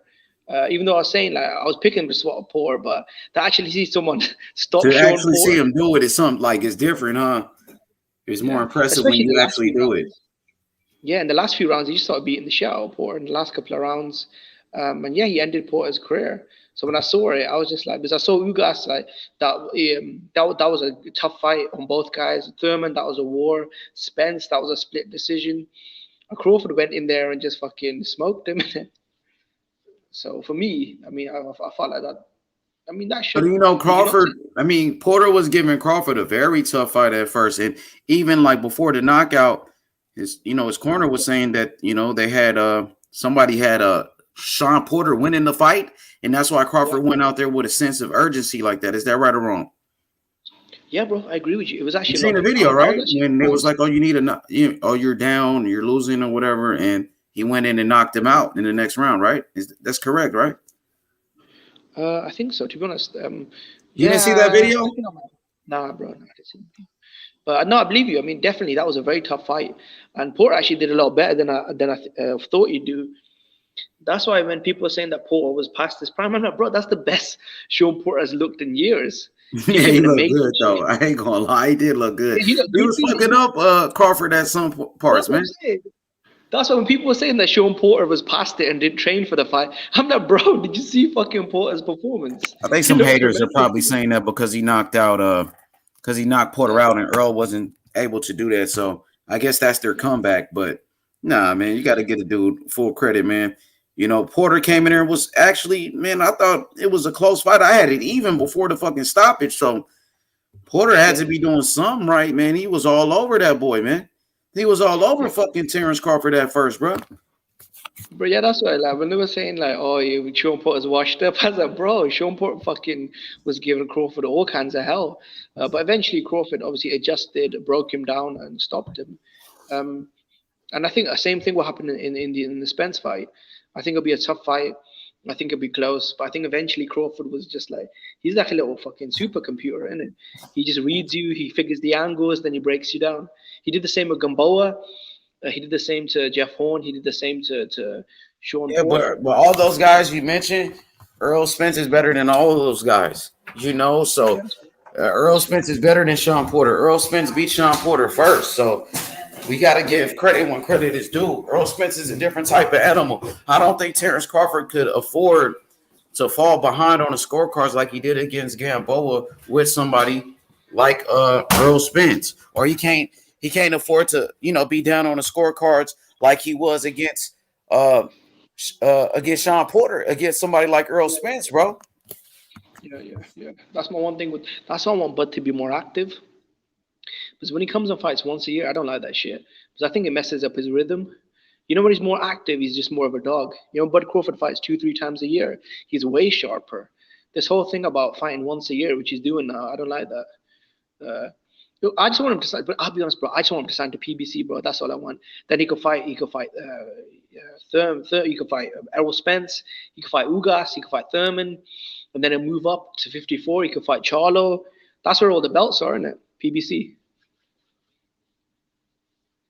Yeah, pretty much at this point, man. If he really wants that fight with Errol Spence, he's a free agent.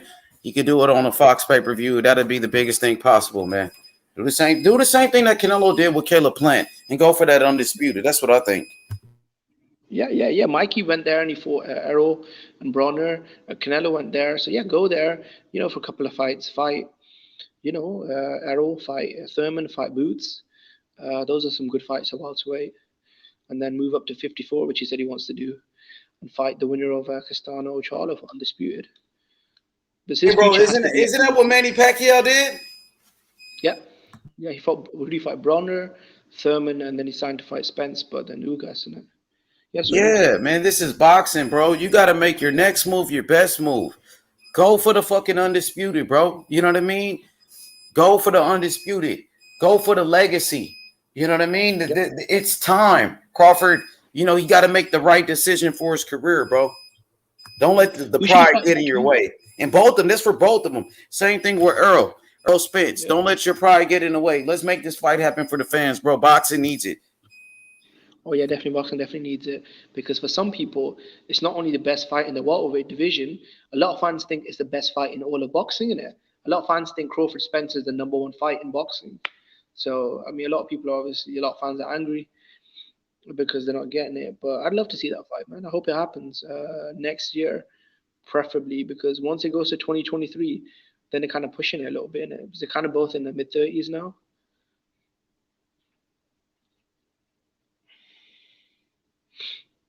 So, what's your thoughts on Jaron Ennis? What you think about him? I mean, I think he's just such a talented young talent, very explosive, dynamic. He definitely looks like he could be the future welterweight king. Very talented. He could definitely beat. I agree with you, bro. I think he could definitely. He could upset Crawford. He could upset Errol Spence. At this stage, I think it'd probably let's probably beat the shit out of someone like a Keith Thurman or Adrian Broner. So yeah, man, he's definitely the future, and I think. Because he's so big and strong and he's so tall, he could probably move up to 54 and do a lot of damage there as well. What do you think?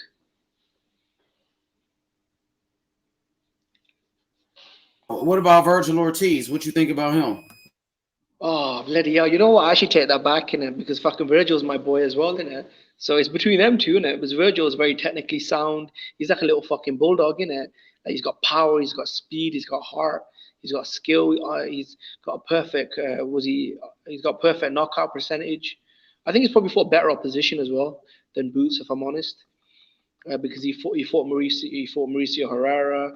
He fought Maurice Hooker. He fought Mean Machine. Would you say he's got a better resume than Boots? I think so. Maybe just by a little bit, but I think that's part. The reason why is because.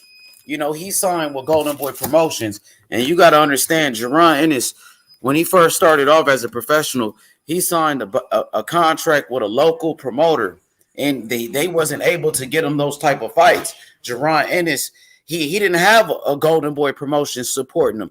That's why Virgil, he got better names on his resume because of Golden Boy. They got the money. Now you see Jaron Ennis, he finally got out that contract with that bad promoter. Now he's with Salida Promotions, and guess what? Now you see him against credible opponents like a Sergey Lipinets. Now you see him in a ring with somebody like a Thomas Delorme. So now you seen him step it up in competition, and the only reason why was because of the promoter. That's why Virgil got the better resume. But those same guys that Virgil beat, Mean Machine, who else? Brad Solomon, Mauricio Herrera. Whoever, all those guys, Maurice Hooker, Jaron Ennis beats those same guys. He smokes them too. I think it beats those same guys. How do you see that fight playing if they meet up in the future, Virgil and Boots? That's a great matchup right there. Power versus power, skill versus skill. I think it's a 50-50 fight, but if I had to pick one, I think I'm going to go with Jaron Ennis. I think Jaron Ennis, he has less flaws than a Virgil Ortiz. Virgil Ortiz, he's very good, but we've seen some flaws in his game in that fight with Maurice Hooker, where he was getting hit with some big shots. He got marked up. I think he was hurt.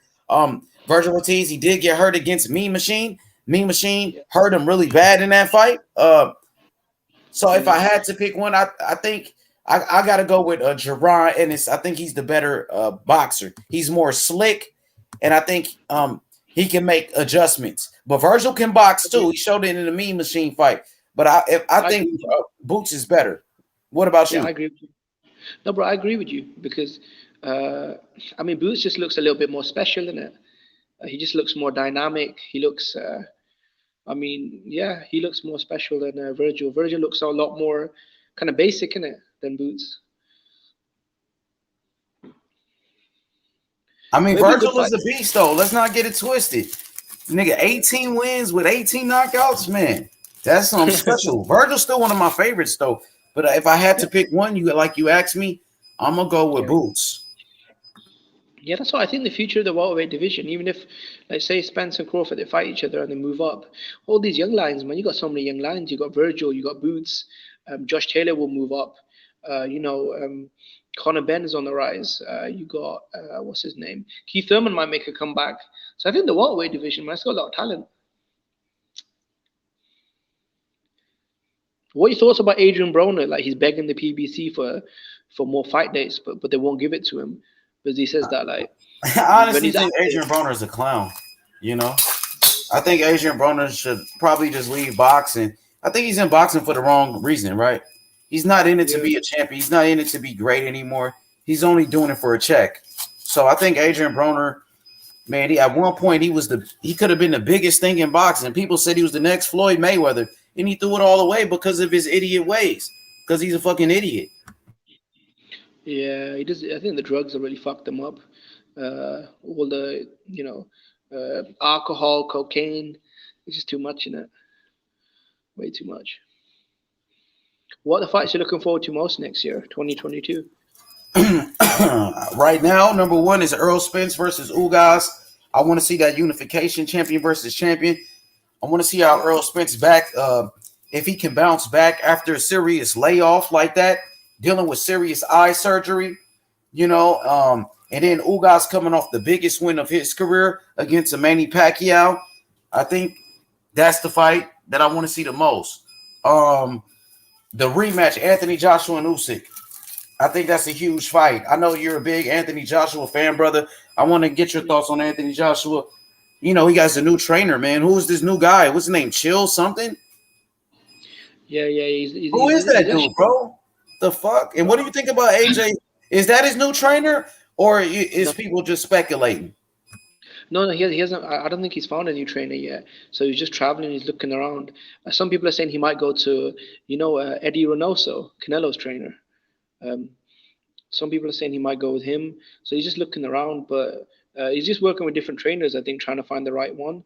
But yeah, man, that's the biggest fight, because I want to see if my boy can get his belts back.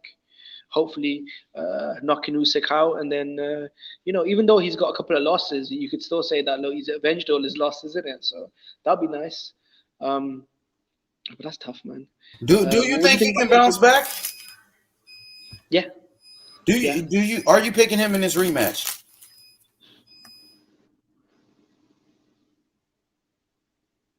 I'm not sure yet, to be honest. Hey, you hesitated. You got to think about it, man. That's your boy, man. Have faith in your boy. But you trying to keep it real. You're not being biased, huh? No, you know what it is, bro? I mean, because I remember I bought the pay-per-view in it for, it was in the UK, it was £25, which I think was like $50. And I'm sat in that, and I'm so fucking pissed off after the fight. Like, why the fuck did I just spend like $50 to see my boy get beat down? Oh, that made me so angry. But yeah, bro, I think AJ will win, bro. I think AJ knows the mistakes he made. I think he's actually did you see him? He's actually putting muscle on. He's putting some of his muscle on, because I think he's trying to fuck, But I thought that was the reason he lost to Andy Ruiz, because he had too much muscle. Now he's putting it back on, so when he loses, he's going to blame the muscle again. Which one is it? Come on, man. You know what it is? I think for this fight, would you not say he was a little too, I don't know, man. He was saying he was feeling the best he ever felt in his life. That motherfucker said that You know, he needs to get light. Too much muscle mass is not too good, and now they want to put the muscle. I don't know what to expect right now, Jimmy. But he's in a must-win situation. I think he should use his size and his strength against somebody like Usyk, bro. Yeah, I think he's trying to rough him up. So, you think maybe try and find a middle ground? So don't become as bulky as you were against Ruiz, but don't be as slim as now. So maybe try and somewhere like like in the middle somewhere. Be honest, I don't even think they got anything to do with it, man. Like he tried to rough up Usyk in the first fight. He was holding him behind the head, hitting him. He was doing some dirty shit in there too, But it just couldn't work. Usyk was just better than him. But I think it's a mentality, though, man. He got to be a dog. He got to be an animal in there. You got to be aggressive. He got to bring the Mexican style, bro. Like Chavez, be a dog in there. Be a fucking animal. You know what I mean? A lot of people have said that. A lot of people have said that for AJ, that over time he's gotten soft because, when he fought Dillian White, he was like a fucking dog. He was slugging out Dillian White. Even when Dillian White hurt him with a big left hook, did you see AJ? He was laughing in it. He just didn't give a fuck in it. He just wanted to fight. And when he fought Klitschko, he got off the floor and then obviously he fucking started slugging it out. I think that AJ, but I don't know what it is, man. Maybe it's just the whole millionaire lifestyle. It's kind of gotten soft a little bit. What do you think? I mean, that has something to do with it, but I never looked at AJ like he was just some tough dude. Like, you know what I mean? Even when the Dillian White fight, like, they were prospects then. You know what I mean? They wasn't ranked. They weren't champions. They were just prospects. So he gotta be tough, man. He gotta start being a dog in there. He gotta go in there and let Usyk know he's the boss. If not, he's gonna fucking lose, bro. It's a mentality, man. He gotta be tough in there, bro. Yeah. He gotta let him know that he come back, Jimmy, and that he's a dog in there. Yeah. And he's got to be dirty as well. Like, rough him up in it, grab him, push him to the ropes, hit him with big body shots. You know what I mean? Like, you got to get physical in that. Yeah, physical. He got all that fucking muscles and all of that shit. You're way bigger than this dude. Yeah, you better use it, bro. You know what I mean? You can't be big for nothing in that motherfucking ring, bro. You're big for a reason. Now show us. It's time to show us. Use the muscles that God blessed you with, bro. Yeah. You think his career's over? Can't be soft in there, bro. You know what I mean? Do you think his career's over if he loses to Usyk again? Nah, he can still make money. He'll be you can make money with him. That's what I think. But as far as him just being, one of the best and elites, that might, if he lose, it might be over. He'll have to come back and do something crazy, do something special. But if he loses this fight, his days as a top guy, it might be numbered. Yeah, bro, because I'll be honest, man, I don't know if he'll be selling out those football stadiums anymore. The soccer stadiums or doing like 1.5 million pay-per-view, that kind of star power. I just don't think he'll have it though, because you can't keep losing in it, and then you don't have any belts, and then you know what I mean. The hype's not there in it. Yeah, man. Like, God bless this dude. He's big, 6'6", long arms, muscles, strong, powerful. He got to use that shit, bro. You got to use it. Yeah, man. If I'm that big, bro, I'm pushing everybody around. You know what I mean? You big. Yeah, he tried to be too slick. Go ahead. Yeah, bro. He kind of fucked up. He tried to outbox Usyk at range, play slick, try and be too cute, and trying to out slick him, which was a horrible mistake. Because I mean, fucking hell, you're too big and strong. Use that. Like, beat the shit out of him. I mean, for fuck's sake, Derek Chisora did better than him. That's like not good in it. Exactly. Derek Chisora had a better fucking performance against Usyk than he did. Yeah. And fucking Joshua's a way better fighter than Derek Chisora. You know what I mean? So he needs to go in there and just destroy him, man. Chisora had the right game plan where Chisora was being aggressive. Chisora was putting the pressure on Usyk. He was going in there looking for a knockout. He wasn't playing around. Yeah, and Joshua went in there, he was bullshitting, man. He was wasting time in there, bro. And like you said, he smiled when Dillian White hurt him. But most fighters, when they get hurt, they try to laugh and try to play it off. But he really was hurt. Yeah. You see what I'm saying? They try to play it off by laughing and smiling, but we really know that she was really fucked up. What other fights are you looking forward to outside of What The else? AJ. The rematch, Charlo and Castano, undisputed. Yeah, What bro, about I'm you? a big What you fan of. think about that? And what did you think about Bro, their I'm a first big fight? fan. Bro, I'm a big fan of Jamel Charlo. You know, the younger brother. Even though I sometimes hate on the older brother, because I wanted to see him fight Andre. I'm a big fan of the younger brother because he's out there, he's collecting belts, he's fighting champions.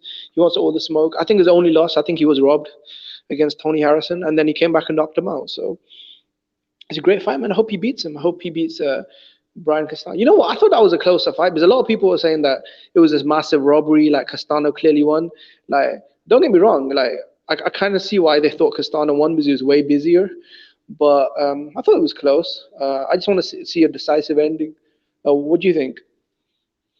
I thought Castano won the first fight. But like you said, Charlo did come back. He came back. He hurt Castano a couple of times. I think the rematch is going to be very good. But I honestly feel like I think Castano probably win, though, man. I'm going to be honest with you, bro. Like, people think Charlo going to come back better, make his adjustments. But people don't realize Castano, he's going to come back a better fighter. Now, if it wasn't for Charlo hurting Castano, hit him with those big shots, I thought Castano was outworking him. Yeah, yeah. Be a good fight though, man. Do you think the winner of that should, because he'll become undisputed, and especially if Castano, because he's still undefeated. Do you think the winner of that should become like a top 5 pound for pound?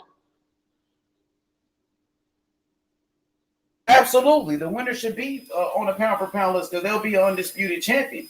You know what I mean? The first 4-belt undisputed champion of in the history of that weight class. At 154, there's never been a 4-belt undisputed champion. So, yeah, man, I think so. What about you? Yeah, I think so. Yeah, definitely, man. Because Castano and Charlo, man, they've got really good resumes. At 54, they fought everyone. They're about to fight each other again. It's 5 belts, the first time in history. Because I give Canelo a lot of credit because he was the first fighter in history to unify the super middleweight division. So I give Charlo the same credit, or Castano, whoever wins. Because if it was that easy, bro, like it's been 100 years, why haven't they done it? Innit? So yeah,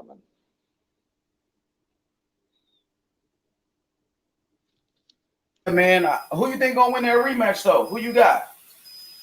I'm going with Castano. You know what? I've got a sneaky feeling. I think Charlo's going to pull it off because he does better in rematches.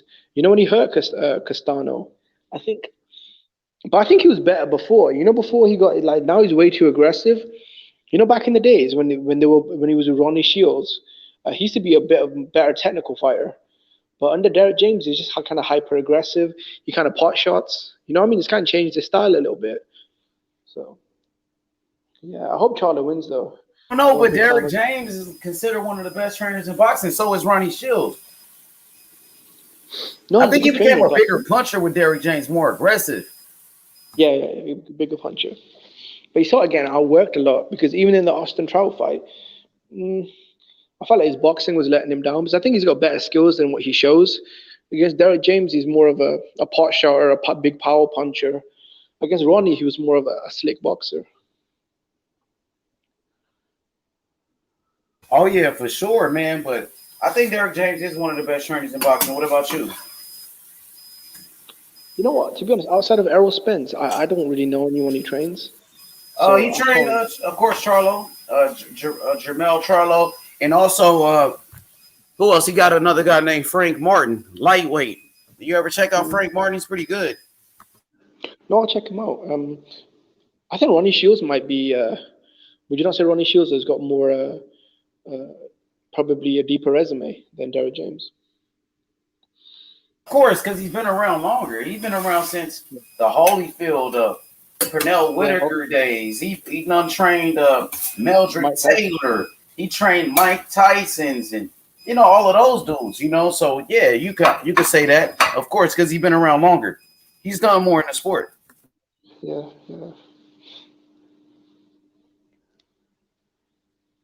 Any other fights you're looking forward to? Any big fights next year? Say it again. Is there any other big fights you're looking forward to next year outside of the ones you mentioned? Shit, what else? Whatever Kambosos is gonna do. Kambosos, Devin Haney, or whatever. I don't know what is Kambosos really gonna do, bro? I'm confused. Hey, let me go answer that question. Let me dump something real quick. I gotta throw something away outside real quick. Go ahead, keep cooking. I'll be right back. All right, bro. Yeah, I think Kambosos, I mean, I think he's just going to fight whoever I think probably pays him the most. He's in a really good position because he's a unified champion with, I mean, depending how you want to say it, five belts, 4 belts. So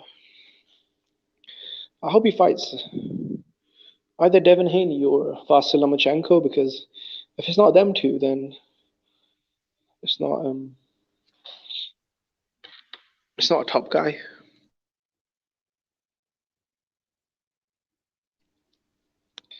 Yeah, hopefully he fights one of them. And then we'll see where it goes. See what the chat's saying.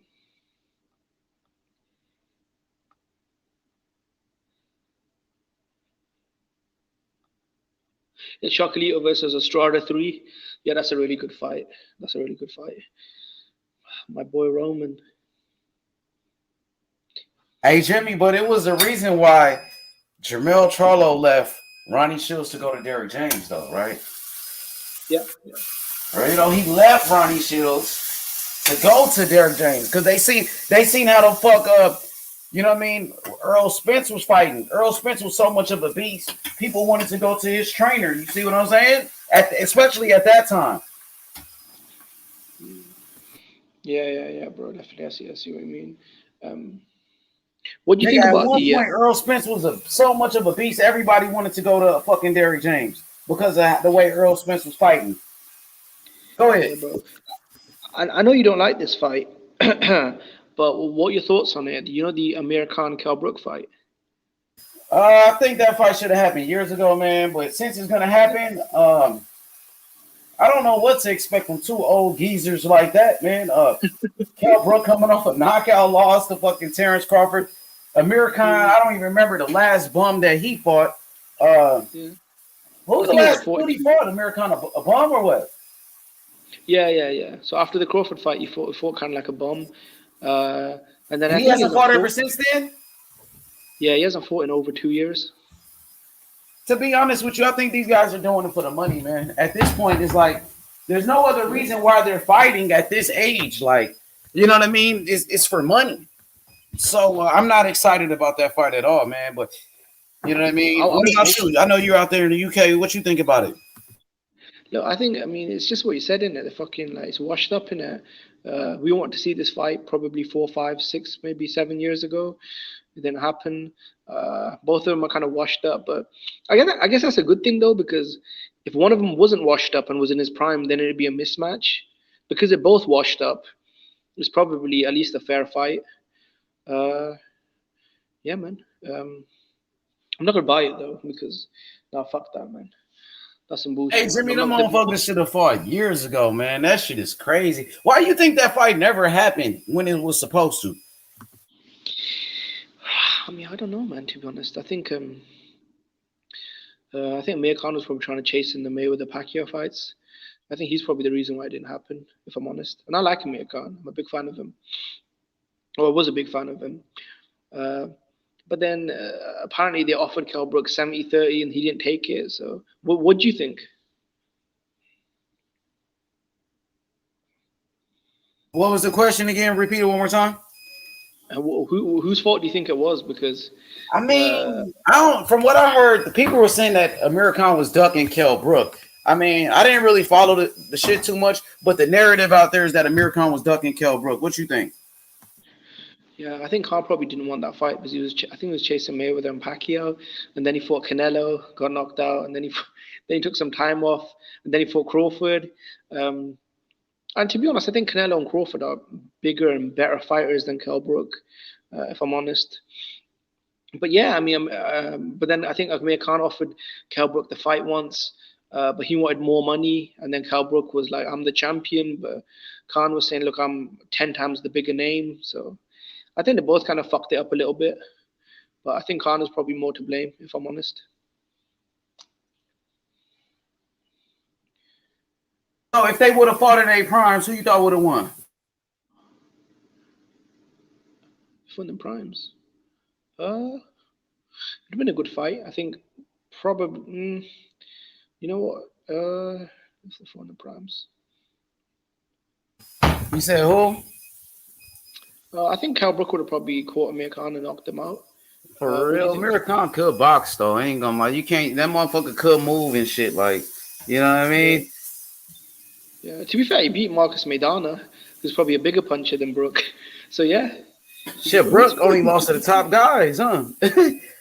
Cal Brook only lost to Earl Spence, Triple G, and fucking Crawford. He beat everybody else. I probably would lean towards a Brook, though. I think Brook probably would have caught him with a left hook, probably knocked his ass out. I'll go with Brook. Yeah. Well, the one thing Khan got some good wins, though. Khan beat Mike. I mean, remember Khan beat Marcos Maidana for crying out loud. Yeah, that was a prime Marcus Maidana. He beat him. He beat a lot of good fighters, man. Prime Paulie Malignaggi, Judah. He beat Barrera. I mean, he beat a lot of guys. For Canelo, obviously, Crawford lost both of them. But I mean, still pound for pound fighters. I mean, what the fuck were they doing? Khan was fighting Canelo and Brook was fighting Golovkin.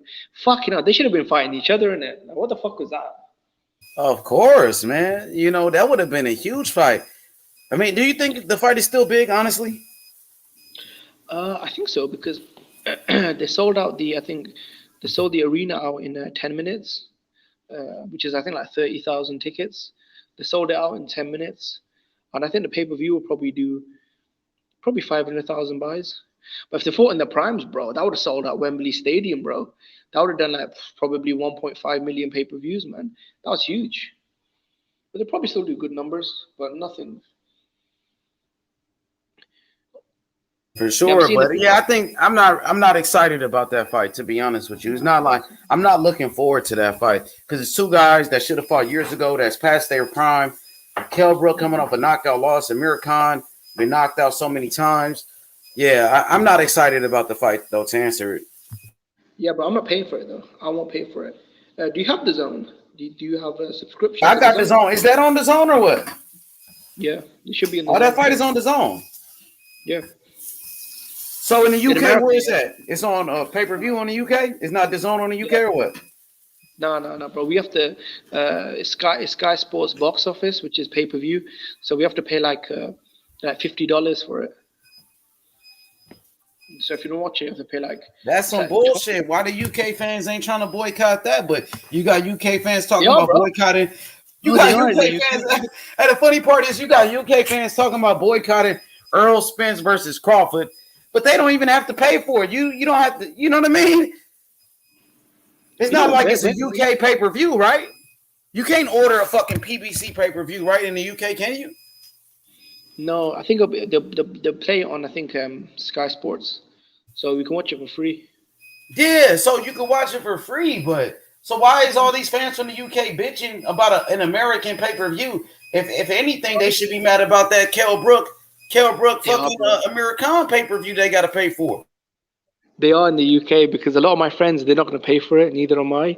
And if you watch any of the videos on the comment sections, they all got they get a lot of abuse, Khan and Brook, even on Twitter. They're like, why the fuck are you giving us this piece of shit now? They're going in on Brook and Khan on Twitter. Look, the thing is, they're not talking about boycotting that fight. But they're talking about UK fans are talking about boycotting Earl Spence Ugas a pay-per-view. They don't even have to pay for it. But the ones that they got to pay for, Kell Brook, Amir Khan, they not even talking about boycotting that. Obviously, it's just people are against Earl Spence for whatever reason. They just hate Earl Spence. I don't even think a lot of these people are real Terrence Crawford fans. They just hate Earl Spence so much. Who started that, though, the boycott thing? I have no idea, bro. Yeah, because I've never heard of that before, though, boycotting a Spence fight. Because, I mean, Errol Spence, this is the best fight he's had since Sean Porter, unification. I mean, they didn't want to boycott the Danny Garcia fight, so why boycott this fight? That doesn't make any sense. You know what I mean? It's crazy, man. Jimmy, I wonder why. Is it because Earl Spence is going for a third belt and they're saucy? Yeah, I think a lot of them are Crawford fans, if I'm honest, because if he gets 3 belts, then I guess maybe he'll have bigger status in the welterweight division than Crawford. which a lot of fans are probably sorry. And to be fair, a lot of Spence fans have been hating on Crawford for a long time as well. You know, when they used to make fun of his resume, and then he knocked out Spence's best win, but they don't give him credit. So I think they kind of go back and forth in it. It has to be Crawford fans that want to boycott this, because it can't be normal fans, because when they boycotted the Danny fight, though, I mean, this is a unification, bro. Ugas is Olympian coming off of a big win over Manny Pacquiao. This is probably the best fight Spence has had since probably, what's his name, Sean Porter. Yeah. So I don't get it. So they didn't boycott the Danny Garcia fight, but they're boycotting this. It's crazy, isn't it? Like, what the fuck? No, they did not boycott the Danny Garcia fight, but they're so mad because Earl Spence is going for a third belt unification, and Earl Spence is gonna have 3 belts if he beats Ugas. That's why they're boycotting, because they're salty and they're jealous and they're mad, bro. You know what I mean? Yeah, man. Yeah, because if they didn't, because I don't understand if they say if they were from the beginning they were boycotting everyone's fights. Like, okay, Crawford and Spence fight each other, or we're gonna boycott all your fights. They didn't boycott anyone's fights, but now they're trying to boycott this. It's crazy, man. But I think it's not really gonna make a difference, because the people talking about boycotting the fight, they weren't gonna buy the pay-per-view anyway. So I don't think it'll make much of a difference, to be honest. Exactly, man. Most of these people are not real boxing fans. They're not even real Terrence Crawford fans. They just want to hate on Earl Spence, man. I think that's what it is. Everybody hit that like button, subscribe. Mr. G, I see your comment, Mr. G. He said, good call out. Yeah, you got people from the UK saying they're going to boycott Earl Spence versus Ugas, and they don't even have to fucking buy the pay-per-view. They're not even in America. But the pay-per-view that they got in their country, Amir Khan, Kell Brook, 2 fighters way past their prime. Why they not talking about boycotting that fight? That's a bullshit ass pay-per-view in the UK. They're not talking about boycotting that fight, but they want to hate on Earl. That's all it is, bro. And I'm a Terrence Crawford fan, but I'm not a fucking hater. Yeah, bro. I see where it come from. It's like me as well. Like, oh, why would you be cool with every other fight Spence has had, but boycott this? It don't make no sense, though. You're right. It's probably the 3 belt thing. It's the 3 belt thing. He's fighting for a unification. And what is Crawford gonna do? He ain't got nobody to fight right now, unless you put him in there with a young lion like a Boots Ennis, and you don't want to do that. To be honest, bro, I kind of really want to see the Boots fight, because if Ugas and Spence are tied up with each other, then I mean, what's Crawford gonna do? Sit around and wait for them? He might as well get busy as well, because those guys are fighting in April. Crawford should fight in April or May, and then the winners might fight each other. What do you think Bud will do? Versus Boots, that's a dangerous fight, man. I was watching Boots last night, and I'm not gonna lie, Jimmy, right now, Boots, he's starting to become one of my favorite fighters. You know, I got high expectations for Jaron Ennis. That kid looked like he's a boxing phenom. He looked like he's going to be a champion for a very long time, and he's a dangerous fighter. And not just the talent, because he has all the talent in the world. He has the speed, the power, the boxing IQ. But this kid loves boxing. That's all he does. You don't see Jaron Ennis in the club hanging out like some of these boxers. He likes to hang out in the gym, and that stands out to me. His work ethic is on a different level. That's what I think. Yeah, also, he looks like kind of like a generational talent, kind of like you know, like a Roy Jones type of fighter. Like, he looks like a very special fighter, very explosive, dynamic. He's got speed, power, skills. I mean, he's the full package, man. I thought he was with PBC though. You're saying that, who's he with?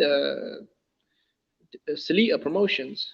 Yeah, Salita, Dimitri Salita. You know Salita, he promotes Clarissa Shields, a Jewish promoter. He wear that little Jewish hat. You know what I'm talking about.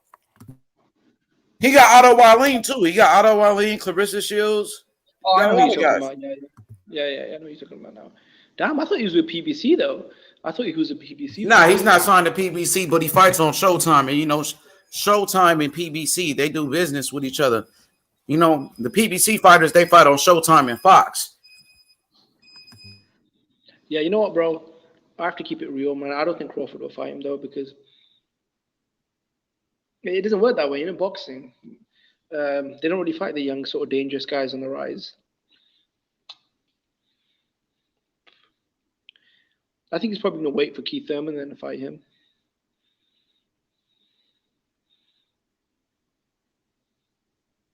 I mean, who is Crawford going to fight then? Earl Spence is about to fight Ugas. Who is Crawford going to fight in between time? Bro, I heard who is Crawford going to fight in between time? If he's not going to fight Boots, he's not going to fight Earl Spence. He's not going to fight Ugas. He's not fighting Keith Thurman. He's not fighting Virgil Ortiz because it looked like Virgil Ortiz is fighting somebody from the UK. Who else is he going to fight? From what I heard, he's going to fight, Regis Progress, isn't it? A lot of people are saying he might fight him. I heard rumors online. He might fight Progress. What do you think of that? Doesn't Regis fight at 140? Yeah, he does, yeah. I think Crawford would beat the fuck out of Regis. I ain't gonna lie, and I like Regis. I think Crawford will whoop his ass. Really? And Josh Taylor still got to fight at 140. Josh Taylor still got that fight, so you can't fight Josh Taylor either.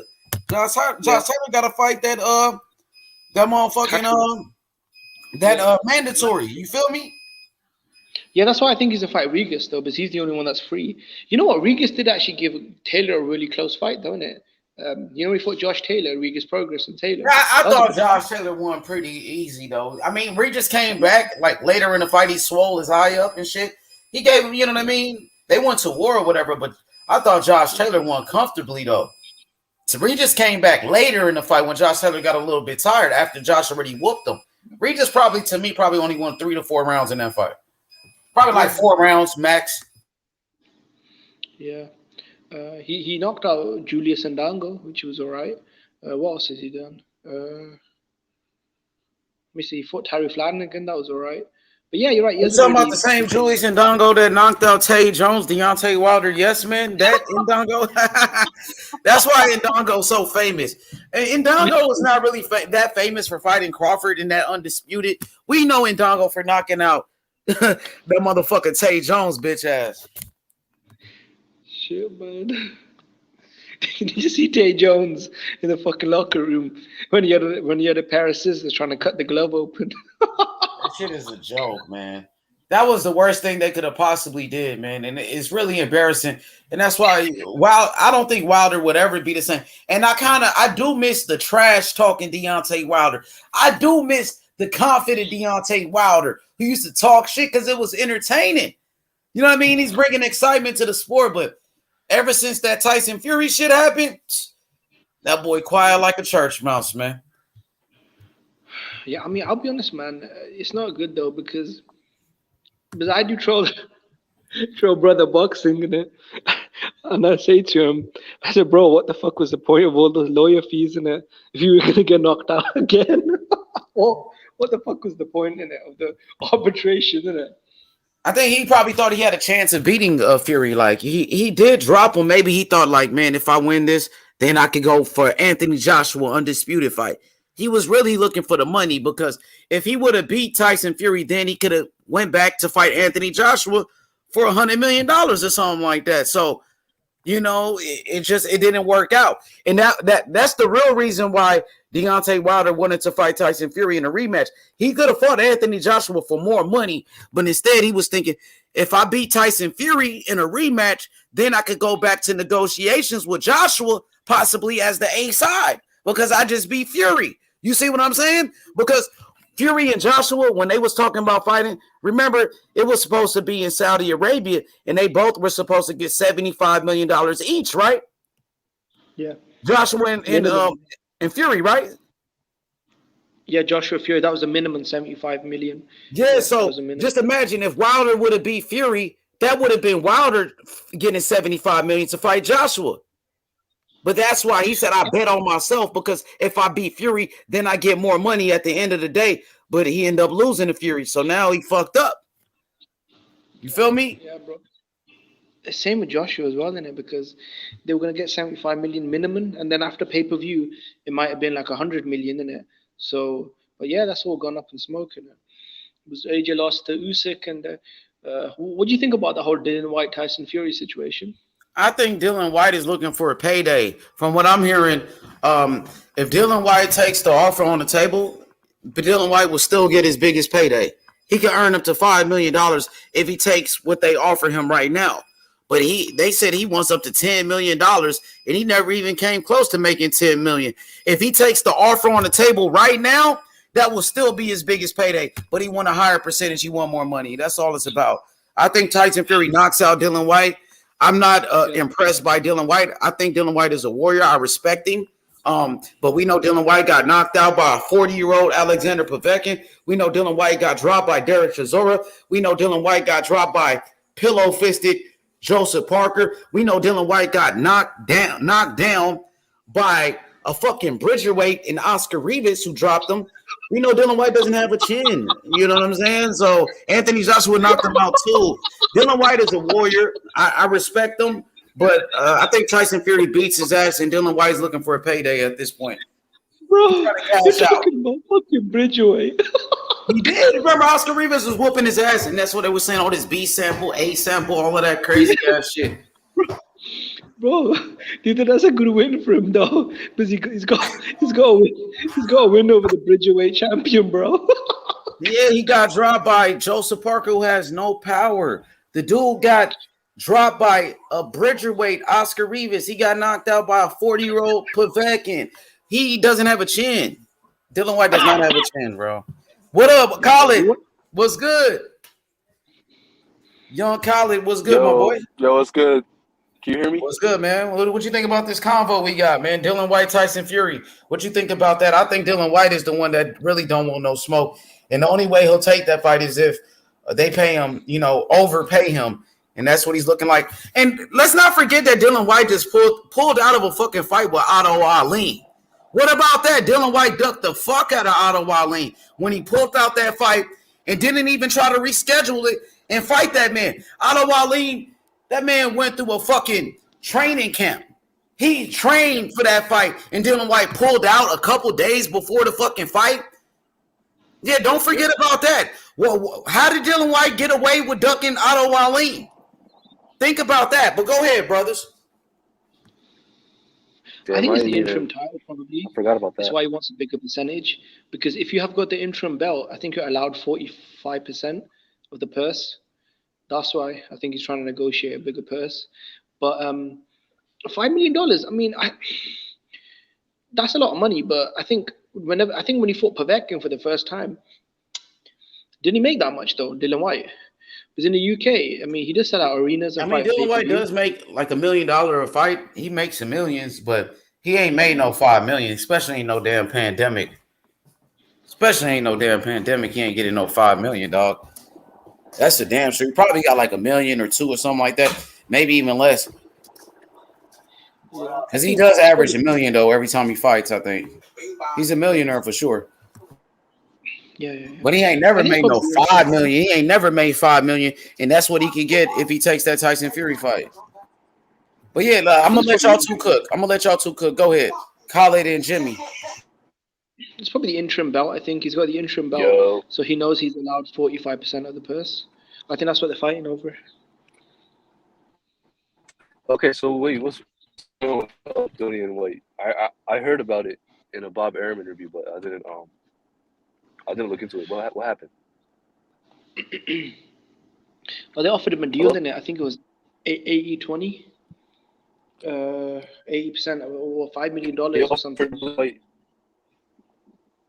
They offered him $5 million. They offered him 20% of the fight? No. They offered him $5 million. Yeah. And I think Dillian White. So what's the 80-20?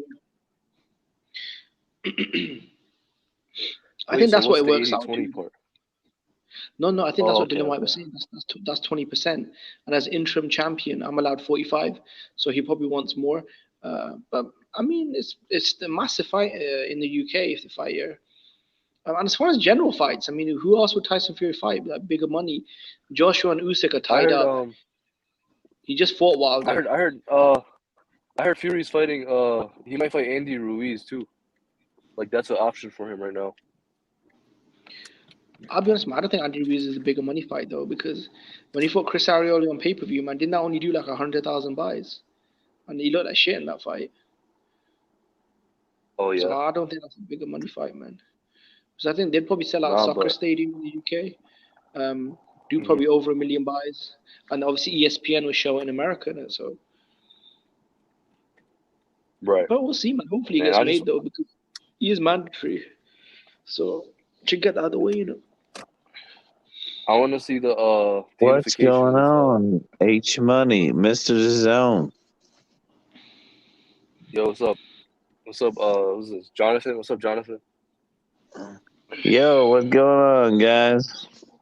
What's up, John? Well, you good, bro? So like I was saying, I'd like to see Fury fight Usyk after the Usyk Joshua fight. I mean, if Joshua wins it, that would be good too. That would be a good ass fight with Joshua and Fury.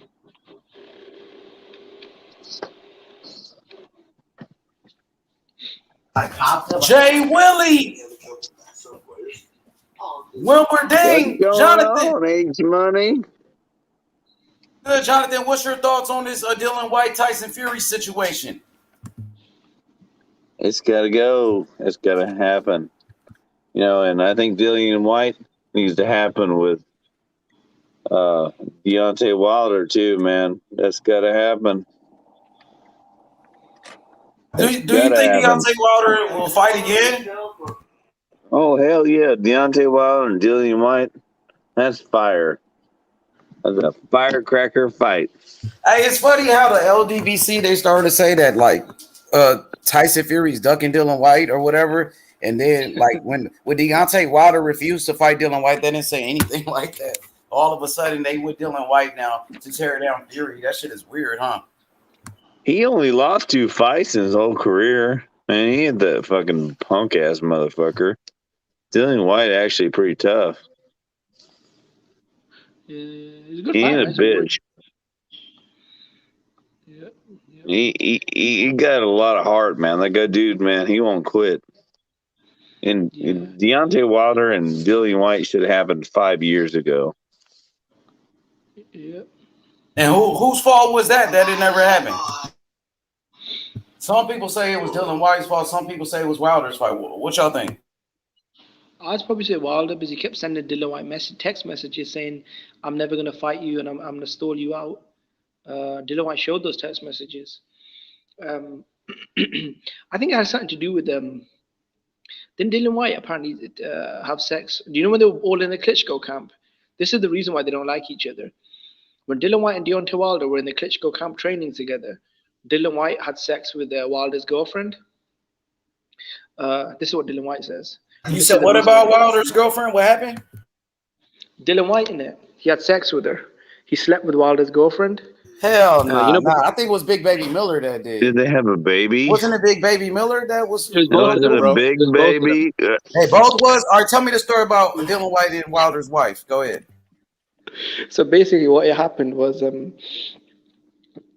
before, when they used to fly back and forth in the Klitschko camp, because Wilder used to come down to train with the Klitschkos and stuff.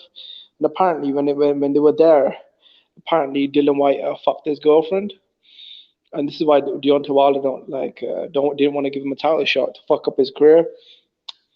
And then obviously Big Baby.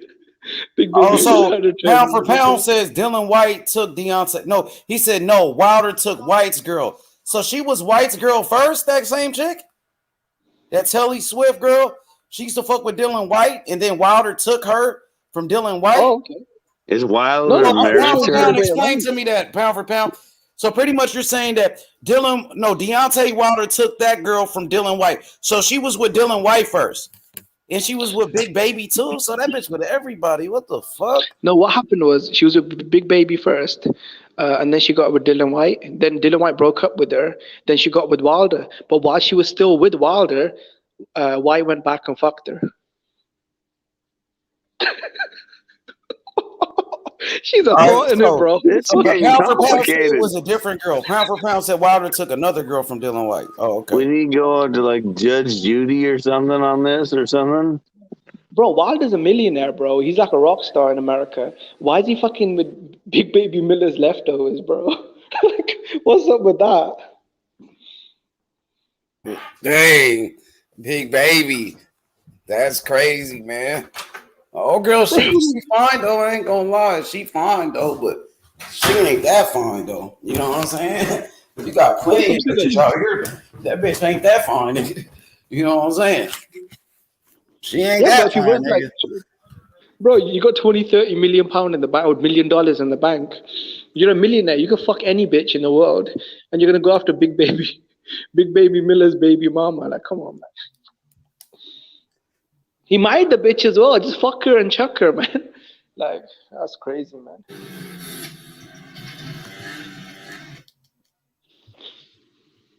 Hell yeah. They say he a simp. Or Wilder a simp. That nigga was pussy whipped though, man. You know what they say? Pussy, that's a hell of a drug, man. You know what I'm saying?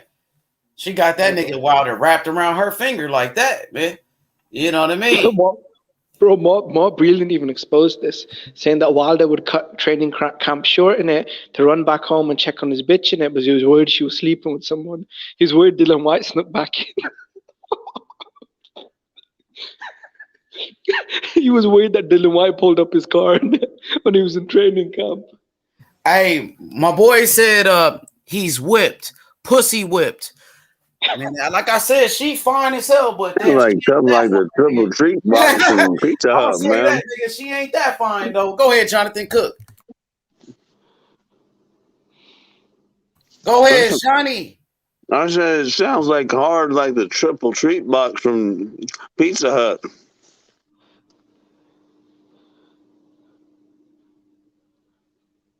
Hell yeah, but I mean, do you guys think Deontay Wilder will fight again? We could go to Jimmy, Khalid, Jonathan. What y'all think? Do you think we will ever see the bronze bomber Deontay Wilder back in the ring? I hope so, bro. I hope we get the 4th Tyson Fury fight, bro. No, do you know what it is? Come on, man. Come on. He ain't want no more of that Fury. She gonna get that boy killed in there, man. Yeah, I think we will fight. He will fight again.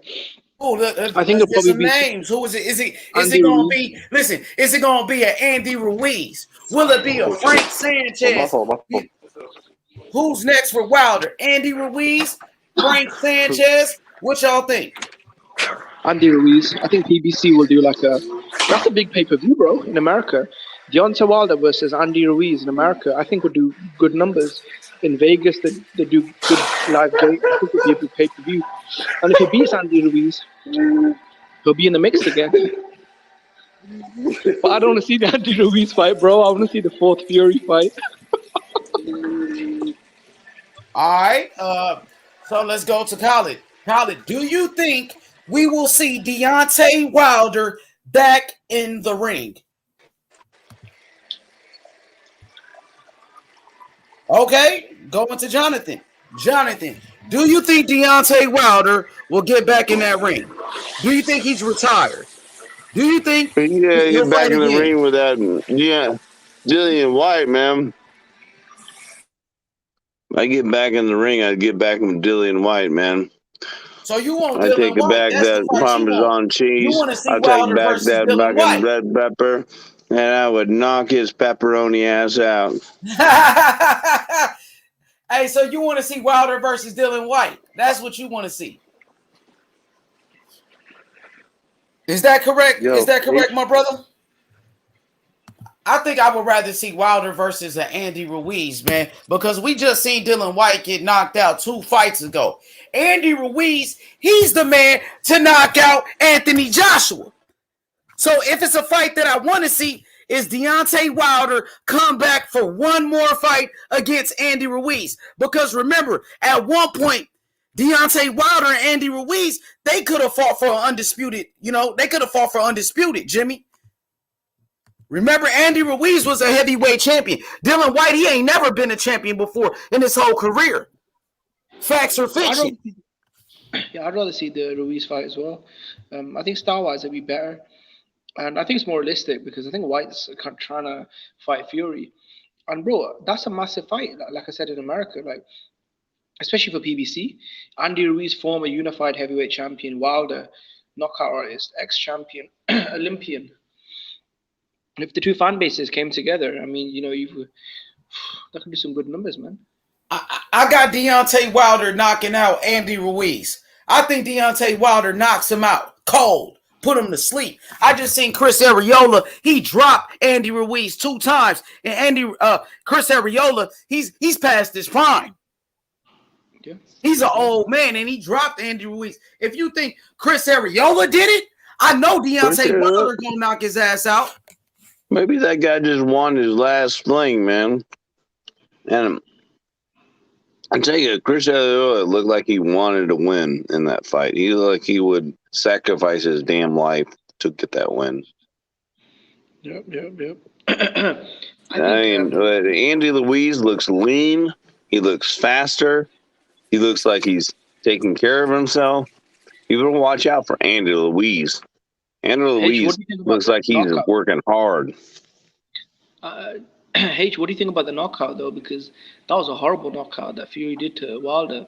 He was, knocked out cold. Do you think that's gonna have some effect on him though? Yo, what's going on, H Money? Yeah, there go the smoke. What's good? With my boy Brother Boxing. Brother Boxing, I know you got that smoke. So, Brother Boxing, I'm gonna ask you a question. A few questions. Bear with me. No, bear with me. I'm gonna ask you a few questions. Do you think Deontay Wilder, the Bronze Bomber, former undefeated champion, will get back in the ring again? Yes or no? Yes, I believe it. I think he will get back in the ring. Do you want to see Deontay Wilder come back for one more fight against Andy Ruiz? Yeah. I think that's a good fight. Do you think that's the best of the best fight if he comes back right now with Andy Ruiz? They're both on the PBC. Both former champions. Being honest, bro, it probably would be the biggest heavyweight fight on PBC that can make right now. Thank you. That's what I'm saying. And then you, of course, when you get a black fighter from America, African American against a Mexican fighter, Latino fighter, 400,000 views. Yeah, man, let's talk about it. Do you think Deontay Wilder can knock out Andy Ruiz? Do you think Andy Ruiz will knock out Wilder? Who wins that fight? I think we've seen in the Arreola fight, he doesn't really take good right hands all that good. And I think if he gets able Wilder with a right hand, I think he's going to go to sleep, bro. Because if you see in that fight, Arreola was just laying the right hand at will. And yeah, Brother Boxing, would you rather watch a fourth Fury fight though with Wilder? Yeah, I mean that fight. What do we keep on this like these older guys like saying like, oh, what about a guy and Arreola is like, I learned all this stuff and I'm gonna sacrifice everything, all the pain, everything I ever had to have a close fight. That's what happened in that fight. Bro, if you remember, right, Arreola was coming off a 2-year layoff against Karnaki. Also. Yeah. So he wasn't a fresh fighter. Everybody tried to make it out the scene. No, I think because it was an all Mexican war. I think Arreola really got in great shape for that fight. Was it both of Mexican heritage? Bro, he was off for a 2-year layoff though. I mean, that's the best. If you want to end good in your career, that's how you end, man. But I want to see another Arreola versus Andy Ruiz rematch. That's what I want to see. Will Andy Ruiz take that smoke again? Nah, bro, come on, I don't see that shit, man. I want to see the Wilder. Because I thought he lost the fight, bro. I'm being honest with you, man. Andy is looking lean, so man, you never know, man. He just needs to get a little bit more footwork under him. He's like fighting like the fat guy he was before, without the footwork, with the leanness of himself. He's gonna get his feet moving a little bit more. No, remember they paid. See, the problem with Andy got an eating disorder, bro. So he'll get back up to 300 pounds, and that's really not his fight. He needs to be at 268, bro. You know what I'm saying? He needs to be around that weight so he can be effective. See, in the Arreola fight, that was just like a fat camp. You know what I'm saying? When he was training with Reynoso, that was kind of like a fat camp, bro. He had to lose all that weight and stuff like that. So, you know what I'm saying? It wasn't really the best Andy we ever saw. Yeah, but if Andy did intensive footwork training for like 6 months, I'm telling you, he would connect it with his handwork because he got really good. His hands are really good. He could be good, man. I'm telling you. And don't knock Andy out. He's still not out of there. He's not a defensive soundly kind of fighter. that's his problem.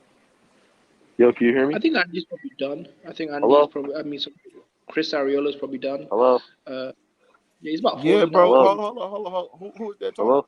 Yo, can you hear me? Yeah, we can hear you, bro. Hello? Yo, I'm Hello? trying to see that. Hello? I'm trying to Hello? see that. Hello? Is that Hello? BH? Hello? BH, is Hello? that you? Hello? Hello? Hello? We can hear you, Hello? bro. Yo, I can't hear you. I can't hear you, bro. Keep talking. No, I think that's a damn easy fight for Wilder, bro. I gotta see that, bro. If Andy Ruiz do not come in the inside on Wilder, I think Wilder would knock him out, bro. Knock out. It's gonna stop Wilder, bro. I want to Bro, see it, BH, bro. you a hater, bro. BH, I want to see it, bro. bro. Give me the breakdown, bro. Man, he's gonna knock him out. Yeah, I agree with that, bro. I want to see a fourth fight. He gonna get his. I want to see the fourth fight. Fourth fight between those guys. Hey, Man. why would Yeah, you that want to fourth see? fight's BH. nice. I just want to see. BH, after the Ruiz fight, if he loses the Ruiz fight, would you still like to see the fourth Fury fight? These niggas, they hate Wilder. They hate Wilder so much. Wilder can't get no bad. I don't hate Wilder. He's just a bum. That's all. No one hates Wilder, bro. The thing is, brother boxing, you need to change that fucking profile pic, innit? You've got the mask, so you're an easy target. No, I know I do. That's why I came with the mask, nigga. For an easy target. Yeah, I came with it because I know y'all obsessed with Wilder. That's why. No one gives a fuck about Wilder, bro. You are, bro. Because anytime we mention Wilder, bro, you gotta mention like the Fury fight. We can't. We gotta judge a man off. Bro, I got what I want out of Wilder. I've seen him get knocked out twice, bro. Why would I care about Wilder now, bro? I've seen him get beat down and knocked out, bro. I think Jimmy do. I've seen him face first out cold, bro. He did get knocked out, bro. I ain't gonna hold you. I mean, shit happens in boxing. Muhammad Ali got knocked out. Everybody, every great heavyweight, Lennox Lewis got knocked out. So we can't. Everybody get knocked out before. So it doesn't matter, bro. This is boxing, bro. Jimmy, you must be one of those new age kind of boxing fans. You never seen a knockout before. No, but I didn't enjoy one as much as when Fury knocked out Wilder, bro. That shit was great. Where's that pussy Ben Israel? Ben Israel, you fucking faggot, where are you? No, but Ben Israel is probably the biggest Wilder fans on this motherfucker. But as a Wilder fan, I don't care no more. You know what I'm saying? Like the fight is over. Like I can't keep on crying. Like Fury won, nigga. Fury won. We gotta move on, bro. From this Fury Wilder. That shit is over, bro. We got bro. But yo, brother boxing, bro. The count was too long on the third fight, so they gotta redo it. You heard me? No, just to make sure they didn't do a fifth fight, bro. The count was too long, bro. They got to rematch the fight because the count was too long. See, that's your word. You believe it, man. He was there in neutral corner, so. But what do you guys think of Tay Jones? Would be good for him. I beat talking like it's in menopause. Right. What do you think of Tank Jones? Cutting that Tyson gloves? What do you think about Wilder flying in a glove inspector? What, Jimmy? Bro, Jimmy, you said what? What do you think about Wilder flying in a glove inspector from Canada? The man inspecting gloves. So Jimmy, are you? Everybody has their boxing gloves. Bro, those are the commission's gloves. Yeah, they weren't even Furies. Toast the champagne, and I'll make you, and I'll make you follow. Yeah, Mexican flag, bro. Cuba. The Cuban flag. Is that Cuban? Okay. Yeah, bro, that's a Cuban flag. Man. Yeah, where's the Japanese flag, man? Land of the Rising Sun. Where's that at? BH, do you watch anime? Puerto Rican flag. Puerto Rican. BH, do you watch anime? Hell yeah, I watch that stupid ass anime, dumb ass shit. I can't stand anime. That shit is stupid, bro. Bro, boxing, you don't have the capacity to fucking. Well, what do you mean that stuff is stupid, bro? That's not art. It's art, man. It's storytelling. It's quite. But anyways, man. Yo, BA, do you got some more information on pussy drunk boxing? Probably. I'm gonna put out at least one more video. Yeah, he tried, man. I seen that little ball. He tried. Look, he tried to make like a little He tried to make a little video talking about, oh, look, try to look at the Camaro and shit like that, bro. Yo, I saw Wait, that, whatever? bro. That shit is for members only. It's for members only. You can't even watch it. Hey, Unless you're a member of his channel. What the fuck? Shit, man, bullshit, man. What the fuck's wrong with this nigga, man? You can't even watch the video unless you're a member of his channel? Wait, so you know what? bullshit, Member, yo. I'll pay a member fee just to pull out the footage. it was members only, right? And it was a Camaro. What video is that? What video is Yo, that? was that colleague just talking? Yeah, it was on. He posted it on his community thing. It was a Camaro. It was a Camaro, right? Yeah, it was a Camaro. He showed the picture. He showed the picture of the thumbnail. Picture of Camaro, like, yeah, it's a Camaro, but he thinks it's a Camaro. Like, bro, it wasn't even a bro. Camaro, But listen, in the caption, it was like, bro, Morrell. Yo, listen, in the caption of the thing, right? It said, finally giving it to all my haters, blah blah blah, right? And then you click on the link, it says members only. Like, what the fuck? This man is not making any type of sense, bro. Yeah, man, he's just wants bitch, money. You know he's trying to cash out.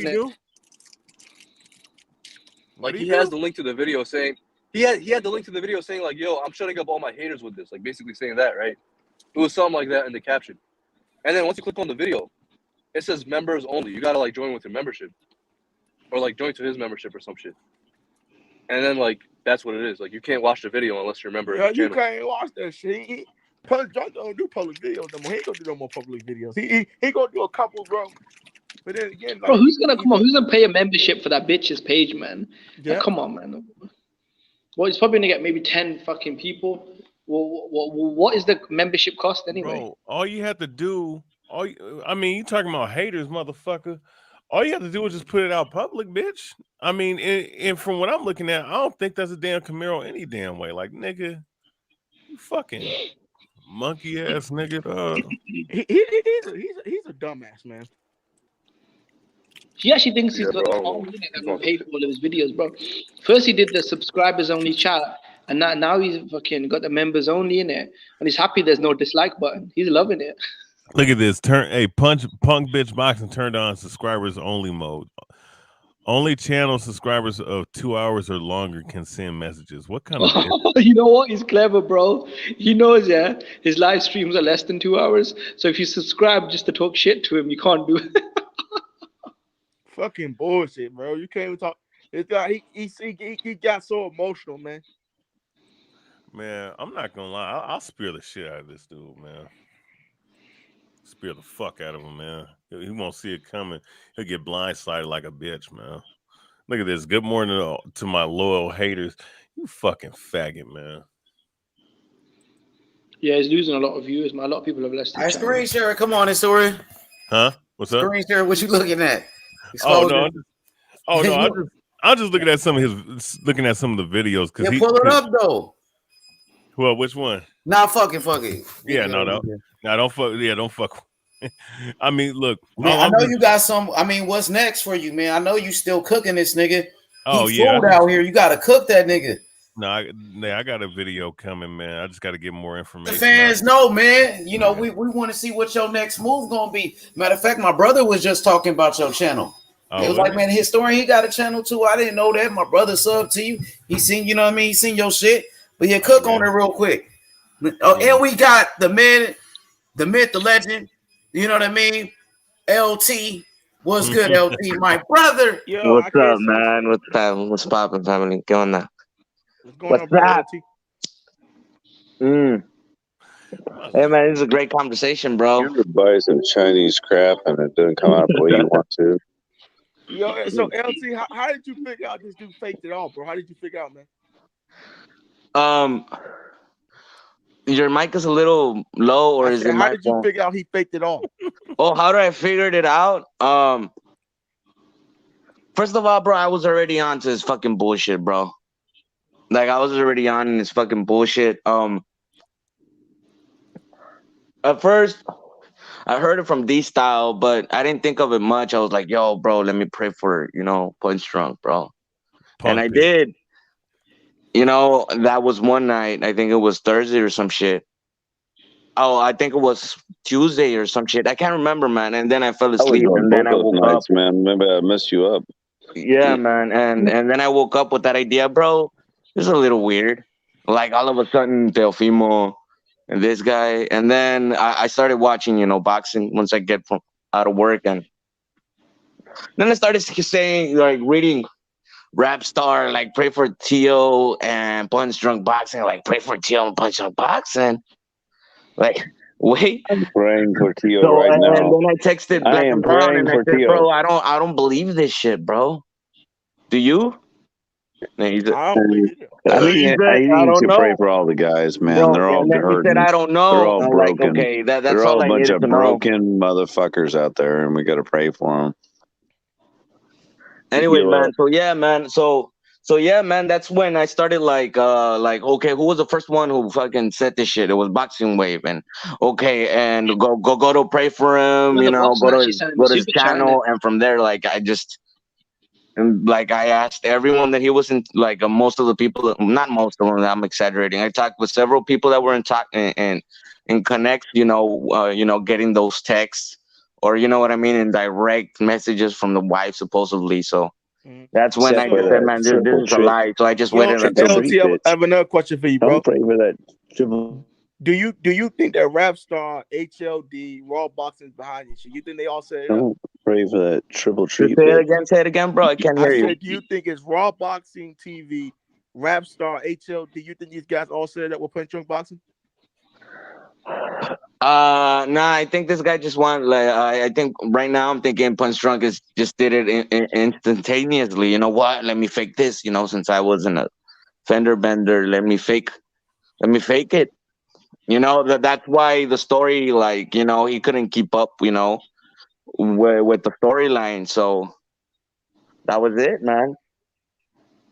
But not gonna lie, Punch Drunk does have his followers, and those followers, like, really do believe him to the T.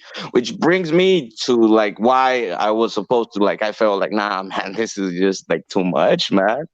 You know what I mean? Like, this is just too much. Then I had to say something, so I waited until Free Smoke Friday to, like, just let everything go. But by then, bro, I was talking to a lot of people, bro.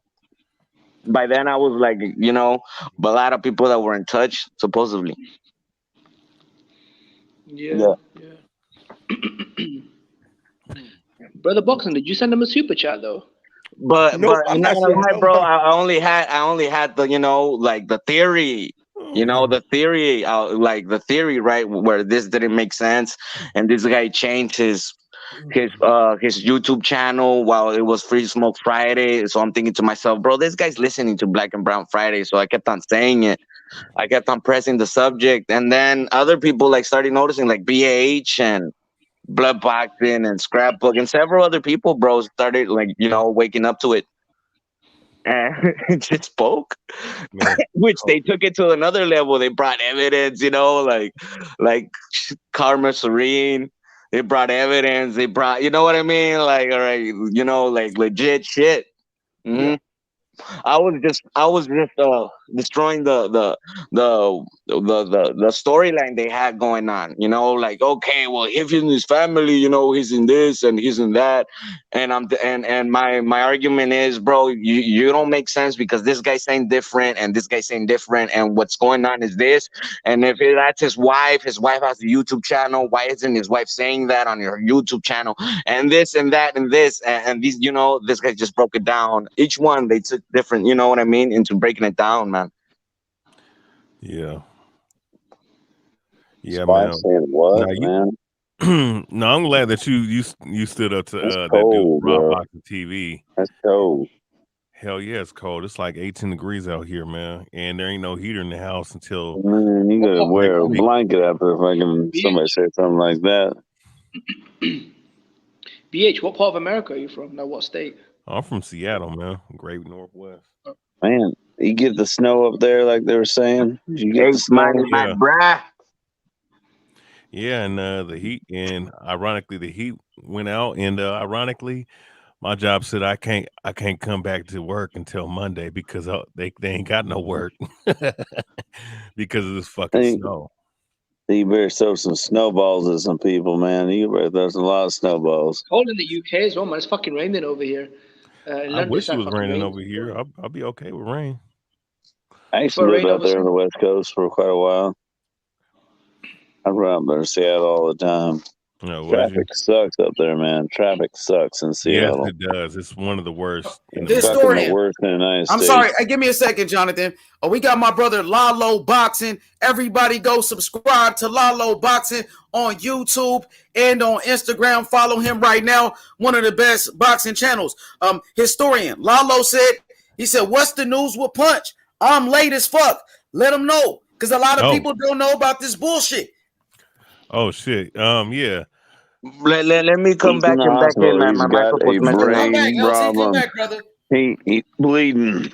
Yeah. Go ahead, let historian let He's him know, bleeding historian. right now. For those, wait, Jonathan. For those that don't know, let them know exactly what happened.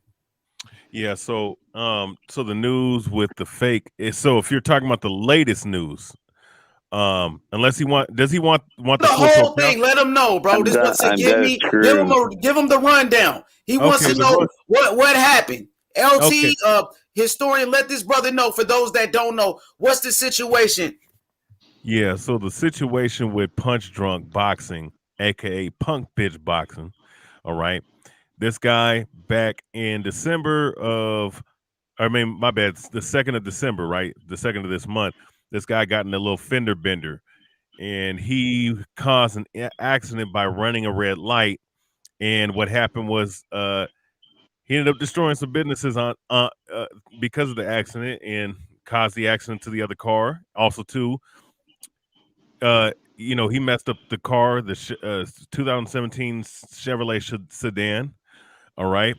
And after that, this guy was, when you read the police report, this guy went and told the police that that the other guy hit him and all this other stuff, and he filed a statement. But what was explained to people out in the YouTube boxing community, and a lot of people, was that he got into an accident. He was fighting for his life. He was in the ICU. He had spinal injuries, brain swelling. He also had nerve damage, spinal damage. All right, all of that stuff. He had all these little different things that happened to him. All right, that was what was reported. And then there were people like LT, Blood Boxing, Scrapbook 68, and some others that were skeptical. Then me myself, I made my due diligent research on it, because some of the people were calling it fake. I see you. We talk about you. Hey, hold up, man. So with that being said, with all the ICU, all the things that happened to him, all right. Also too, he was about to be put in an induced coma. That's what was said. Come to find out, this man a week later, all right, starts making new YouTube videos, doing like 2-3 hour live streams. And the first live stream he did, he was called out on it, and he had, in particular, I did on his live stream, called him out, and he said, "Oh, he was on adrenaline. He was you know, he had adrenaline, and that's how he was able to, you know." He said he didn't feel 100%, all this other stuff. People like HLD, Raw Boxing TV. Who was the other guy that was capping for him real hard? Oh, Rap Star. Major Key was capping for him. Guido and several other people. Well, I've talked to Major Key. He don't have a bone. I know you have an issue with him, LT, but I'm only bringing those three up because they're the ones that went full body, like on video doing that. Yeah, but he's the one that made up the lie. I mean, Punch Drunk was the one that lied about it. Exactly. He's the one that caused all the confusion. And what happened was, we found out the police report. We found out, and he was not bleeding from the brain. This dude lied and made up a whole fucking story that he was dying after Teofimo Lopez lost to Kambosos. Remember, all of this shit happened after Teofimo Lopez lost. Was he So these guys disappeared after a second. They disappeared. Listen, they disappeared after T.O. lost. And then they said, well, Punch is dying all of a sudden. He's in a coma. He's fighting for his life. And it was all some bullshit. He did that shit for some money, Lalo. The man faked his death acting like he was dying for some money. Yep. For Christmas, because he lost all his money betting on Teofimo Lopez being a dick sucker and a fucking fanboy and a dick rider. That's what happened. You know what I mean? The nigga lied and said he was dying. He was in the ICU after a little fucking car accident. He had no injuries, and we got the police report. Go ahead, Guess brother. the kids are getting cold this year. Yep, and when you question him about it, what happened is this guy he's not defending himself. He's putting his little chat whenever he's go live whenever he goes live, he's putting it on subscribers only. He's doing all kinds of weird stuff to try to get away from it and get out of it, but people are questioning him about it now. At this point, he's backed up into a corner because nobody with any reasonable logical mind really believes him at this point. He's lied about everything, about being rushed in the emergency room, all this other stuff. All right.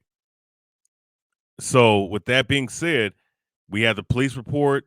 The man's okay. I mean, you're not able to file a police report, and then a day later you're fighting for your life. All right. And you have brain swelling and all this other craziness and about to be put in an induced coma. These are the reports that were said. These things did not happen to him. He was okay. He was just fine. And I'm gonna not tell you who, what, when, where, how, and why, but there's people that have already scoped this guy out. He was in his damn house chilling. And that's exactly who was probably messaging, emailing, or texting, however which way the communication went. He texting people saying that he's in a coma and shit. And he's using on his social wife. media. Yeah, go ahead. Wife he's using his wife as a scapegoat out of that. Oh, my wife is texting, to other people. Like, get the hell out of here.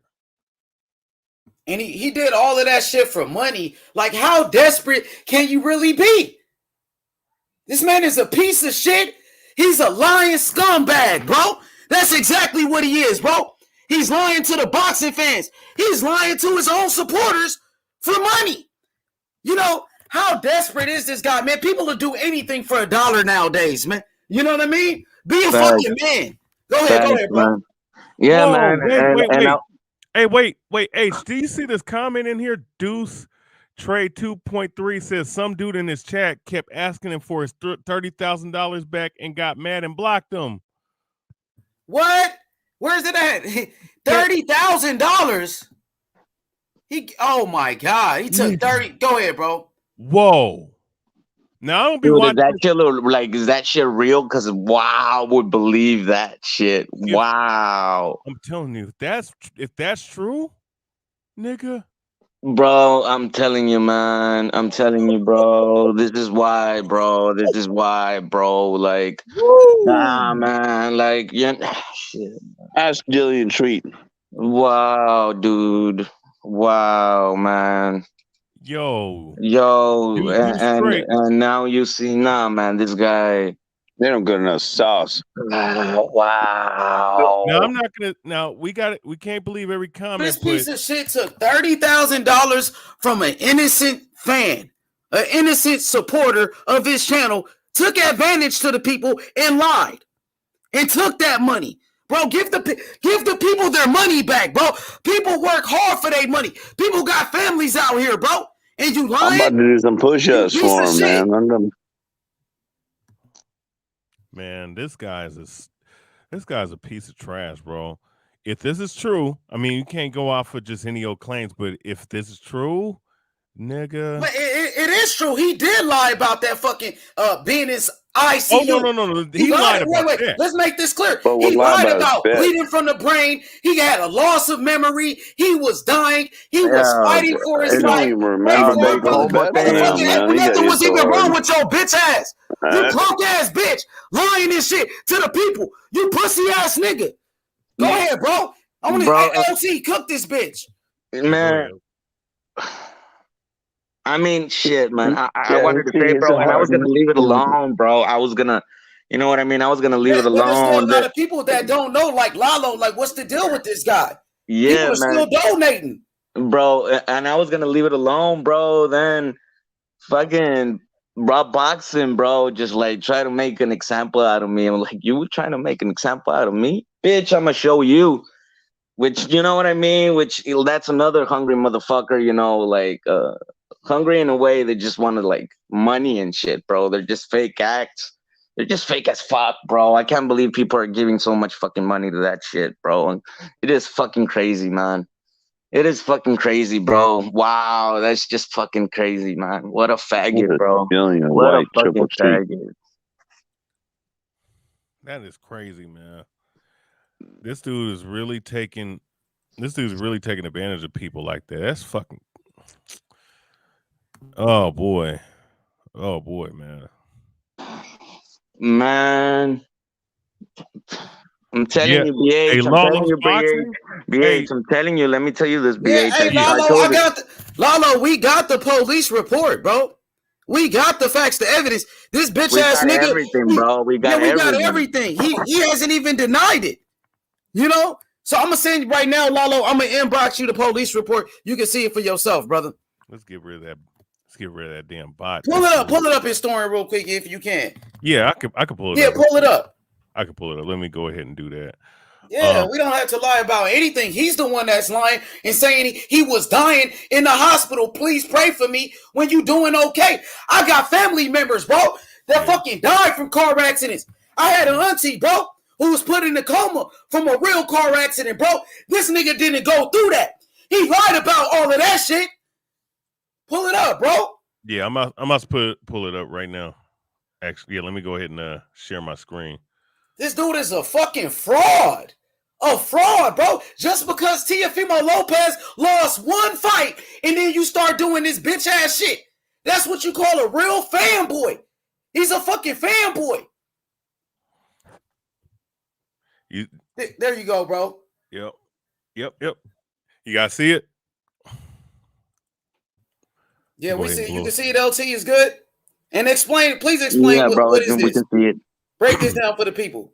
Okay, yeah. So this is the New York's. I'll just pull it back a little bit and then I'll blow back up. So this is the police accident report, New York State Department of Motor Vehicles. You can go type this in. You can go find this, and I believe let's see the accident number. And we got this is the PDF copy. So and people have it. You know what I'm saying? You can ask me, H, Karma Serene, whoever else that got it. So yeah, this is the accident number right here.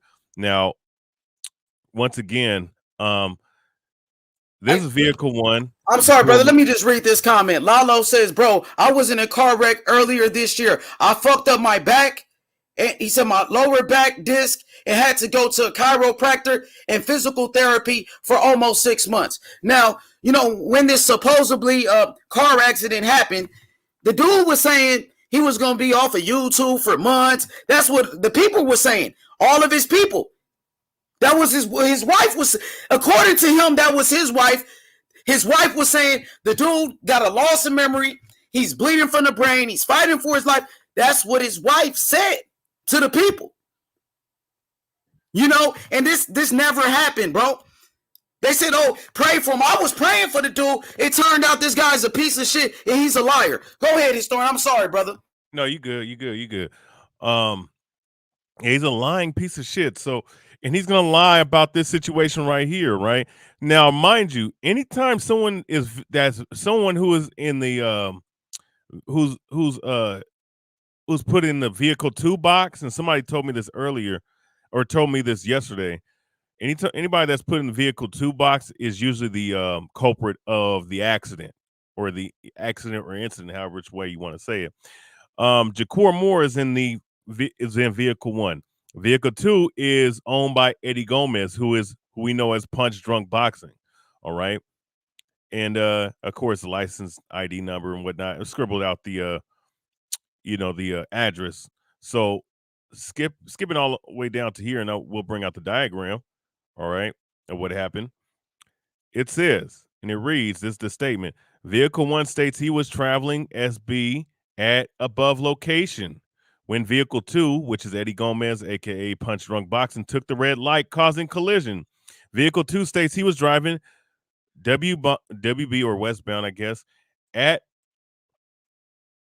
above location above location when vehicle 2 went through the yellow light, causing collision and causing him to swerve onto the sidewalk and hitting ramp rail to business. Officer did not witness.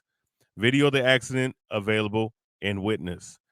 So, and mind you, there were 2 people in vehicle 1, which is Jacob Moore and Pablo Rosado, and vehicle 2 was Eddie Gomez. And also too, like as mentioned, vehicle 2 is usually the person that caused the accident of the vehicle, or caused the accident, or the car wreck accident. All right, they're always usually the culprit in the matter.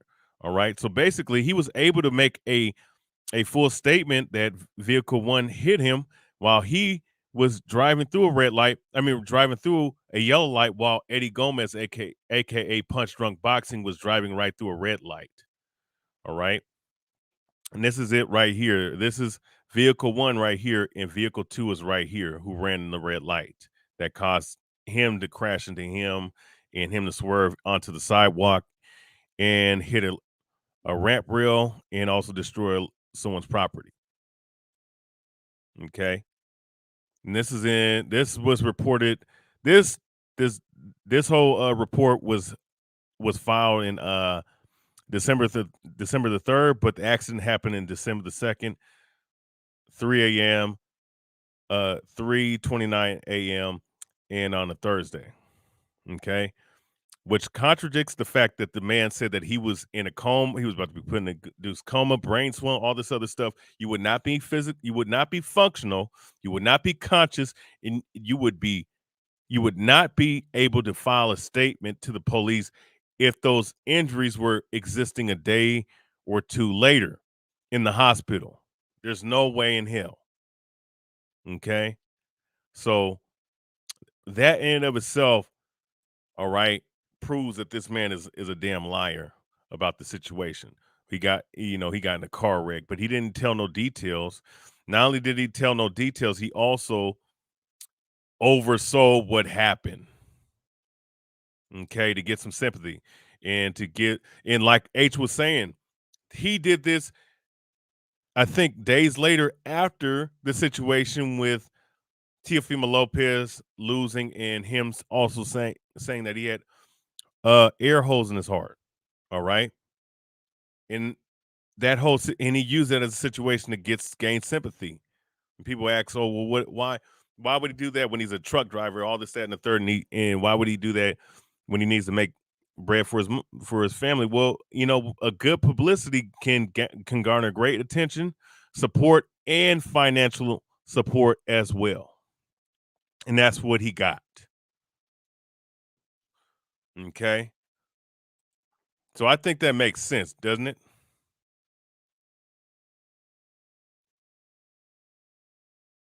Facts, bro. It does, man. Yeah. And like Deuce Trey was saying, Deuce Trey 2.3 said, no, if you're that critical, they're transporting you immediately in case of internal bleeding, So point being is that this dude, so point is that, man, this dude, everybody sees seeing what happened, man. This dude is a lying piece of trash.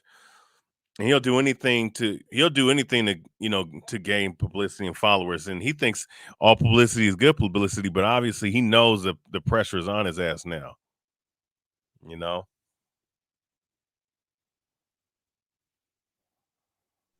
Definitely, man. I'll be back, bro. Yep. So yeah, that's the explanation right there. Who is that? Lolo's Boxing.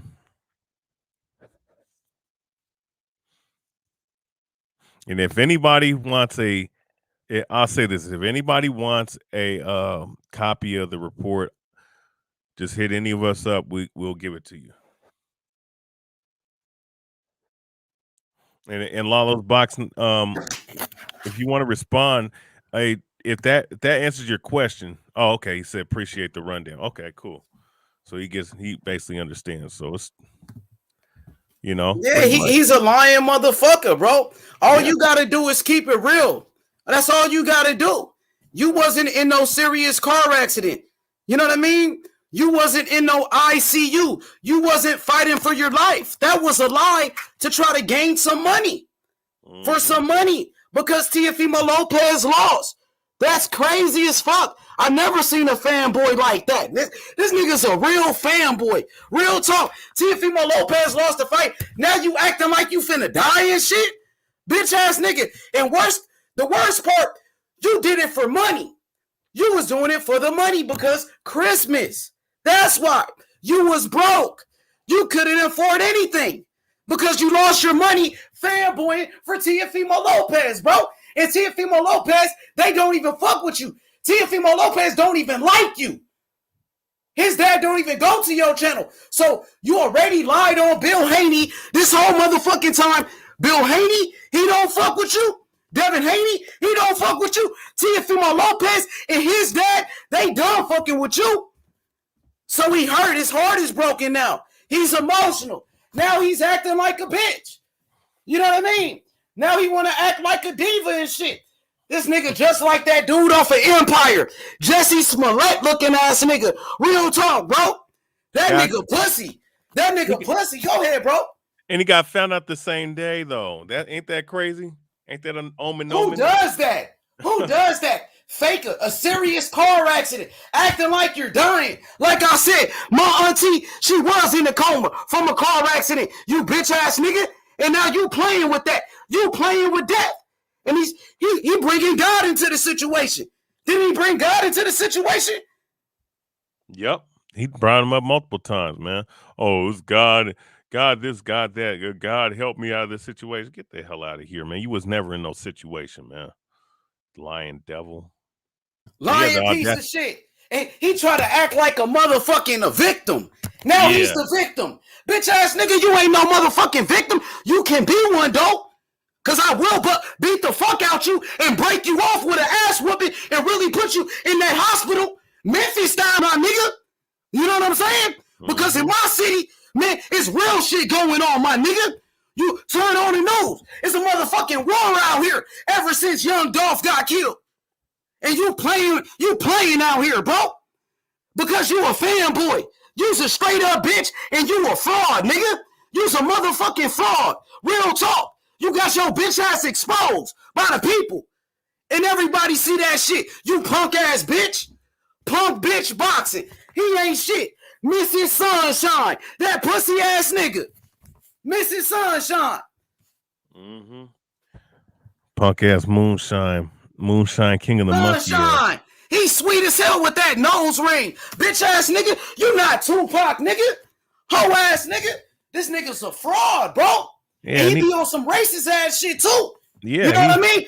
And the dude called me a nigger with an ER. Yeah. You know what I'm saying? Yeah, he was like nigger. He was like nigger. Yeah, calling black people niggers and shit, making fun of George Floyd when George Floyd got killed by the police, an innocent black man.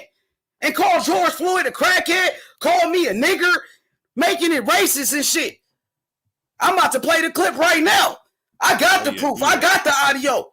We got it right here. So you can see what type of bitch he is in real life. But when you get around the black fighters, you don't be doing that shit. You don't be calling them niggers then. You turn to a fanboy. You bitch ass nigga. You a fanboy of Demetrius Andrade. You pussy ass nigga. Bitch ass nigga. Fraud ass bitch. I'm about to play this shit when this motherfucker called me a nigger. Racist ass bitch. Hey, Punch Up, is this the real you? Come on, man. You know it's me. You a Donald Trump supporter. You said black lives don't matter. You hated on all the black fighters. Real talk. Crazy. Nigger. Are you saying calling me a nigger? Nigger. What you gonna do, bitch? This is why you don't like Floyd Mayweather. This is why you don't like. Question. I don't know. You a fucking question, nigga. Devin Haney is a don't call me a nigger. Why you calling me a nigger for? Why you calling me a nigger for? Why you calling me a nigger for? Why you calling me a nigger, bro? Why you calling me a nigger for? Hey, chill. Hey, Punch Up, is this the real you? Come on, man. You know it's me. You a Donald Trump supporter. You said black lives don't matter. You hated on all the black fighters. Real talk. Crazy. Nigger. Are you saying calling me a nigger? Nigger. What you gonna do, bitch? This is why you don't. Racist piece of shit. He do that shit on the internet, but in real life, you ain't doing that shit, you bitch ass nigga. When you around these fighters, you racist piece of shit.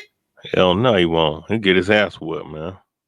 He Bitch get his ass nigga. motherfucking ass rolled up, man. Punk ass dude, man. That motherfucker's some self-hating motherfucker, bro. Nigger. Like, motherfucker, you were, man, that nigga's a bitch, bro. Just everything about him, how he talks, everything, how he carries himself, man. And the way he did that shit, exactly like Deuce Trade 2.3 says, he's black when it's convenient and acts Latino when it's convenient, man. Like the new nigga will play both sides of the game, whatever the hell he wants to game. Yeah. You know, Like bitch, it's no excuse for using that word in 2021. It's about to be 2022. And you got this bitch ass. You got this bitch right here calling me a nigger with an ER. Mm-hmm. Whole ass dude, man. What's good, EJ? EJ, my What's boy. up, brother? How you doing, man? Yeah, man, he's a piece of shit. EJ, I told you he was, bro. How you doing, TBH? How you been? How you doing, man? Look, don't get mad at me for this, man. And I know that H is gonna fucking go off. Nah, you don't say nothing to get me mad, then, bro. But it's not. No, I'm saying, bro, you wasn't called a nigger. He didn't call you a nigger. No, so I'm not trying to hear none of that. What I'm saying is, yeah, it's personal with me. Motherfucker, call me a nigger. Call me a nigger to my motherfucking face. Call me a nigger to my face, motherfucker. I want to hear none of that shit. I'm not fucking around, bro. My brother, it's like this. No, ain't none of that. Ain't none of that. Don't come in here trying to make me. I'm gonna say something to get you mad, like it's funny. I'm already mad. Do you think? I'm fucking mad right now. I'm fucking mad right now. That wasn't you. That ain't got nothing to do with you. You wasn't called a nigger. I would. Over my motherfucking dead body. I would probably be as upset as you if I heard him call me a spick or something like that. Yeah, I get it, man. Yeah, that's a racist comment with an ER in 2022. So you get away with it when they do it to a black person? It's okay? No. It's absolutely not. Goddamn right I'm mad about that shit. You know how I feel about that shit. Man, I made my thoughts on this abundantly clear. My thing is I don't like giving this guy, and I don't even mention his name. No, I'm gonna handle that. That's my work. That's historian work. You ain't gotta worry about that. We gonna ride on his bitch ass. We gonna ride. This how it is when we ride on our enemies. When we ride on our enemies, like Tupac said. I'm gonna slide on his bitch ass in real life too. Yo, H, can I say something to Electro Jed just to let him understand why this is happening? Look, it's not everybody's place to get on him, but it you know what I'm saying, not everybody's gonna have the the time and the ability to do that, but guys like me and H and whoever else, you know what I'm saying. You know, man, that motherfucker, he went to Bill Haney and said, oh, H Money said this, brought my name up, not your name. And then came back to me and said, Bill Haney said this about you, gossiping like a bitch. Yeah. And Bill Haney, that's my brother. That's my brother. You understand? I get it, man. I totally get it, man. I'm just, yeah, this bitch ain't gonna get away with that. I'm not gonna let that shit slide. I'm gonna check his bitch ass. Punk bitch boxing, Mrs. Sunshine, bitch ass. Yeah, and he stole money, bro. Electro Jet, think of this though. There's a lot of people that he got over on money wise. Now, whether this what's his name? What's old cat's name? If the report Deuce Trade 2.3, which we'll take his word for it, I'm gonna say this. If what he says is true, that somebody paid him $30,000, which I mean, whoever did that was foolish. But even regardless of if the dude's foolish or not, just to get money like that is getting over on somebody still an evil thing. And guess what? They can't get their fucking money back because he'll block them. You know, like this motherfucker is playing, like this dude's making mockeries of something that is one of the top 5 killers of people all around the world, especially America alone. Mm-hmm. And then another thing too, I mean, look at all the things he's done, all the little the back and forth that he's caused, the dissension amongst certain people that he's caused, the blacks and the Latinos, all right, as well as H and Bill Haney. You know, I witnessed that. You know, when I was on here, he caused a lot of that shit, man. You know, so with all that being said, this guy is a shit starter. He's a scammer, and he's making mockery of death, man. Like these three things, man, that shit don't fucking mix, bro. And when you mix that shit up, motherfuckers have every reason to get on him. And Lord's will, I will get the medical information just to prove, because from what I remember hearing, because I got to get the full information, just like I got the police report. This guy, there's no injuries reported in the medical report of this dude, man. None of the reports that was reported to everybody is done. He took advantage of people's kindness, of people's caring, actually caring about his health over something that didn't happen. I understand the heinous,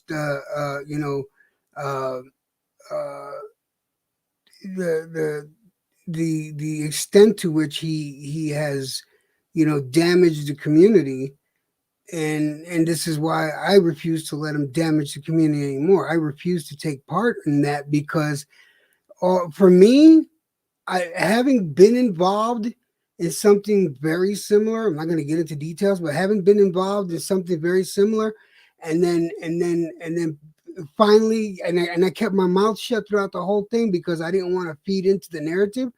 The truth eventually came out and people saw the truth. And that's what I'm hoping goes on here. Just like people just fucking drop him. Don't fucking subscribe to him. Don't go to his channel. Don't give him a view. It's just that all this noise about him gives people curiosity just to go over there and see what's going on. Every click that goes on that fucking channel is a plus for him. Man, fuck that bitch ass. And we ain't worried about that, bro. I'm sure. And this is really, I'm not worried about that, bro. And Lalo, what's good, Lalo? What's poppin', man? That shit's crazy. What y'all just said and shit, man. Yeah, man, Lalo, man, we gotta speak the truth, man. This dude taking money, man, from the people and lying about this shit. And this shit is all a fucking scam. He's a scam artist. It's like, he's a fraud. This shit is an act. Yeah, man. Shit, man, I was lost for words when I heard all this shit. All this shit's new to me, man. I was like, damn, that nigga went out like that. That shit's crazy. Yeah, it bothers me how this divided how I hopefully you guys understand and know where I come from in this, and I don't want to feed into it, but at the same time I understand how bad a thing he did. Of course you're not, because your name wasn't mentioned. My name was. No, I understand. Yeah, this ain't even. Yeah, my name was mentioned. He brought my name up to Bill Haney, homie, and Bill Haney, that's my brother. That's my brother. So he had no right to do that, bro. Then don't even try to defend that shit, bro. Just stay out of it, bro. No, just stay out of it. It is what it is. I advise you, bro, to stay out of it, bro. Yeah, man, look, H is hot right now, man. Just stay out of it. This way, man. Like, I mean, there's guys like, I mean, look, you gotta understand something too. What you're saying, I understand what you're trying to say, but you gotta understand something too. When people do shit like this, you got to fucking call them out and allow them to be put out there, man, so people can be warned of a scamming ass dude. It's not, and I'm gonna tell you something, it's not going well for him right now. All right, because why do you think he's putting up subscriber only video live streams, man? He's doing that on purpose and he's doing now he's showing his Camaro, and I guess the car that he's showing is not a Camaro. Whatever the fuck ever with that. But one thing about that, what he's doing right now is showing you that he is getting his ass lit up, and he needs to be. Because all those people that got all their money, all that support that he got, and all those people he manipulated is being exposed and needs to be exposed, man. No, you can't stay quiet when motherfuckers do wickedness, man. Because if you stay quiet, they're gonna keep doing it and keep doing it and keep doing it again, man. Until something ends up happening. You're Yeah, not man. wrong. Hey, that shit's crazy though, man. Because I was involved in a car accident earlier this year and shit, and I had to go to chiropractor and fucking physical therapy and shit like that. But I mean, just to play around with some shit like that shit ain't cool, man. Look, I work at a hospital, bro. I see patients come in fucking dead or already in the trauma room due to car accident. So playing with that shit ain't cool, man. That's all I gotta say, man. You're right, and nobody's wrong in this situation. I don't think anybody's wrong in this. So he's not wrong for faking this No, whole shit. I'm talking to you guys. Okay. I don't think you guys are wrong in this situation, and I guess I should just keep my mouth closed about it. My thing is the community. I would rather see the community, united. The community be much better if his bitch ass wasn't a part of it. I know Most that. definitely. And that's what we doing. That's what we doing. But in answer, that's what we doing. So you, like I said, bro, just stay out of it, bro. Yeah, I'm going to, man. I think. Yeah, that'll be better, bro. I'm letting you know. Right. Listen, bro, your name wasn't mentioned. He mentioned my name to my brother Bill Haney, who's my Muslim brother. All right, so stay out of it, bro. Yeah, I figured that's what I'm gonna do. I'm not here trying to. Historian, this motherfucker took all that money from those people, and the motherfucker lied and he was dying without even a fucking mark on his body. You was in the ICU. You don't even have a fucking scratch on you, and we got the police report. You had no fucking injuries. It said on the police report. Nothing. What's wrong with him? Mm-hmm. Yeah, no, it's. But they said he was dying. Pray for our brother. He's dying. He's fighting for his life. I even prayed for him when I heard that shit, man. That shit crazy. Now, when I heard it, I said, "Hey, send him positive vibes." I didn't, I just thought it was another, another member of the community until all this came out. Yeah, he's a piece of shit. Yeah, all this shit new to me, to be honest, man. That's why we gotta tell the people. Yeah, and man. I appreciate y'all telling me and shit, man. I appreciate the rundown and shit. Now I know what kind of person he is because I never knew that shit about him and shit. I thought he was cool and shit. Yeah, I mean, and look, if someone needs to, and because this is one of the open platforms on here, H Money Boxing, like you got to look at it from this standpoint, like like how you asked what's going on. People don't know. People didn't see what's happened, because people got things to do. So look, it's no problem explaining the situation. At the end of the day, it's obvious that he's not going to explain himself. He's gonna subtly and gradually talk about it, but he's gonna do it in a very sly way because he doesn't want to deal with it directly because he knows he's wrong. He knows there ain't no defending the bullshit he's doing. He knows that if the real records get pulled up, which I'm gonna probably just do one more just to solidify the situation with the medical record. Once that's done, there ain't anybody capping for him after that. You got to be a piece of shit, man. So that's how I look at that, man. Are there any way that he could probably redeem himself after this shit, or nah? He's done. Nah, he's done done. for. He's finished. He's done. He's done. It's over. Yeah, He's done. He's done. He's finished. Yeah, you know what I'm saying? He's over with. You know what I mean? Bodied his ass. Cooked. Exposed that bitch. That bitch ain't never the same, bro. That bitch got knocked out. You know what I mean? That's what happens, bro. Get your bitch ass exposed. He's finished, nigga. He's finished. He's a fraud. He's done. Ended his fucking career. He's over with. Bitch ass nigga. Racist ass bitch. Yeah, I noticed that his support is waning right now, man. I know that when T.O. stopped fucking with him too. T.O. and his dad. Oh, he really finished. He was hoping everything was on T.O. He put all his faith in T.O. T.O. became the nigga's god. T.O. was his god. It was his king. You know what I'm saying? Yeah. And the nigga lied to T.O.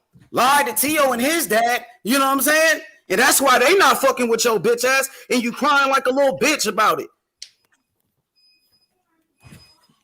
Yeah, no, and then he used that situation to get over, like, you piece of dog shit motherfucker, man. He's a bitch. Hey, He's a racist. And he's a racist. What's good, bro? What happened between him and Tio, man? I really don't know what. Yeah, Tio, after the fight, Tio and his dad stopped fucking with this dude, man. That was him putting all of that shit in Tio's head. Do this, do that. Fuck the young fighter up. Listening to your bitch ass. Same way the LDBC fucked up Wilder. He did the same thing to Tio. Tio don't fuck with him. That's crazy, man. That's why all this shit happened. Then he faking like he's dead and all of this shit. Try to come back. Oh, I'm reborn again. You know, I found God. I see the light now. You know what I mean? That shit is fake as fuck. That nigga's pussy, dog. Like real shit. It's some clown ass shit. Just like the nigga off of Empire, my boy. The dude Jesse Smollett, the actor. This dude paid people to rob him.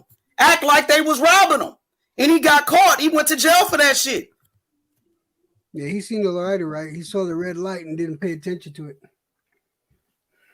Yeah, come on, man. Hell yeah, bro. Yeah, that's what's wrong with the sport. When you got these type of bitches covering the sport of boxing. This clown ass dude, you know, pushing narratives. Go ahead. And let me say this too, right? You got platforms like this, like H Money Boxing. You have other platforms out there that are put, you know, that are out there, right? And you're able, and you have an open platform, like, and you look, you got guests. You can get guests from different people. You know what I'm saying? You know, and here it is. How the hell are you not have at least, I don't know, 20% of what he has in terms of subscribers? You know, and that's, to me, the most glaring thing is like the bigger the audience, usually it's a less informative guy having a large audience. I noticed that. You know, this is an open platform. Anybody can come on here. You would think this would blow up, right?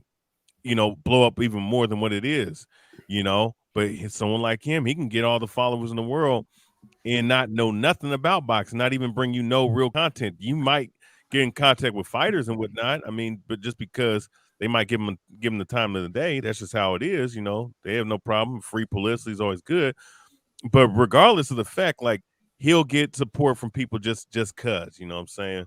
And his boxing knowledge is as minute as this, maybe even more minute. But that's how it works, man.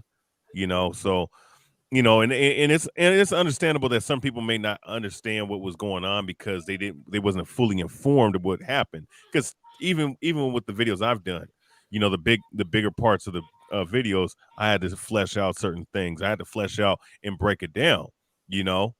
And when I did, because there was others like LT, credit to LT Blood Boxing, Scrapbook 68, when he put out that video of him in the damn you know, that on that little bed and whatnot, faking the funk with a nose ring and shit. Pull up that picture for me. Upload that joint. I want to. We got to see that. Oh yeah, the scrapbook one. Yeah, let's do that. See, Scrapbook 68. Let's see. Scrapbook 68.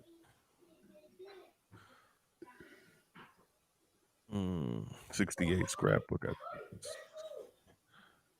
Y'all can hear me? Yeah, I can hear you.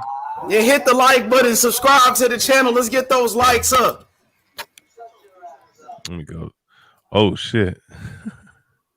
Oh, he did a video 2 days ago. Oh yeah, he did. I didn't see that shit.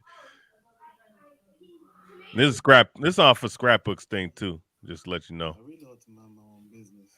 That dude covers boxing too. That dude Scrapbook. Yeah, he got a channel too. He exposed the fuck out this nigga. This is him supposed to be in the ICU.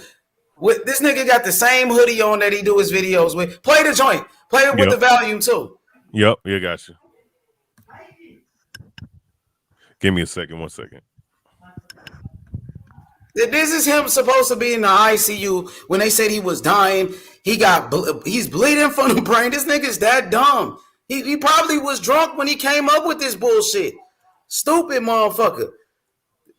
He bleeding from the brain. You ain't got a fucking scratch on you, dog. He's doing this. This nigga's supposed to be in the coma, dog. When Earl Spence had that car accident, the nigga Earl Spence was fucked up, and he was in ICU. This is him in ICU taking selfies and shit, tweeting. Nah, he looked like he's in the hallway at the ER, bro. That's not no ICU room. I work at the ER, bro. I'll tell you that right now. It looks like he's down the hallway. Play that shit, historian. Yo, I really ought to mind my own business, but I thought, listen, I'm gonna put you guys onto something, man. Punch drunk lying, man. Punch drunk wasn't no goddamn accident. All right, you know what I mean? He wasn't no goddamn accident, man. What's he written here? Thank you, God, you always look out for me. Blah blah blah blah blah. He says he's got problem with memory and speech and stuff like that. It's bullshit. You know what I mean? I know it sounds harsh, but it's bullshit. You can see that his delivery covered everything up, so you don't necessarily get a good glimpse of him, but there's certain things that I did give away. For one thing, he's still got his nose ring in. You see his nose ring there? See his nose ring? Look at his eyes. His eyes don't look puffy. Like they said he was going to be in a coma. This guy's delivery just made his eyes fucking Japanese, like he turning Japanese, just so he could look like that. There's no tubes coming from that. He's just found a nice convenient place to cover himself up.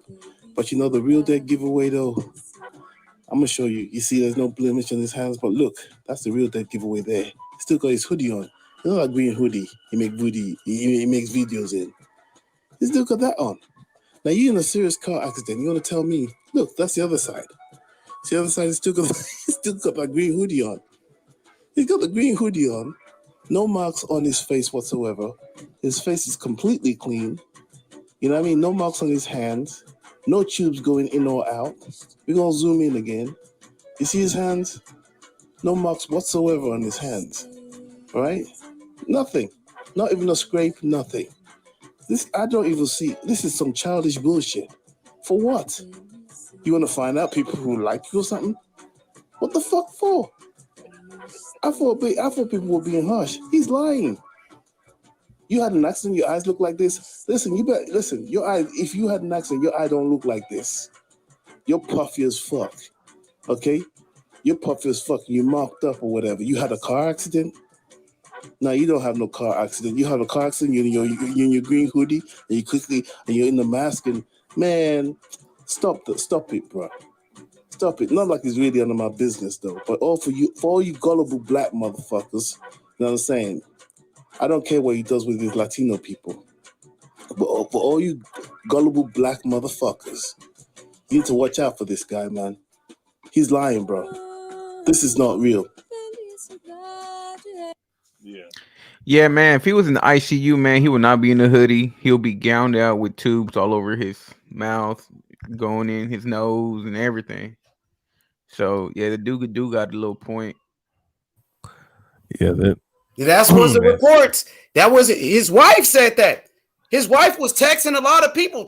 Text my boy Shadow Ghost. And Shadow Ghost, he was just being a real friend. Shadow Ghost said, pray for somebody.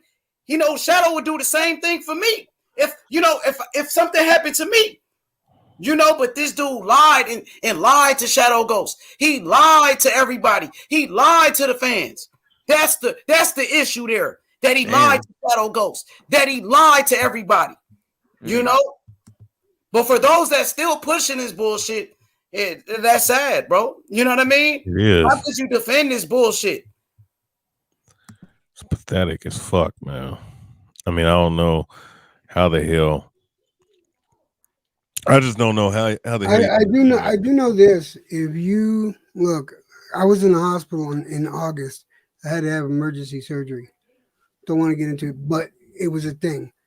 I was having a memory issue. I was having blood issues, and I know for a fact that I had to get an MRI done and X-rays done, and you can't have those done with a nose ring on.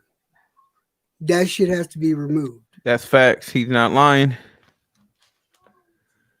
First of all, if you go for an MRI, that's a magnetic resonancy test. So that would rip the nose ring right off your fucking face. That would have to be pulled off.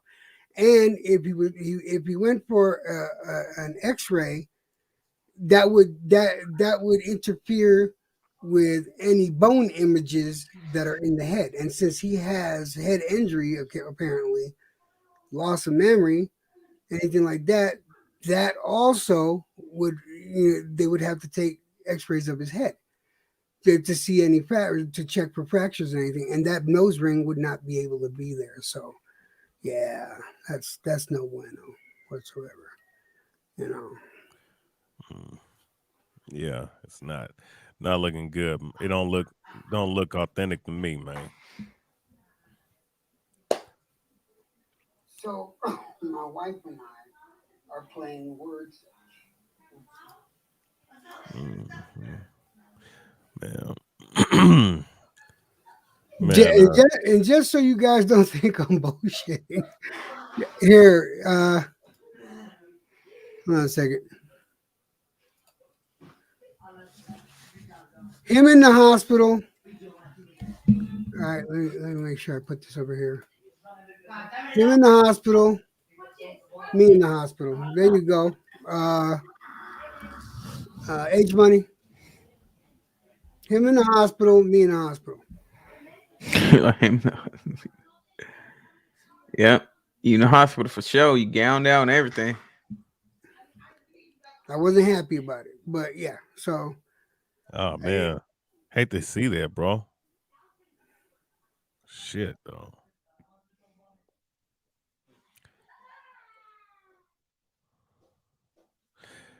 Yeah. And and I mean, what happened to EJ? He fell off. Yeah, he must have fell off, but yeah, but that was him in the hospital right there. That's what it looks like, right? Mm-hmm. Like he was giving an example. Come on, bro. EJ, pull that back up for me, EJ, one more time, man. What? Yeah, when you was in the hospital. So now you was in the ICU, my brother. Was that? Yeah, I was in intensive care. I had to have emergency surgery, and I couldn't. I don't even remember going to the hospital. My wife called ambulance. Yeah. And I know, according to Punch Drunk, he couldn't work anymore. He had broken bones. They wanted money. They started up like a whole GoFundMe type of shit.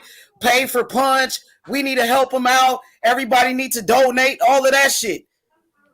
That's what they started. They was asking for money for the shit. They brought the money into the situation. He can't work. We need to get together. And that's what he was saying. He started all of that shit like a couple days before Christmas type shit, a week before Christmas or whatever. There. Oh shit, okay. Several weeks actually. But I did a few TikToks from, but because I was so I was out of it, I couldn't do much. I couldn't do videos. TikTok is only a minute long, So Katie would tell me, you get your spirits up and. Doing the TikTok and talking to the people, it raised my spirits. But yeah, I was in bad shape. There's my lovely wife. But yeah, it was. And that was a serious situation, right? You needed surgery. Is that correct? Yeah, my blood was sepsis.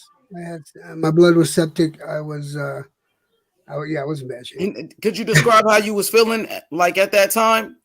Well, I don't remember the first 3 days of being in the hospital. So you don't even remember. You have a loss of memory. Yeah. And that's okay. Katie had to sign for me to have the surgery because I couldn't sign for myself. I did not have my faculties about me. I was in the hospital for a straight up month and a half, almost 2 months. Man, I'm happy you doing much better, my brother, man. Thank God, because that's a serious situation. Yeah, it is. Yeah. I didn't know how close to death I was until after I got out of the hospital. So I don't know how he comes up with all this stuff, but yeah, and when you guys said head injury, memory loss, I remember that was said about me, and I had to have several MRIs and head X-rays done. Yeah, and since I had a blood issue, they had to be very careful on what type of medications they put in my blood, because they had to put certain type of dye to be able to take the pictures in, and it just it's just all kinds of shit I don't understand. But yeah, so yeah, no nose ring for sure. Yeah, you wouldn't have no nose ring. No, that type of injury, you wouldn't be out the next day. No, not gonna And the happen. thing is, like you mentioned a loss of memory. You can't remember what happened. But with the thing with this punk bitch, this motherfucker knows everything that happened in boxing when he was supposed to be in a hospital. He Right. knows about each fight, what Tank Davis did against, you know what I'm saying, Isaac Cruz, Devin Haney's performance. This guy is a complete liar. He lied about the whole situation. He didn't go through what you went through. He didn't go through what my auntie went through in that car accident when she was in a coma fighting for her life. Yeah, so I really thought my aunt was dying. That's not something you play with, which is why I don't like it when people do that and they take advantage of people's kindness. But you guys know me. I've been coming here for a little while. You guys know I'm always going to try to take the path of least resistance, and I'm going to try to. Yeah, not on this bitch right here. I know. Fuck that. You But know when what I I hear mean? shit like Nah, that- this motherfucker put my name in the situation. Yeah. He was talking shit to Bill Haney, homie, and brought my Yeah. name into that shit. And Bill Haney, that's my family, bro. So you don't play with me or my family. You know what I mean? You can't do that. Yeah. Especially Yeah, if it's because I gonna don't play affect- about my family. I love my family. I love my brothers. I love my people, homie. And what he did was trying to turn brother against brother. H Money and Bill Haney. That's what he did. Gossiping. Yeah.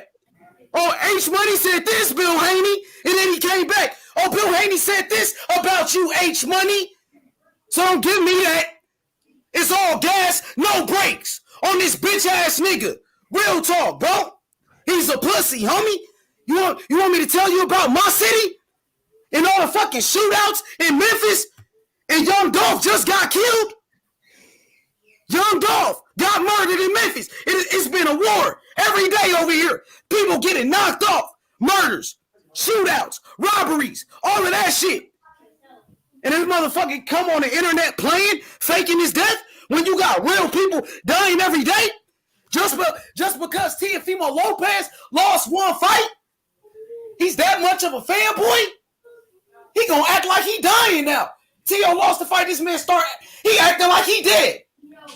All of a sudden. That's a goddamn shame, bro. That's a goddamn shame.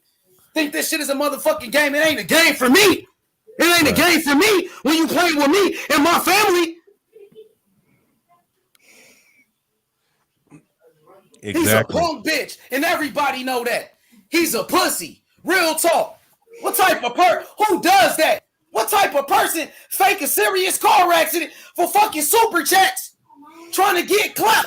He wants some followers. That's what he wants. He wants some followers. That's what it is, EJ. He's trying to get some more subs. That's what it sounds like. He just wants followers. But do you want to hear what it sounds like with somebody with a loss of memory? You want to hear exactly what it sounds like? Tell me, brother. Hold on. I'll show you. Oh, shit. Because that's what he claimed. He said he lost memory. This is how somebody sounds with a loss of memory. Here we go. Oh, let me make sure I shared the audio. Stop sharing. Hold on a second. I got to make sure I shared the audio. For sure. There you go. All right. This is what somebody sounds like with a loss of memory. I'm in the hospital. Been here for a couple of days. Probably being here for a few more days. No, it's not COVID. I ain't been vaccinated. But I am sick. That's for somebody who lost memory. Because I was there for already a week. Probably be in and I here didn't for know. a few more days. No, it's not COVID. I ain't been vaccinated. But So that's what it sounds like. You're lethargic.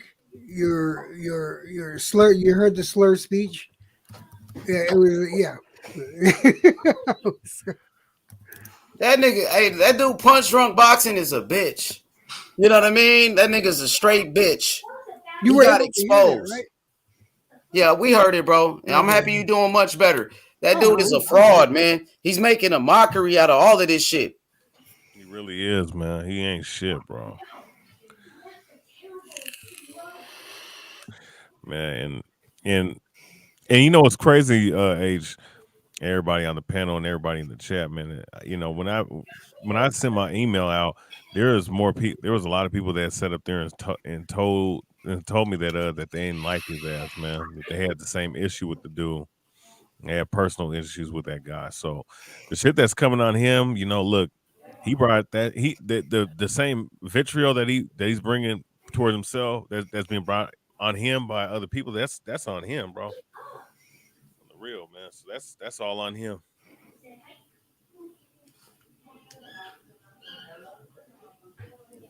For sure. Absolutely, man. And that's why he got exposed. Bitch ass. Hit the like button, subscribe to the channel, man. You know what I mean? Historian. So tell me a little bit about this doctor's report that you're talking about. Oh, I just remember someone telling me that the doctor report, I can't remember, I don't know, was it Karma? It was somebody that said that they found the doctor report that there was no injuries listed on there. And there's no injuries listed on the police report, but there's No injuries. If he had serious injuries, they would say it in a police report. But what it did show in a police report, that pussy drunk boxing, that motherfucker gave a statement and snitched on the people that he hit. Yep. He caused that car accident. Yeah. But he gave a statement. It shows it in the police report that he snitched on the people, that this guy's a liar. He lied on the people. He's the one that caused that accident, running a red light, which shows that this guy is a liar. He's a snitch. He gave a statement on top of that. Now he's trying to build off the lie. You know what I'm saying? Like, this dude just fucking made a damn video of his supposed Camaro that got totaled and shit. Like, bro, like, this shit is bugged out, bro.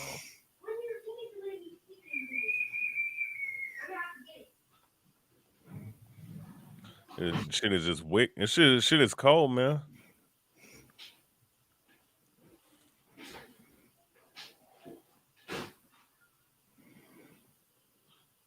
Oh, yeah, but that's pretty much, man. You know, this is the situation in a nutshell, man. Like, this guy, he's a damn thief, man. Thief and a robber, man, and a scumbag, bro.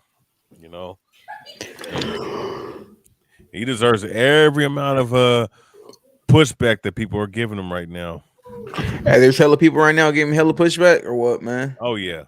Yep, and that's why he's responding and reacting the way he is on the videos, because I noticed that, and other people have noticed, not to say I've been watching his videos, but I noticed that he ain't getting as many people to watch his shit as other people are, you know, as he used to, and that's probably because cats are catching on to his lies, man, and them seeing this shit's like, bro, why the fuck would I support you after all this shit's been brought out, you know? Motherfucker blocking, you know, fucking taking people's comments down and shit and blocking people and putting your shit on subscriber only. That means that you don't want nobody coming on there asking no questions. Damn. So Troop Bomb said the car he was driving has 5,000 ducking airbags. People that dude didn't break a damn nail. Like, come on, man. And he said on the camera, bro. He said on camera that yeah, the damn all the airbags popped out. So motherfucker, how the fuck is your face not jacked up, bro? Airbags are not fucking soft, man. That shit hurt. I seen motherfuckers' face. I'd see motherfuckers' face when they face hit the airbag, motherfucker. You must have healed real fucking fast in 1 or 2 days, dog. He got that Wolverine healing factor, man. Didn't you know that? Hey, yeah, I know, right? Shit, man. Hey, I want some shit. I want to heal up all my goddamn injuries, dog. Please, man, tell me what the fuck you taking, dog.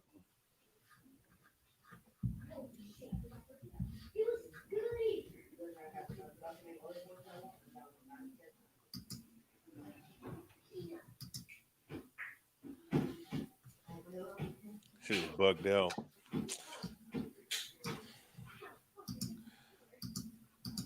Devin Haney versus Kambosos. Man, I think that fight got to happen now, man. It should. I mean, they're the two with the most they're the only ones left with the belts, so that means that it should happen, bro. I don't understand how it shouldn't. You know, I think Kambosos just talking shit right now. I think he's just waiting them out. I talked to my wife about the three-way between Kambosos, Loma, and Devin Haney. And I asked her, yo, I'm just giving you my wife's prediction. I don't want no bullshit, and I don't want no fucking smoke for this. My wife said Kambosos is gonna beat the shit out of Haney, and then Loma's gonna beat the shit out of Kambosos. That's her exact words. That's my wife's prediction. That's it. She told me that shit today.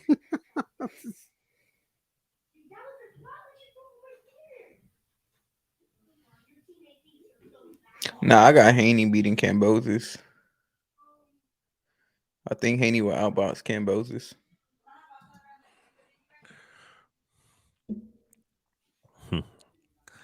Man, you got Haney outboxing him, huh?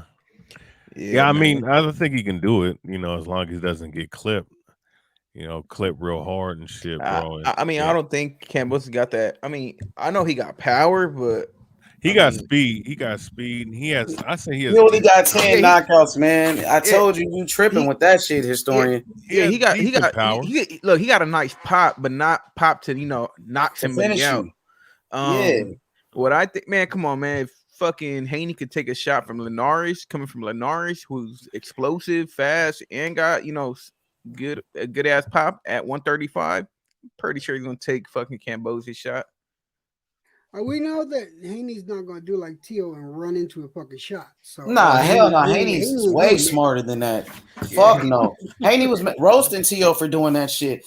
You know what I'm saying?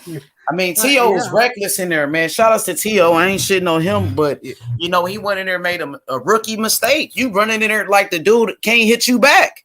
Yeah, no respect for Kambosos.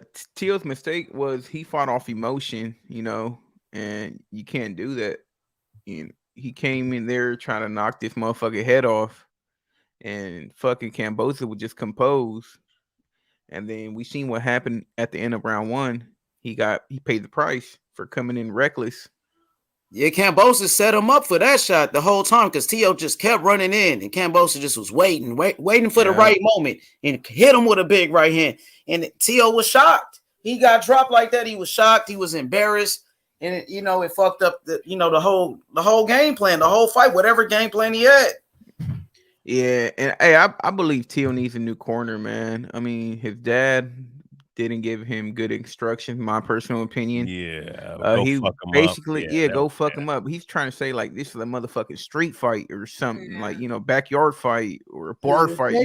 Knock his ass out. What kind of instruction is that, man? You can't do that, man. Give him some legit instructions, I can understand being confident enough to try to take him out in the first round, but if you got knocked down, that means you have to put all that shit aside and go back to basics and go back to plan A, which is outbox the guy. He didn't do that. He didn't do that until the 6th or 7th round. So yeah, he got what he deserved by not going back to the original plan. And and the corner didn't help him any with the false information that he was getting from his dad. So but no matter what, I think Tio's gonna be back though, man. He's gonna learn off this fucking mistake. He's gonna bounce back. That's my He'll brother. be back. He'll be back. Yeah, I don't know if he'll be back at Facts. 135, but he'll definitely be back. Yeah, He's I know gonna go he 40. got to go up to 140, man. I think he struggled to make weight, and he been wanting to go up. So hopefully, the future is bright for him at 140. But he might have a point to prove, I could actually see him staying at 135 to see who the undisputed goes to at the end of everything between Haney, Kambosos, and Loma, and then him taking on that last person. Nah, Yeah, I he's could see moving him up. doing it. Nah, he's moving up, man. He's not wasting no more time. He knows he's too If big for that weight all right, class. think about it this way: if Loma gets the belts, right? If Loma, let's say Haney fights, let's say for some reason, all right, okay, let's say Kambosos decides to fight Loma, right, instead of Haney. I don't want that to happen, but let's just say that happens. You don't think that in the back of Tio's mind, he's gonna have, I beat this guy before, and I could take all the belts this time. I could take it back from him. I could take it again. You don't think he'd be thinking about that? Nah, I think he'd be thinking about that. Yeah, nah, he got some serious thinking to do, and I think 140 would be his best option, man. I don't disagree with you, but like I said, this is one of those things. It's the fighter.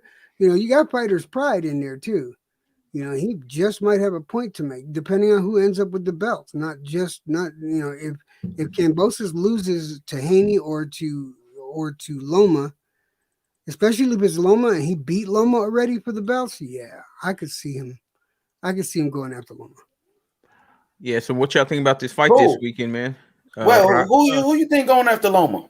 No. I was talking about Tio. Right? Oh yeah, Tio, yeah, man. Yeah, I was talking about Tio. Hey, I got a question for Lalo. So you want to see Kambosos fight Devin Haney next, or you want to see him do something else? I mean, me personally, there's two fights, man. One, I'm gonna be biased. I want to see him fight my boy Ryan Garcia because that's my brother. But I think Devin Haney deserves a shot, man. Yep. Like he earned that shit, Hell yeah. Plus he had a hell of a year this year. He fought great names, and we can't knock him for that. So, I mean, it's only right to give Devin Haney a shot, man. That's my personal opinion. I don't know about how y'all feel. Let me know what you guys think about that. I agree with you, man. Nah, fight for undisputed, bro. I mean, he has the WBC title. But in my opinion, no disrespect, I think Kambosos is undisputed already. That's just me. I mean, I don't know how you guys feel about it. I know y'all think it's disputed because Haney holds that belt. But Haney really never fought nobody for that belt, and that's just how I feel, man. Even though he got it, but I feel that Kambosos is already undisputed.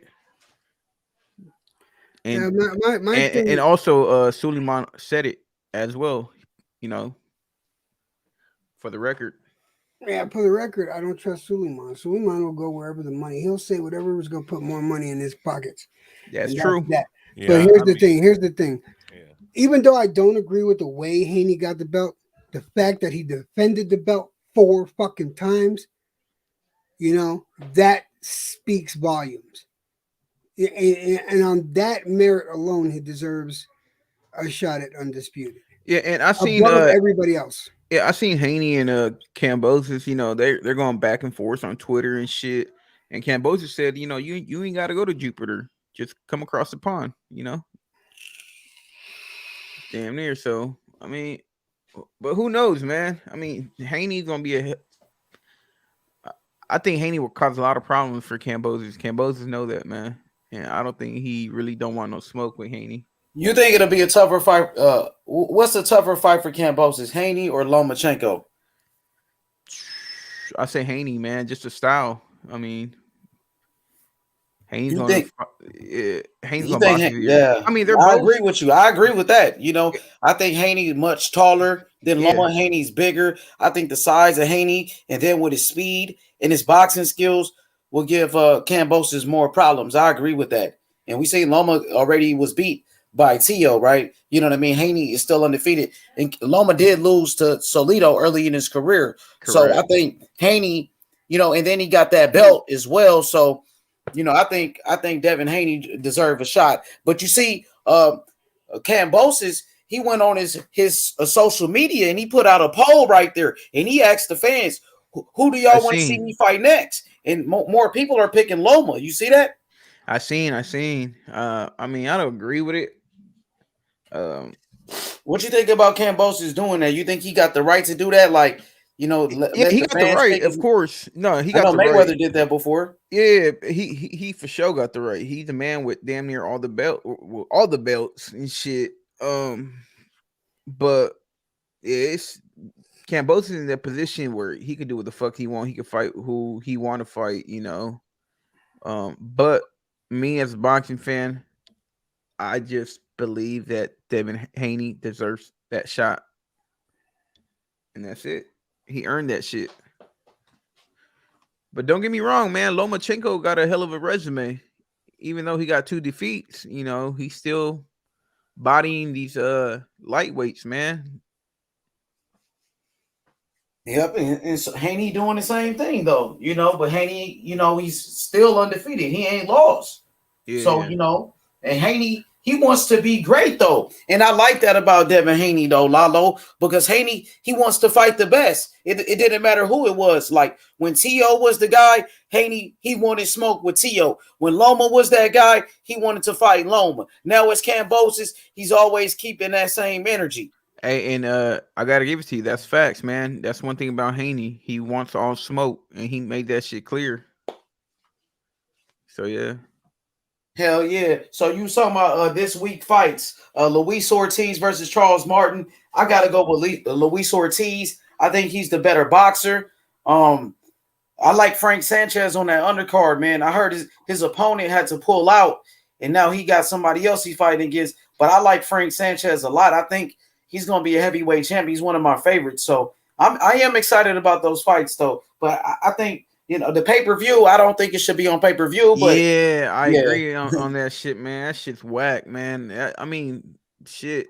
They're not doing too well, man. PBC on their pay-per-views. So, I mean, I don't know. I don't agree that fight should have been on pay-per-view. That should have been free. It's gonna flop. I'm gonna buy it, but I'm buying it because of Sanchez. So yeah, I mean, even if you buy it, it's still not going to do the numbers I don't that know Christian Hammer though. Really, I got to look him up though, so I don't know what to expect from Christian Hammer whatsoever. So I'll be researching him for the next couple of days. Oh, Tyson Fury fought Christian Hammer like years ago, and Fury knocked him out. Okay. Yeah, you remember that's the fight when Fury, I guess they had to rewrap his gloves in the ring and shit. That was that fight. But they rewrapped his gloves inside the ring, and Fury still knocked him out. So you know what I mean? Like Fury killed that dude, man. Sanchez gonna smoke him. Hey, what do y'all think about Victor Ortiz hit list for 2022? I don't know if y'all seen it or not. Victor Ortiz, come on, man. That guy needs to retire or do some exhibitions, go against Jake Paul or something like that. But Ortiz, I think Victor Ortiz, I think he's washed up at this point, man. I think he's done, Lalo. Seriously. Yeah, nah, I agree, man. Who he talking about? Who he calling out though? Bro, he called out. He said tune-up fight Jake Paul, and then second fight Canelo, and then Errol Spence, Terrence Crawford. I'm like, what the fuck? He really want Jake Paul. That's who he really want to fight. See, I told you that one of those exhibitions. So, yeah. But I heard Jake Paul numbers flop. I don't know if y'all. I heard about that too. I'm surprised, but you remember that was like a last-minute replacement. He really was supposed to fight Tommy Fury. But and they really didn't promote that fight with Tyron Woodley. Yeah, but they didn't even have an all access for that shit, right? You know what I mean? So, the first one did good with Tyron, but yeah, that knockout went viral though for sure. But yeah, I was surprised though. If those numbers is real that they put out there, I'm surprised, man, because Jake Paul, he averaged like 1 million pay-per-views every time he fight. Yeah, man, that shit was low. I heard Gervonta Davis and Cruz did around the same, but they don't want to put the number out for some reason. Showtime and shit. What's your thoughts about that? Yeah, I mean, it was on a Sunday, right? You know, so and it was going and against NFL too. Yep, and he was supposed to fight Rolly, and then they replaced Rolly with Isaac Cruz. You know, and if they do a rematch, I guarantee you do way more numbers. But oh yeah, most definitely. Because yeah, Isaac Cruz became a star after that fucking yeah, night, that's bro. what I mean. He's bro, a star he went from now. 30K to over 150 something K already, man. That motherfucker is a star. That's crazy. That's what I mean. Now he's a star. So, you know, I think I was surprised because Tank, he does more numbers than that, but I don't know if that was accurate what they said about the Tank numbers. So, you know, but yeah, man, I expect Tank to do better numbers than that. Yeah, same here. What about that Keith Thurman and Mario Barrios? What's your guys' thoughts about that shit, man? Yeah, that shit's on pay-per-view too, and you got Leo Santa Cruz on the co-main event, and he's coming off a knockout loss, a brutal knockout loss against Gervonta. Hasn't fought ever since then. The one thing I will say about Keith Thurman is he's very exciting. If you watch his fights with Sean Porter and Manny Pacquiao, they were wars. So he's good value money, but it's not pay-per-view, man. It's, you know, he has 43 years, coming off a loss, injuries. I mean, no, man. I mean, I really don't like that fight, to be honest with you. I mean, it is a good fight, but not pay-per-view worthy though. I think it would have been better like on Showtime. They could have put it on Fox. Yeah, I agree. Yeah, man. Hey, they're trying to put everything on pay-per-view now, man. They're trying to, give us all pay-per-view shit, and these fights are not damn near, in my opinion, not pay-per-view material. And when the numbers, if the number comes out, or if they don't come out, we know why. Yeah, but I really don't. Go ahead. My bad. They're oversaturating the market with fucking pay-per-view. With I'll be honest. If the Thurman Barrios fight does 100,000 buys, I'd be impressed. Like for me, because I mean, who you talking about, bro? Thurman Barrios. Yeah, we talking about the pay-per-views. Keith Thurman Barrios pay-per-view. Are you happy with that? That's not a pay-per-view fight, bro. They could have really did that fight like on Showtime or regular Fox, bro. Yep. They got Leo Santa Cruz on the undercard. As well. Yeah, I understand they got Leo. Leo's a great fighter and all that, but he's coming off a brutal knockout, and he hasn't fought ever since then. So for him to be co-main event right now, I don't know. Yeah, I'm not too happy about these pay-per-views coming out then you got for 2020, especially the one coming up. Oh, see, that's the one that I just don't understand. I'll be honest, that's just the one. The Keith Thurman one. He's okay. Keith Thurman's coming back. He did a pay-per-view with Manny Pacquiao. Jim, why did this guy pay-per-view fight, bro? Let me make my point, bro. Let me make my point. Hey, hold on. Is Keith Thurman coming off a loss with Manny Pacquiao? Bro, that dude's coming off a 2-year layoff, bro. Yeah, exactly. Bro, this is my point. Thurman shouldn't be a pay-per-view, but it's more understandable than the fucking Luis Ortiz and Charles Martin. Like, bro, no one's gonna watch that on free TV. Who the fuck is gonna pay for it? Honestly, if that does 10,000 pay-per-views, I'd be shocked. Yeah, I just don't understand, Jimmy. You know what I'm saying? I just don't understand why is Luis Ortiz and Martin is a pay-per-view fight. I just don't understand why Thurman and Barrios are pay-per-view fights. Why? They're not even worthy to be pay-per-view fights. Thurman and Barrios fought free Fox. They probably do over 3 million views, bro. That's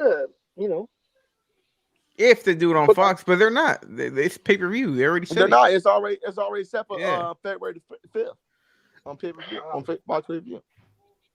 Yeah, that's gonna be hard for them to sell, man. I don't think Thurman and Barrios. Yeah, what I don't get is, the fans complaining about the Spence Hugas pay-per-view. Why the fuck aren't they complaining about this Luis Ortiz Charles Martin pay-per-view? Because that's way worse. Yeah, I don't get it. That's fucking. Being honest with you, I don't understand why that is a pay-per-view fight. When I seen that shit, I thought they was trolling for a minute, bro, Jimmy. I thought they was trolling, bro. I thought they was fucking trolling. Like somebody told me pay-per-view. I'm like, bro, what the fuck? A pay-per-view fight, Luis Ortiz. Someone told me that as well. That Luis Ortiz and Charles Martin are fighting on pay-per-view, bro. I don't know what the fuck you talking about. Why the fuck would they fight? Yeah, that doesn't even make no sense, bro. That shit just sound like a troll job. And then PBC came out. They've also fighting on New Year's Day on Saturday on New Year's Day, bro. Right? Yeah. On January the 1st. Because bro, it's on New Year's Day. Instead of celebrating with our friends and family, we're gonna go pay fucking $50. Old man Luis Ortiz versus Charles Martin. Bro, we're gonna pay Fucking $50 Luis for Ortiz. that shit. Hey man, Heart hey muscle, heart muscle. even though Luis Ortiz is old, I got him winning and probably stopping Martin. I I'll got tell you Martin. that. Huh? I got Charles Martin, man. I think Nah. Luis Ortiz, man, he's fucking done, man. He's like 50 years old. He's like, I I don't know who wins that fight, man. I got Luis Ortiz. I think he beats Charles Martin, bro. Yeah, I think Ortiz gonna knock him out. Yeah, I'm not high on Charles Martin like that. I'm just gonna watch the playback, man, of the fight. I'm really not going to be, you know what I'm saying? I'm just gonna watch the playback of that shit. I'm not even gonna pay for that. yeah, I mean, do you know what the sad thing is, bro? If this fight was on free TV, Luis Ortiz, Charles Martin, it wouldn't even do good numbers on free TV. On free TV, it wouldn't do good numbers. Yeah. Especially on New Year's Day. Hey, hold on. Hey, going back to the Thurman and Barrios, you know, they're both coming off losses, man, and it's a pay-per-view fight. And hold on. Two fighters on pay-per-view that's coming off 2 losses. Exactly. Even Leo Santa Cruz, and so Leo Santa Cruz, my guy, you know, he got KO brutally by Gervonta. He's a co-main event. The one thing I say is, so I just don't understand with that pay-per-view card. Both of their last fights were pay-per-view. Keith Thurman's last fight was pay-per-view against Pacquiao, and I think they did like 600,000 buys. Barrios' last fight was against Tank on pay-per-view. Leo Santa Cruz's last fight was on pay-per-view. He did over 200,000 against Tank. So between Leo Santa Cruz and Keith Thurman, they've done like what, 700,000 buys? I think maybe that's the way they're looking at it. Okay, and I guarantee you, if the number comes out, I guarantee you, if the numbers don't come out, it's gonna be less than 100K. Yo, look what the dance partner. They had Manny Pacquiao and Tank Davis, bro. Like, come on, man. Exactly. You gotta look at the dance partner. It's awesome. No, I agree with you, bro. I agree with you, but this is the reason why they're putting it on pay-per-view. Their logic is, look, Keith Thurman's last fight, they did over 500,000 buys. Nobody cares about Keith Thurman. He got his ass whooped against Pacquiao in 2019. Leo Santa Cruz, right? His last fight was on pay-per-view. It did over 200,000 buys. So between them, they've done what? More than 700,000 buys in their last fights. This is the only logic I can think of. No, man, they just doing that shit because Fox got to put pay-per-views up, bro. They got to do their deal with Fox, and they got to have some fights on pay-per-views also, bro. Yeah, but is Fox asking them to do 50,000 buys pay-per-views, bro? Well, I guess that's why Fox gonna get fucking real PPC, bro. PPC got too many fucking pay-per-views, bro. Like Charles Martin, Luis Ortiz, like back-to-back months of pay-per-view. You got one on January 1st, and you got the next one on February 5th. That's back-to-back pay-per-views, bro. In 2 months. Yeah. It's just too much, bro. Too many pay-per-views back. That's not even the main event, bro. I'm gonna keep it real. Luis Ortiz versus Charles Martin, bro. That's not even the main event on free TV, and they're putting this on a fucking pay-per-view. That would be a good fight, like on Fox, like for free. Yeah, on Fox Sports, yeah, for free. All right, y'all, man. I'm finna cut out, man. I'll catch you guys later, man. Good, Shadow Ghost, bro. RH, man. I appreciate you having me on the panel. I'll catch up with y'all later. I just want to know how Shadow Ghost feel about his boy Punch, man.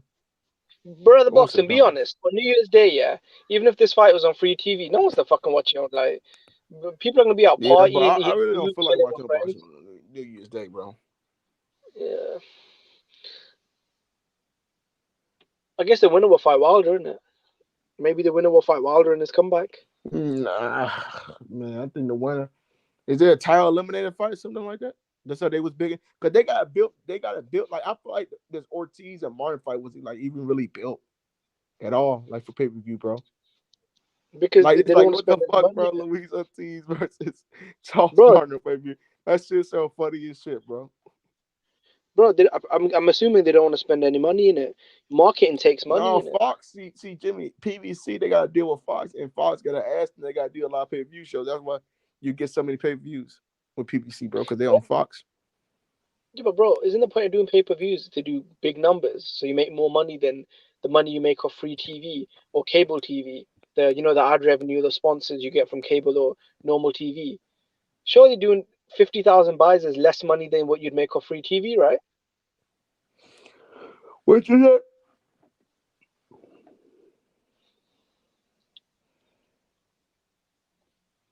Bro, can I be honest? Don't be shocked, yeah, if the Luis Ortiz Charles Martin fight does like 5,000 pay-per-views. I don't think it's gonna be that low, but I think it does about 20,000, 30,000 to 40,000.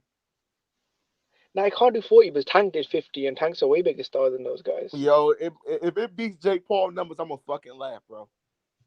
And you know what? I have to be honest. I don't know if those numbers are real though, because if Jake Paul against Ben Askren did over 1 million buys, then I don't Bro, know if but they're. see, people wanted to see Jake Paul.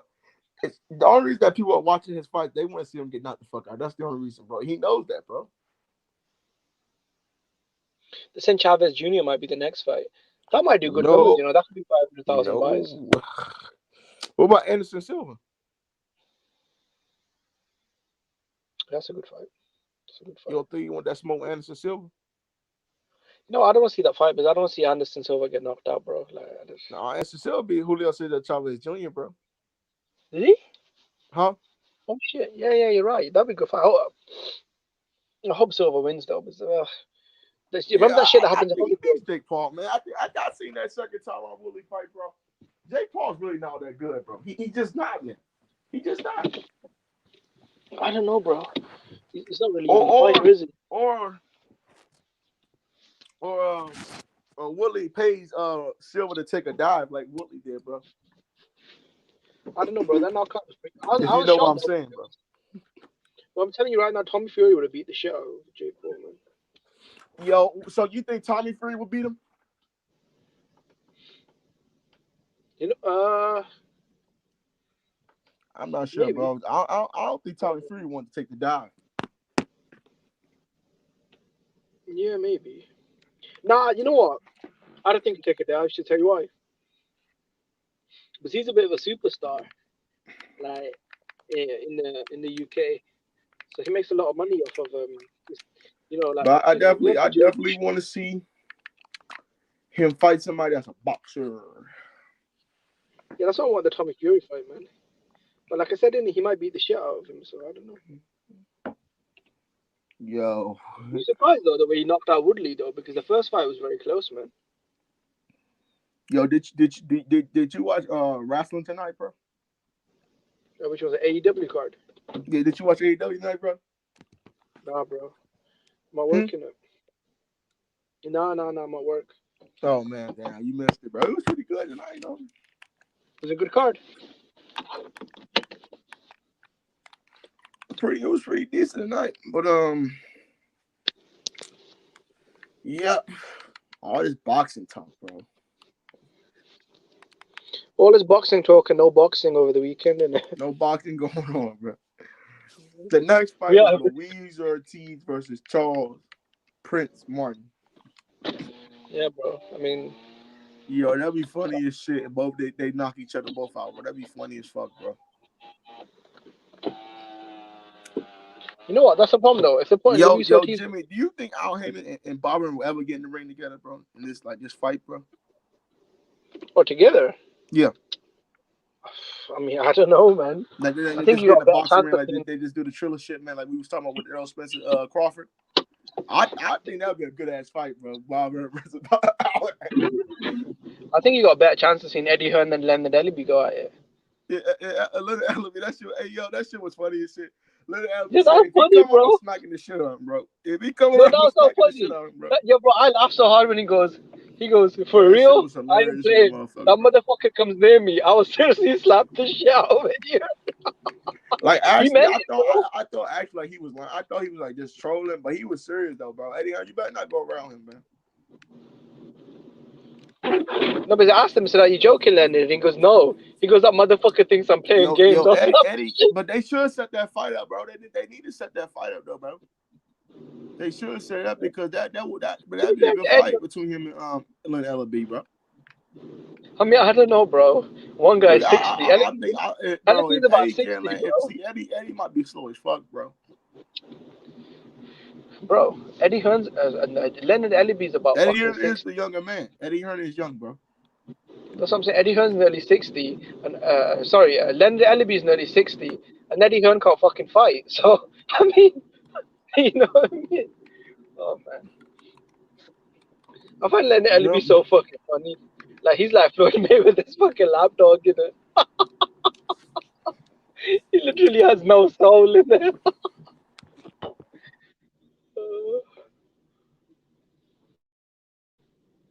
It's funny, man. Did you see Oscar De La Hoya in Thriller when he was all coked out, screaming, "Yeah, baby, the Golden Boy's back, baby"? Did you see that shit? Yo, Brother Boxing, can you hear me? Yeah, I can hear you, bro. What's good, bro? What's Did you see good, Oscar bro? De La Talk to Hoya? me. Huh? Did you see Oscar De La Hoya when he was ranting on when he was on Thriller, when he was high on drugs, screaming, "The Golden Boy's back, baby"? He was talking about Yeah, like, man, he was fucked up, man. I Hey, did see remember, hey, Triller, when they Oscar first today, came but to I can't boxing, pull it that up. shit was crazy. With Snoop Dogg doing the commentary, man, I That thought shit was Triller was funny gonna as shit, stay, bro. man. yeah, I was happy, bro. You know, Snoop Dogg was out here comparing boxing to pimping. That shit was I crazy. It fell apart, that whole Triller thing, man. What's good, brother Boxing? What you thought about the Triller, man? Do you think Triller flopped? Did you think Triller was gonna succeed or what? And he fell off. So, man, what you think about Triller, bro? You think it's over for Triller?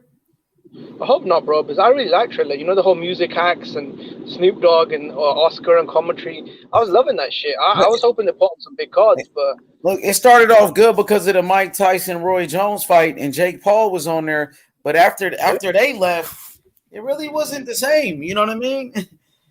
That's yeah, when I they mean, did it. Yeah. Yeah, they dropped the ball on the Teofimo fight as well. So, I mean, They put a lot of money in that TO fight, and they wanted to get out of it. You know, and that's what really fucked them up. And I don't think no other fighters, really want to go over there to do it, bro. But what you think about that new shit they got on Triller, where they got the boxers fighting those MMA guys? Like you see, they had Quentin Richardson, Rampage Jackson, and Shannon Briggs. What you think about that stuff? yeah, my boy Shannon Briggs, isn't it? I love Shannon Briggs. I think it's good, man. It's like a hybrid, isn't it? It's MMA guys versus boxing guys. They're all kind of past it, so but still good though. You got Rampage Jackson in it and the Shannon the Cannon, so that's gonna be a good man. Like when them talking shit to each other, it's just entertainment, bro. Isn't it? What do you think? What you think? It's entertainment, like you said. Shannon Briggs and Rampage Jackson, those guys are both entertaining. That's a good little fight if they make it happen. But they're old or whatever. It'll be entertainment. But what you think about that new sport they got? It's called like tri combat sports, where it's like the ring is like a triangle. Have you seen that or what? No, bro. Can you tell me about it? I watched the Frank face Mir. I think they had a fight. Pulev. Pulev had knocked out Frank Mir. Did you see that? Nah, bro. Was it good? Man, he knocked the fuck out of Frank Mir Pulev. Yeah, that shit is kind of crazy. I mean, it was entertaining to see the knockout, though. It was a good knockout, but it's like it's the boxers fighting those UFC guys. And I think whenever you get a UFC fighter in a ring and put him in there with a boxer, the boxer is always going to win. That's what I think. It just stand up. I haven't really seen too many UFC guys that can box. I don't think I have. Yeah, you're right, bro. I haven't seen it.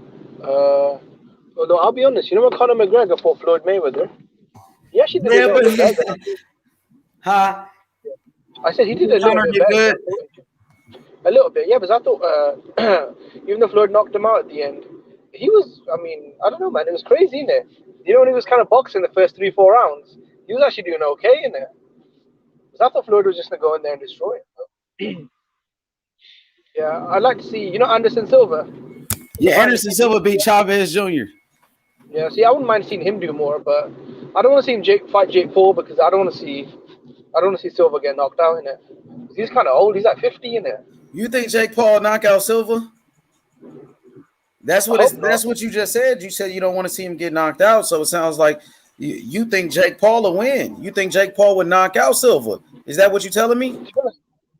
I don't know, to be honest, bro. I've never seen Silva box, but I heard he beat Chavez. But the fact that he's so old, he's like 52 years old.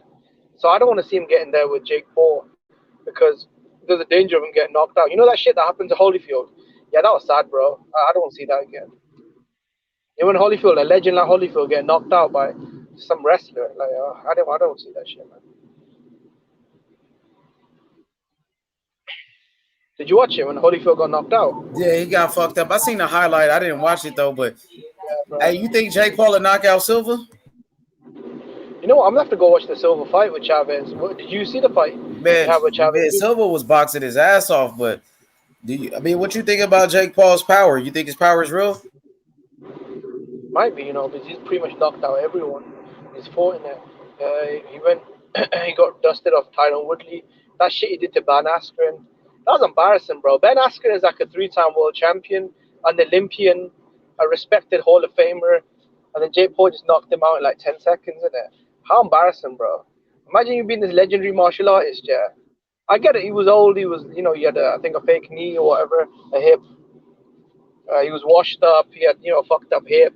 He didn't train for the fight, he looked like a sack of shit in it. When he stepped on the scale and Jake Paul looked in shape and he didn't, I thought, fucking hell, man. You think that was embarrassing for Ben Askren? Being a Hall of Fame martial artist? Getting knocked out by a YouTube kid? Yeah, he knocked the fuck out of Ben Askren, too. And he knocked out Nate Robinson, a basketball player. But the way he knocked out Tyron Woodley was crazy. Some people are saying it was a setup. Well, what do you think about that?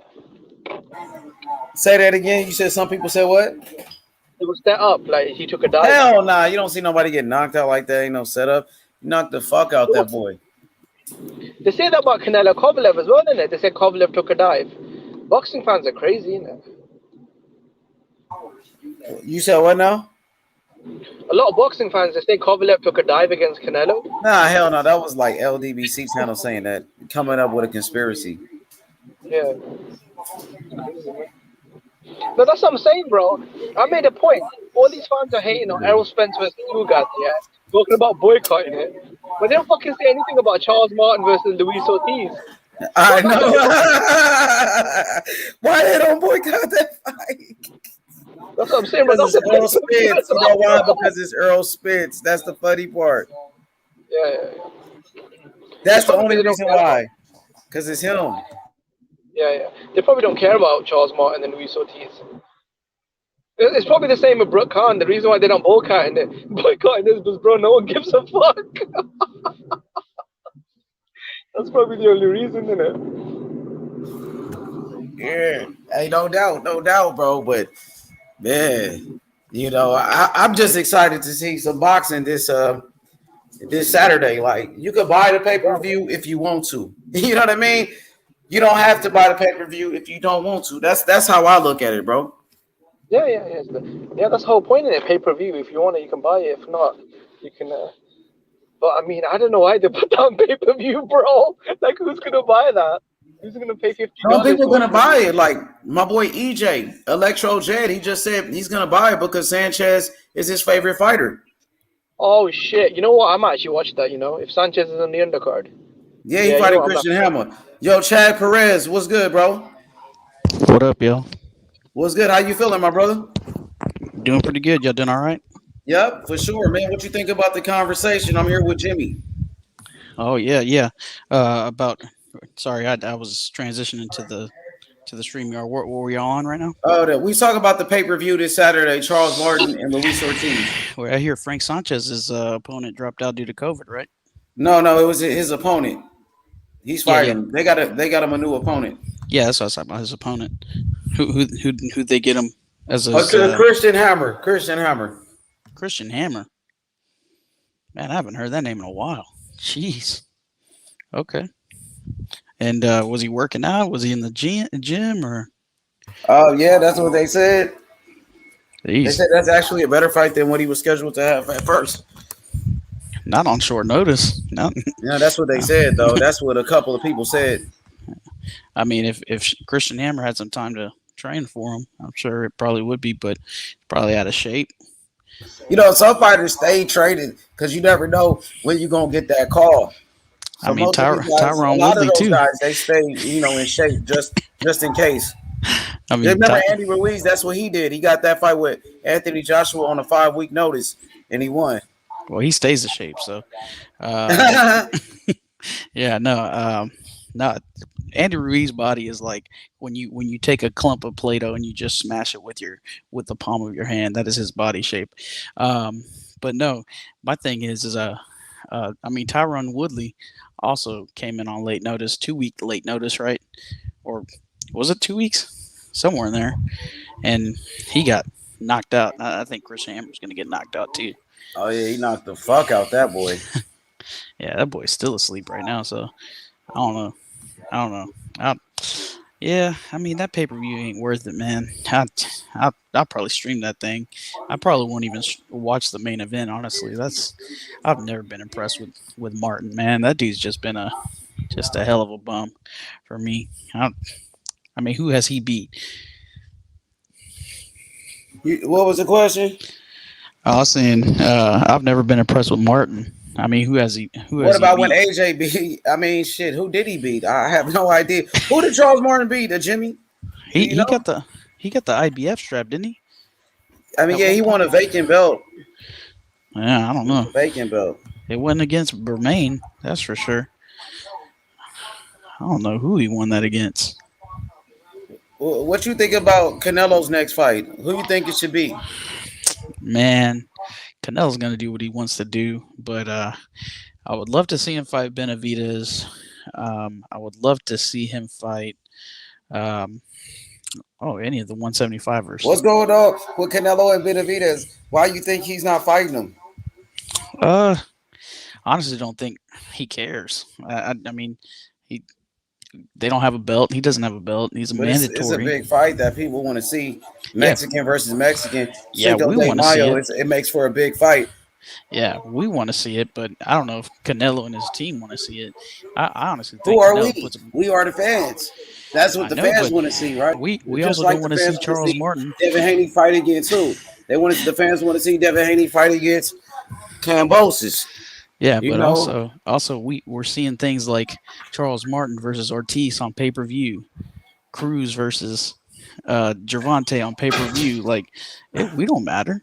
We don't allow ourselves to nobody was calling for those fights. Yeah, but the fight that I'm saying nobody are calling for that type of fight. The fight that people want to see, that the fans want to see, is Devin Haney versus Kambosos. The fight that the fans that they want to see is Teofimo Lopez versus Devin Haney, but that fight never happened. The fans want to see Earl Spence versus Terrence Crawford, but that fight is not going to happen. The fans, we wanted to see Anthony Joshua versus Deontay Wilder, but that fight never happened. You know? Yep. So when are we going to get the fights that we want to see? Exactly. I was just literally talking about that, man. Like, it's annoying. There are fights. Why are we waiting on Errol Spence versus Crawford? That should have happened after he beat Horn. That should have happened way after he beat Horn. I mean, I don't get it. I don't get it. These promoters, they're trying to. It's the fact that there's no real accountability when it comes to boxing. That's what it is, man. They don't care about us boxing fans. If they did, these fights would happen when they're supposed to happen. That's why I like the UFC model. I mean, the fighters may not be getting paid what people think they should be getting paid, or what the fighters think they should be getting paid, but money 9 out of 10 times it gets in the way. So I don't care what the boxers make. I could care less, man. I mean, I hope they're doing all right, but at the end of the day, like, it's a sport that we want to see. We're paying money to see, and even down to the cheapest boxing tickets, they're not very cheap. So, I mean, I don't know, man. I hate to be that guy, but it comes down to what we allow ourselves to buy, and I think there's a market or a group of people that are buying these fights, and that's why they continue to make these crappy fights, because they're making just enough to stretch that dollar, to stretch that fighter. Okay, Jimmy, what do you think about what Chad Perez, aka CP, is saying? To be honest, I was just out. Was he saying that he prefers the UFC model? Pay-per-views, how there's a lot of fights on pay-per-view that people don't give a fuck about, like Luis Ortiz and Charles Martin. He's talking about fights like Tank and Leo Santa Cruz. He really didn't care about that fight. What do you think about those comments? Look, I think with the Tank Davis and Leo Santa Cruz fight, I think I understood why that was on pay-per-view, because Tank and Leo both have a bit of a fan base. No. Pitbull. Oh, Isaac Cruz, yeah. See, I didn't see the point of that. Yeah, you're right, man. I didn't want to see that shit on pay-per-view. But, you know, This is why boxing is dying, innit? And the sport's not growing. But to be fair though, UFC has a fucking shitload of pay-per-views as well, man. I think I have to keep it real. Like the UFC, bro. Because if you watch the UFC, all the big shit is on pay-per-view, bro. But the one thing I'll give UFC is their cards are stacked. Do you remember H when I said that? Why doesn't Terence Crawford, if he's a free agent, fight on the undercard as like a co-main Yeah, event? yeah, but I know, they can't afford Terence Crawford on a co-main event. This guy demands a lot of money, so there's no way you can pay for that type of card. With then you got to pay for a main event. It's gonna be hard, brother. Yeah, in the UFC they do that though. They have all these massive cards with all these big title fights. And Terence Crawford, he won't even fight on nobody's undercard. But the UFC has stacked cards on free TV a lot, and good quality fights, ranked fighters. Like there's a big difference. Like they put the pay-per-view fights on maybe 3-4 times a year. Whereas more than that, man. Come on. Oh, it can be more than that, but honestly, the ones that people want to see, like it's 3 to 4 times a year. You have boxing oversaturating the market completely. One, because they're not there's so many promoters. Stacked. The UFC cards are stacked. In boxing, I don't know what it is. The fighters won't do that. Say like a like a Golovkin would never fight on a Canelo's undercard, or a Bud wouldn't fight on Spence's. But in the UFC, they've got like 10, 12 fights, all title fights. That's why their pay-per-view sells so much. Yeah, Like and the money is the cause of all these problems, man. What's the cause between Spence and Crawford? Who's A side? Who's B side? Who started that? I know about that, bro. I have to keep it real, bro, because before it was get a belt, and then it was A side, B side, then it was split. Like, I mean, Spencer's, like, in my opinion, kind of ducking Crawford. I have to keep it real because it's been several reasons why that fight hasn't happened now. Like, and then it was, I'm gonna take Sean Porter's belt, and I don't want yours, and he's like, nah, I feel like Spencer's kind of ducking. Yeah, it's just when you keep changing the reason why. Say if it was get a belt, then I'd be like, okay, cool, now he's got a belt, let's fight. And then he turned around and said, well, Sean Porter's got a belt as well. I was like, oh man, come on, man. As soon as he said that, I was like, okay, man, Spencer's kind of fucking acting funny. And then it was the money, and then it was, I don't know, bro. You would have to admit that Spencer has come up with a lot of reasons why he don't want to fight Crawford. It seems that way. And it didn't start just with Crawford. It started with Thurman. He wanted to get in there with Thurman. Thurman didn't give him the shot, so he went and got a belt overseas. And then why couldn't we make that fight? Same promotional banner. Like, it doesn't make any sense. So to me, history repeats itself with Spence. Like, it's just being honest, man. Like, Crawford. We obviously know his situation with the promoter. Bob was going to keep everything in house, but so does PBC. So, again, it comes down to these promoters and what the fighters allow these promoters to get away with too. Nobody's innocent, man, and they honestly kill the sport, man. And I think you're starting to see a change because nobody's releasing these pay-per-view numbers. Why? Because they know they're only getting 200,000 at most. Streaming's crazy right now. Nobody's gonna pay for some fights that aren't quality. Like I would pay for a fight that was of quality, from the main event to the co-main. I'd pay their $90 pay-per-view cost or whatever it is now. It shouldn't be that much. The numbers, isn't it? That when Pacquiao fought Ugas, when Pacquiao fought Thurman, sorry. They did over 500,000 buys. They did I think nearly 600,000, right? When he fought Ugas, it did about 200,000 buys. So it's about the quality of product as well. But Thurman was seen as an undefeated puncher, undefeated champion, knockout artist, the number one welterweight. And obviously Pacquiao fought Spence, which he signed to do, but obviously Spence had an issue with his eye and stuff and pulled out. That fight would have probably done, 500,000-600,000 buys. When Canelo fought Plan, that was not a good situation for Canelo to be in. He was going head-to-head against a major UFC pay-per-view, right? On that particular weekend, I think there was either a basketball or American football game on, right? And he wasn't even fighting on the traditional Mexican holidays, but he still did 850,000, and that was without help. Like, no one knows who the fuck Caleb Plant is. You know what I mean? Yep. So I mean, if boxing was a top sport, you wouldn't see Canelo wasting time watching a UFC fight a couple fights ago. Before they started the main event. Like no, they no, no, no, no. That was Oscar's fault, bro. He did that shit. That's why this time Canelo went head to head against the. You know what I mean? yeah Head no. against the. Imagine if there was no UFC pay per view on and there was no basketball game on and it was on a Mexican holiday. Now Canelo would probably do a fucking million pay per views, bro.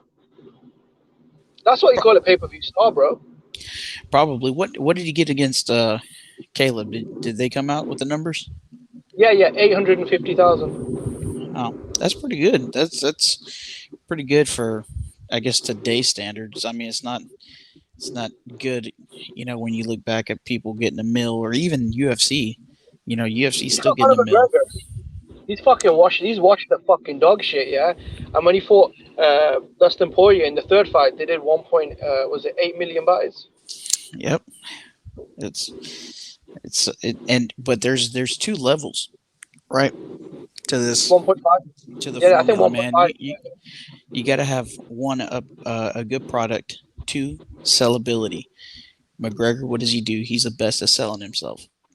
So that's something that boxing's missing.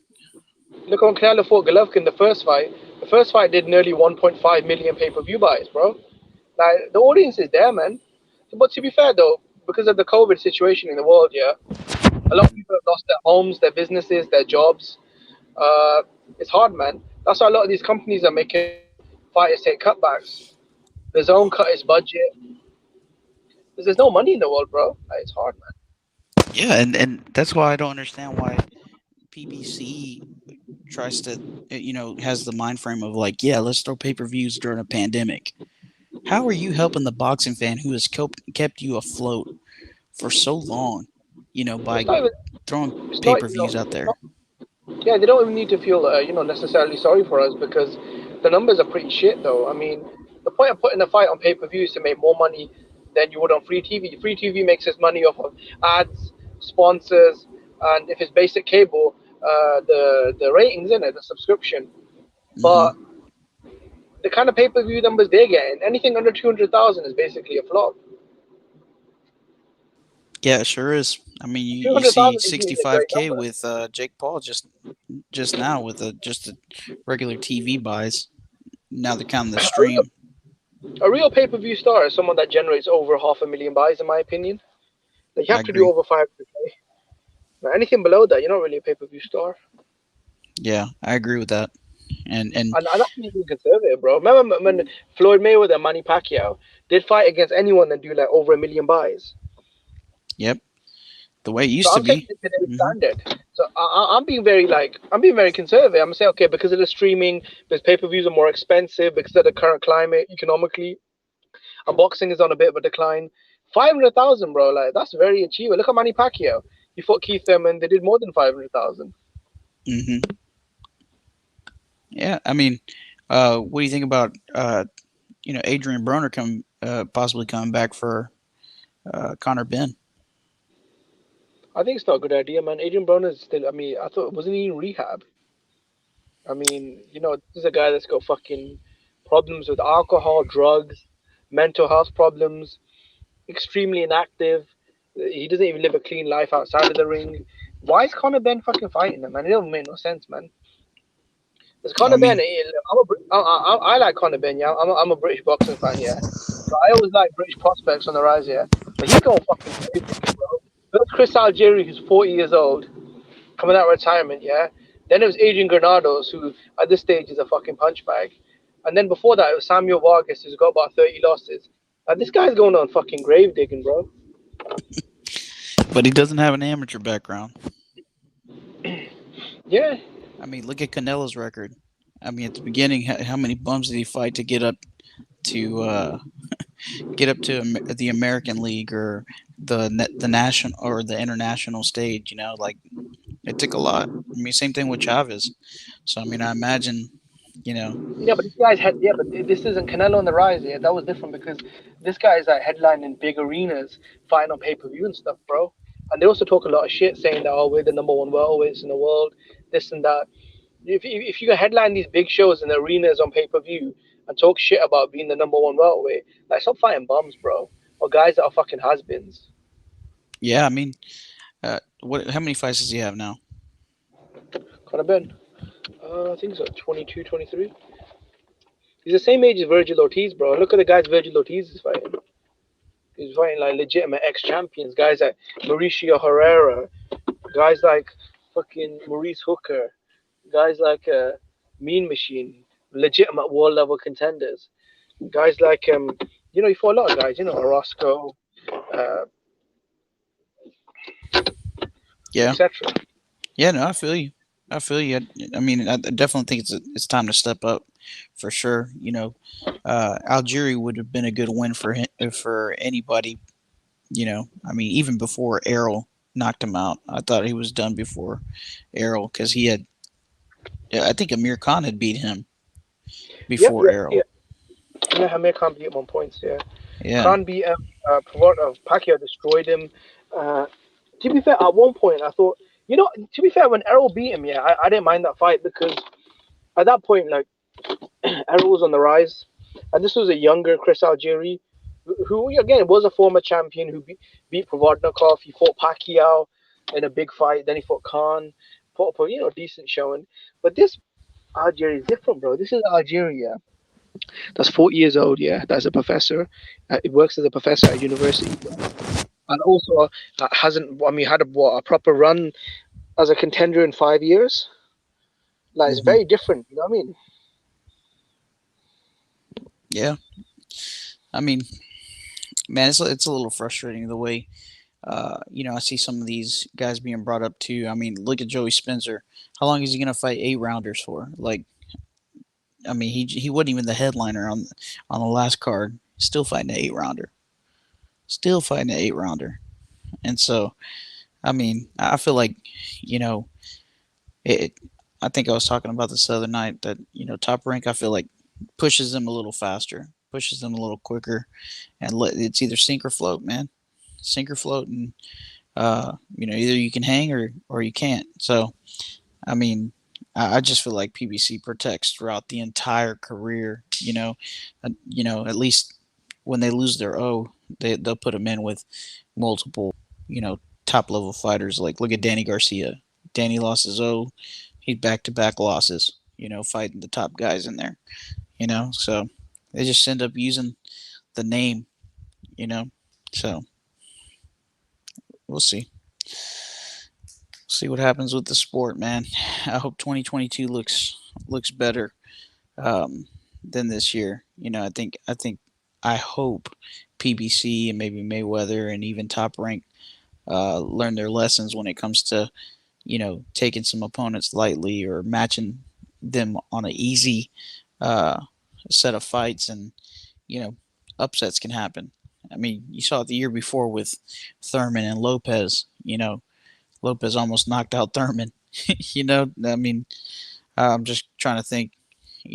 I'm trying to understand what makes these promoters continue to make these matches, man. It's tough.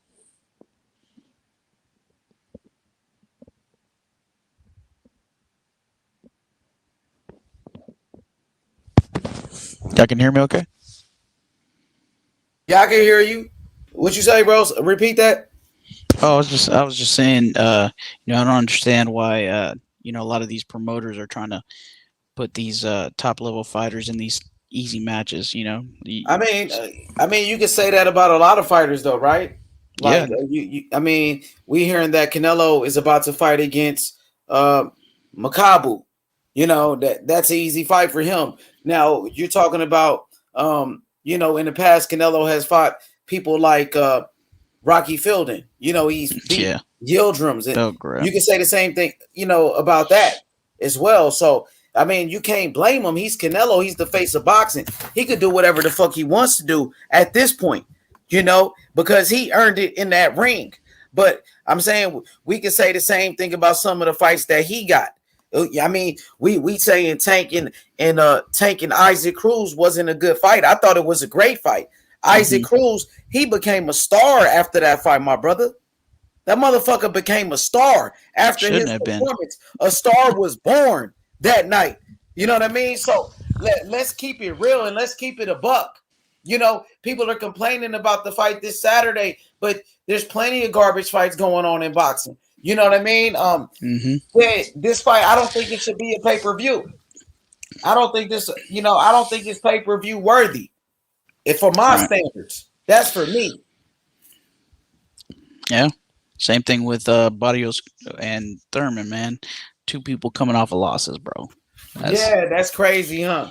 But that's the Earl Spence Ugas fight, that's a pay-per-view fight right there. I pay for that fight. Champion versus champion unification. Ugas in his last fight, he just beat Manny Pacquiao, bro. Yeah. One of the greatest champions of all time. Manny Pacquiao, who's an 8 division world champion. And Manny Pacquiao had just beat Keith Thurman. And so a lot of people thought Keith Thurman was the #1 welterweight at that time when Manny Pacquiao beat him. Because Keith Thurman, of course, was a unified champion before Earl Spence. He beat Sean Porter first. You know what I mean? Before anybody, Kell Brook beat him first. Kell Brook, he was the first person to beat Sean Porter. But Keith Thurman, he beat Danny Garcia first. You know what I mean? He was the first person to beat Danny Garcia. Yep. That's true, man. I think Ugas and Spence is going to be a good fight. I think Ugas has a big chance of upsetting Spence. That's the only thing, man. I mean, why you say that? Could you explain it to me? Because some people saying Earl is going to wash him. They say Earl is going to beat him down. Go ahead, break it down for me. The pedigree, man. I just think that he has more skill than Errol. In my opinion, I mean, it's easy to say, with your head is going to be Errol, but man, you can look at the jab. Look at Earl's jab. Earl got a great jab too, and Earl, he's an Olympian as well, so Earl got great skills too. Both of these fighters got great skills. It's at a high level. That's why it's champion versus champion. Yeah, I just think that Spence is just a tad bit slower, man. I just have to believe that. Just with that fight against Danny. He won easy against Danny Garcia. That was coming off a serious car accident where that man almost lost his life and came back and pretty much, a shutout against Danny Garcia. Damn near won every round in that fight. Oh yeah, for sure. But you could definitely tell, man. He's a lot of fighters didn't look the same coming back. Dealing with the pandemic and all of that. He was dealing with the pandemic and he was dealing with the car accident. With those injuries, he was in a serious car accident. He almost lost his life. And the dude is a monster, Earl Spence. And so is Ugas. That's what makes this such a great fight. 2 of the best fighters in the world, bro. Especially in the welterweight division. 2 of the best welterweights. That's what it's all about. That's a great fight. That's a pay-per-view fight. I'm paying for that fight. 2 of my favorite fighters right here. Ugas just beat Pacquiao. And everybody wanted to fight Pacquiao, including Terrence Crawford. Oh, yeah. Yeah, Well, that's a Ugas big was win. the man to beat him. Earl Spence was supposed to get that fight, but Ugas beat him. I agree with you. Ugas is highly skilled. He has some of the best skills in boxing, but so does Earl Spence. That's why Spence is on the pound-for-pound list. That's why he's a unified champion. And he's undefeated. Yeah. In your opinion, do you think if Errol would have fought Manny, do you think it would have been the same way? The same? It could have been worse. It might have been worse, to be honest with you. Because Earl Spence he does have power. Ugas is not a big puncher like that. Ugas, I think, got like 11 knockouts, 12 knockouts, but he does have some pop. But sure. Earl Spence is a bigger puncher than Ugas. It's possible Earl could have stopped. He could have stopped Manny Pacquiao. I believe he could have. Yeah. Yeah, I think there's a good possibility. I think that, I'm not sure. You never know because styles makes fights. And you never know how can Earl, if he, could take the power of a Manny Pacquiao as well. But Earl has a very good defense as well. I think Earl would have beat Pacquiao, but I think he could have stopped him. It's possible, but Ugas put a beating on Pacquiao. Ugas beat him down too. So Ugas, to me, he just didn't get the knockout. But Ugas won easy. He beat in him that up. fight. Yeah. I think Ugas beat up Pacquiao, man. And was intelligent in doing it. He just didn't use brute force, He didn't walk him down. He was calculated with a jab on short notice too. And he had an injury. Ugas had an injury to his bicep leading up to the fight. Yep. Everybody was talking about it. Yep. Man, Ugas outboxed Manny Pacquiao. I don't think anybody has ever outboxed Manny Pacquiao like that. Even Floyd Mayweather didn't outbox Pacquiao that easy, the way Ugas did it. Yep. But Floyd, he beat him. Floyd beat a younger Pacquiao as well, though. You can make that argument. Yeah. I agree, man. But yeah, hey guys, I'm gonna take off, bro. I appreciate that, man. Make sure you bounce back, man. Tap in. This is the jungle. You know what I'm saying? This the real jungle right here. So you got to come with that smoke, man. You know what I mean? Yeah, man. I appreciate it, guys. Y'all be blessed. Y'all have a great New Year's, man. If I don't catch y'all again. For sure, man. Appreciate that, my boy. All right. Catch y'all later. For sure. Hit that like button. Subscribe to the channel. My boy CP, man. Good looking out. I see you, Steven. What's good? He said, yup, I'm impressed with Ugas. He fought smart. He's a very smart fighter. And Ugas, he's a very tough fighter. One of the toughest in boxing. He's mean. You seen him. Against Sean Porter. Everybody was saying Sean Porter is a dog. But Ugas, he outdogged Sean Porter. He was more dog. You feel me? He was more of a dog than Sean Porter. And he beat Sean Porter down. I thought Ugas, he beat Sean Porter. They robbed him. He was robbed in that fight for sure. He said the plan is Joe Smith Jr.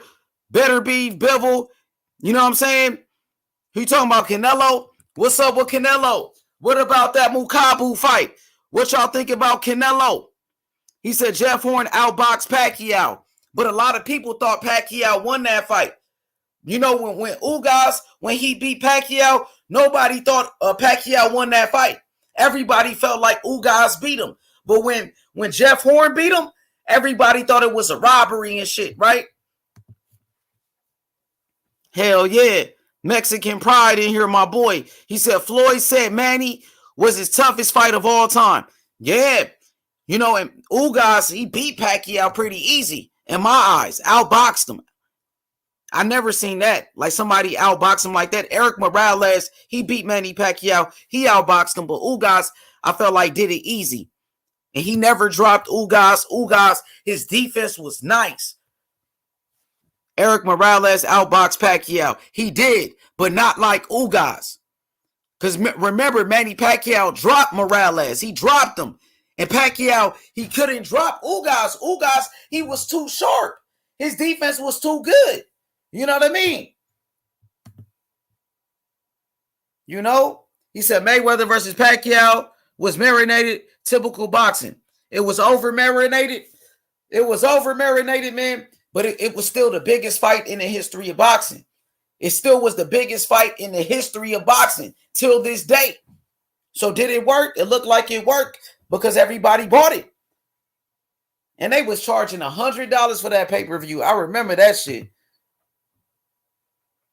Morales beat Pacquiao.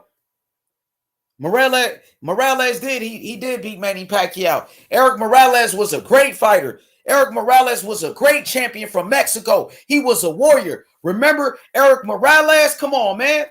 Eric Morales, he beat Marco Antonio Barrera. You know what I'm saying? Eric Morales was a beast, and he beat Manny Pacquiao, bro. You know what I mean? So, of course, Eric Morales, one of the greatest Mexican fighters of all time. He's a legend, Hall of Famer, Eric Morales. And now he's a very good trainer. He's a trainer. He trains Jaime Munguia, and he's doing a good job with Munguia. Munguia, he's been getting better and better. One of the best young fighters in the world. Remember, Jaime Munguia, he was the youngest champion in boxing. He was. So shout out to Munguia. He just beat Rosado. Remember, Rosado was coming off a big win. Rosado, he just knocked out Beck the Bully. And then Rosado, he had a draw. He had a draw with Daniel Jacobs, man. And a lot of people thought Rosado won that fight. And Munguia outboxed him. Let's go, bro. He said, H, would you rank Sugar Ray Robinson over Mayweather? That you got to think about it. Sugar Ray Robinson considered the greatest fighter of all time, one of the greatest. And then you got Floyd Mayweather, one of the greatest champions of all time. Floyd Mayweather, man, he was a great champion, undefeated. He beat the best. Mayweather beat Canelo. And Canelo is still the number one pound for pound today. And Mayweather beat him easy. Mayweather beat Manny Pacquiao. Manny Pacquiao, one of the greatest champions of all time. And Mayweather beat him. Mayweather beat Diego Corrales. He beat Zab Judah. He beat a lot of guys. Miguel Cotto, Shane Mosley. Come on, man. He beat Chop Chop Corley. He beat Jose Luis Castillo. Angel Manfredi. Floyd Mayweather, come on, man. You got to respect him. He beat Marcos Maidana. Come on now. That boy Mayweather, he beat Arturo Gotti. Arturo Gotti, man.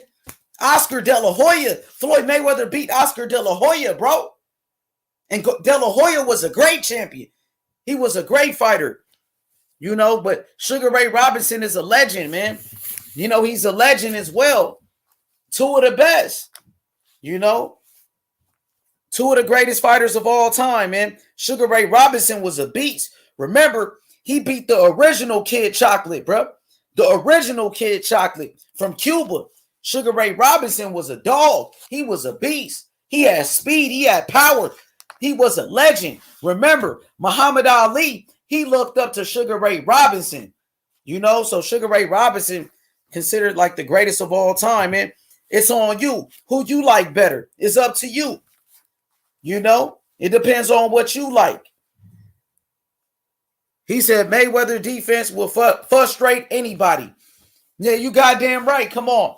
Mayweather's sharp. Mayweather the smartest fighter, bro. He's the smartest. Oscar too. Yeah, he beat Oscar De La Hoya, of course. Yup.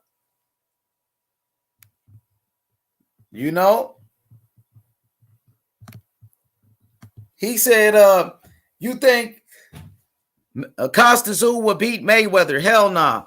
Mayweather outbox him, man. Come on, man. That's a silly question. Mayweather outbox him, take him to school. But Costa Azul got power. But Costa Azul got beat early in his career. He got beat by somebody. Who was it? Vince Phillips? Somebody knocked out Costa Azul. So Costa Azul was a great puncher, though. He was a big-time puncher. Brandon Lee. It was a majority decision. It could have been a draw. Which fight? Which fight was a majority decision, bro? Nah, I got Floyd Mayweather, bro. He gonna beat Costa Azul. Mayweather, he beat fighters better than Costa Azul, bro. Costa Azul had power. He was an accurate puncher, very good jab. Come on, man. Floyd Mayweather on a different level, man. Especially that's a young Floyd Mayweather too. I'm going with Mayweather, man, at 140. At 140, Mayweather was damn near at his best. At 140, man. You can't fuck with no Mayweather, man. Hell yeah. Hit the like button. Subscribe to the channel. My boy Abe. He said that Mayweather Philly shell on the ropes was always beautiful. Yeah, he got the shoulder roll, right? Floyd Mayweather does the shoulder roll. And then you got the Philly shell. That's Georgie Benton. I think the shoulder roll is a little bit different than the Philly shell is different. It's a little different, man. But Floyd Mayweather, his shoulder roll defense is amazing. He mastered that, bro. The Mayweathers. That's how they fight. His father, his uncle. Yeah, man, his defense was on a different level. Floyd Mayweather too sharp, man. Too sharp. That boy sharp. Pernell Whitaker beat Julio Cesar Chavez Sr. Yeah, that fight was a draw, man. It was a controversial fight. Now, that's two of the best fighters of that era. When I watched that fight, I thought Pernell Whitaker beat him. I thought it was a robbery, but remember, Chavez was the bigger puncher. Chavez was bringing the pressure, but Pernell Whitaker, he was fighting on the inside with Chavez. He was right there fighting in the pocket. He was too fast, and Pernell Whitaker was a great fighter. Pernell Whitaker is a legend, man. Hall of Famer, Olympic gold medalist, one of the greatest fighters of all time, Pernell Whitaker. That's a legend right there, Pernell Whitaker, man. Yeah, man. I thought Pernell Whitaker won that fight, man. He got robbed in a lot of fights, too. Pernell Whitaker got robbed. His first loss against Jose Luis Ramirez was a robbery. I thought Pernell Whitaker beat him. Pernell Whitaker was outboxing him. And then in a rematch, Pernell Whitaker beat him. So he got his revenge, but they was robbing Pernell like crazy. He said, I had Sweet Pea. Yeah, most people thought Pernell Whitaker won that fight. Man, I think everybody know Pernell Whitaker beat Chavez. Everybody know that, man.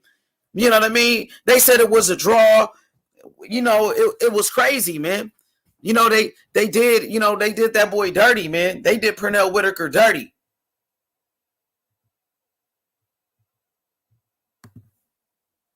He said, do I remember William Joppy? Yeah, I remember William Joppy. He was a middleweight champion. Two-time middleweight champion. William Joppy was a good fighter.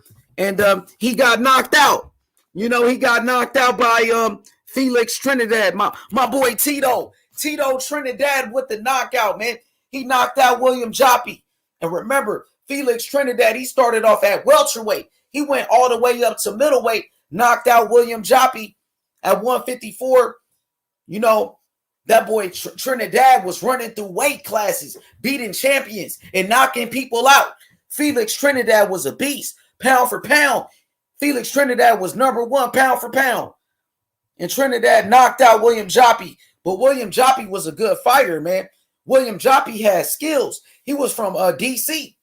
D.C. got fighters, man. Gary Russell Jr., Jalil Hackett and them, fighters like Lamont Peterson, his brother Anthony Peterson. And then back in that day, you had fighters from the DMV. You had William Joppy, Sean Bay Mitchell. You had a middleweight champion, that boy Keith Holmes. They had a lot of fighters, man. I'm telling you. That boy Brandon Lee in here. Vernon Phillips. Yeah, Vernon Phillips, he was a good fighter back in the day. Hell yeah. Hit that fucking like button. Subscribe to the channel, man.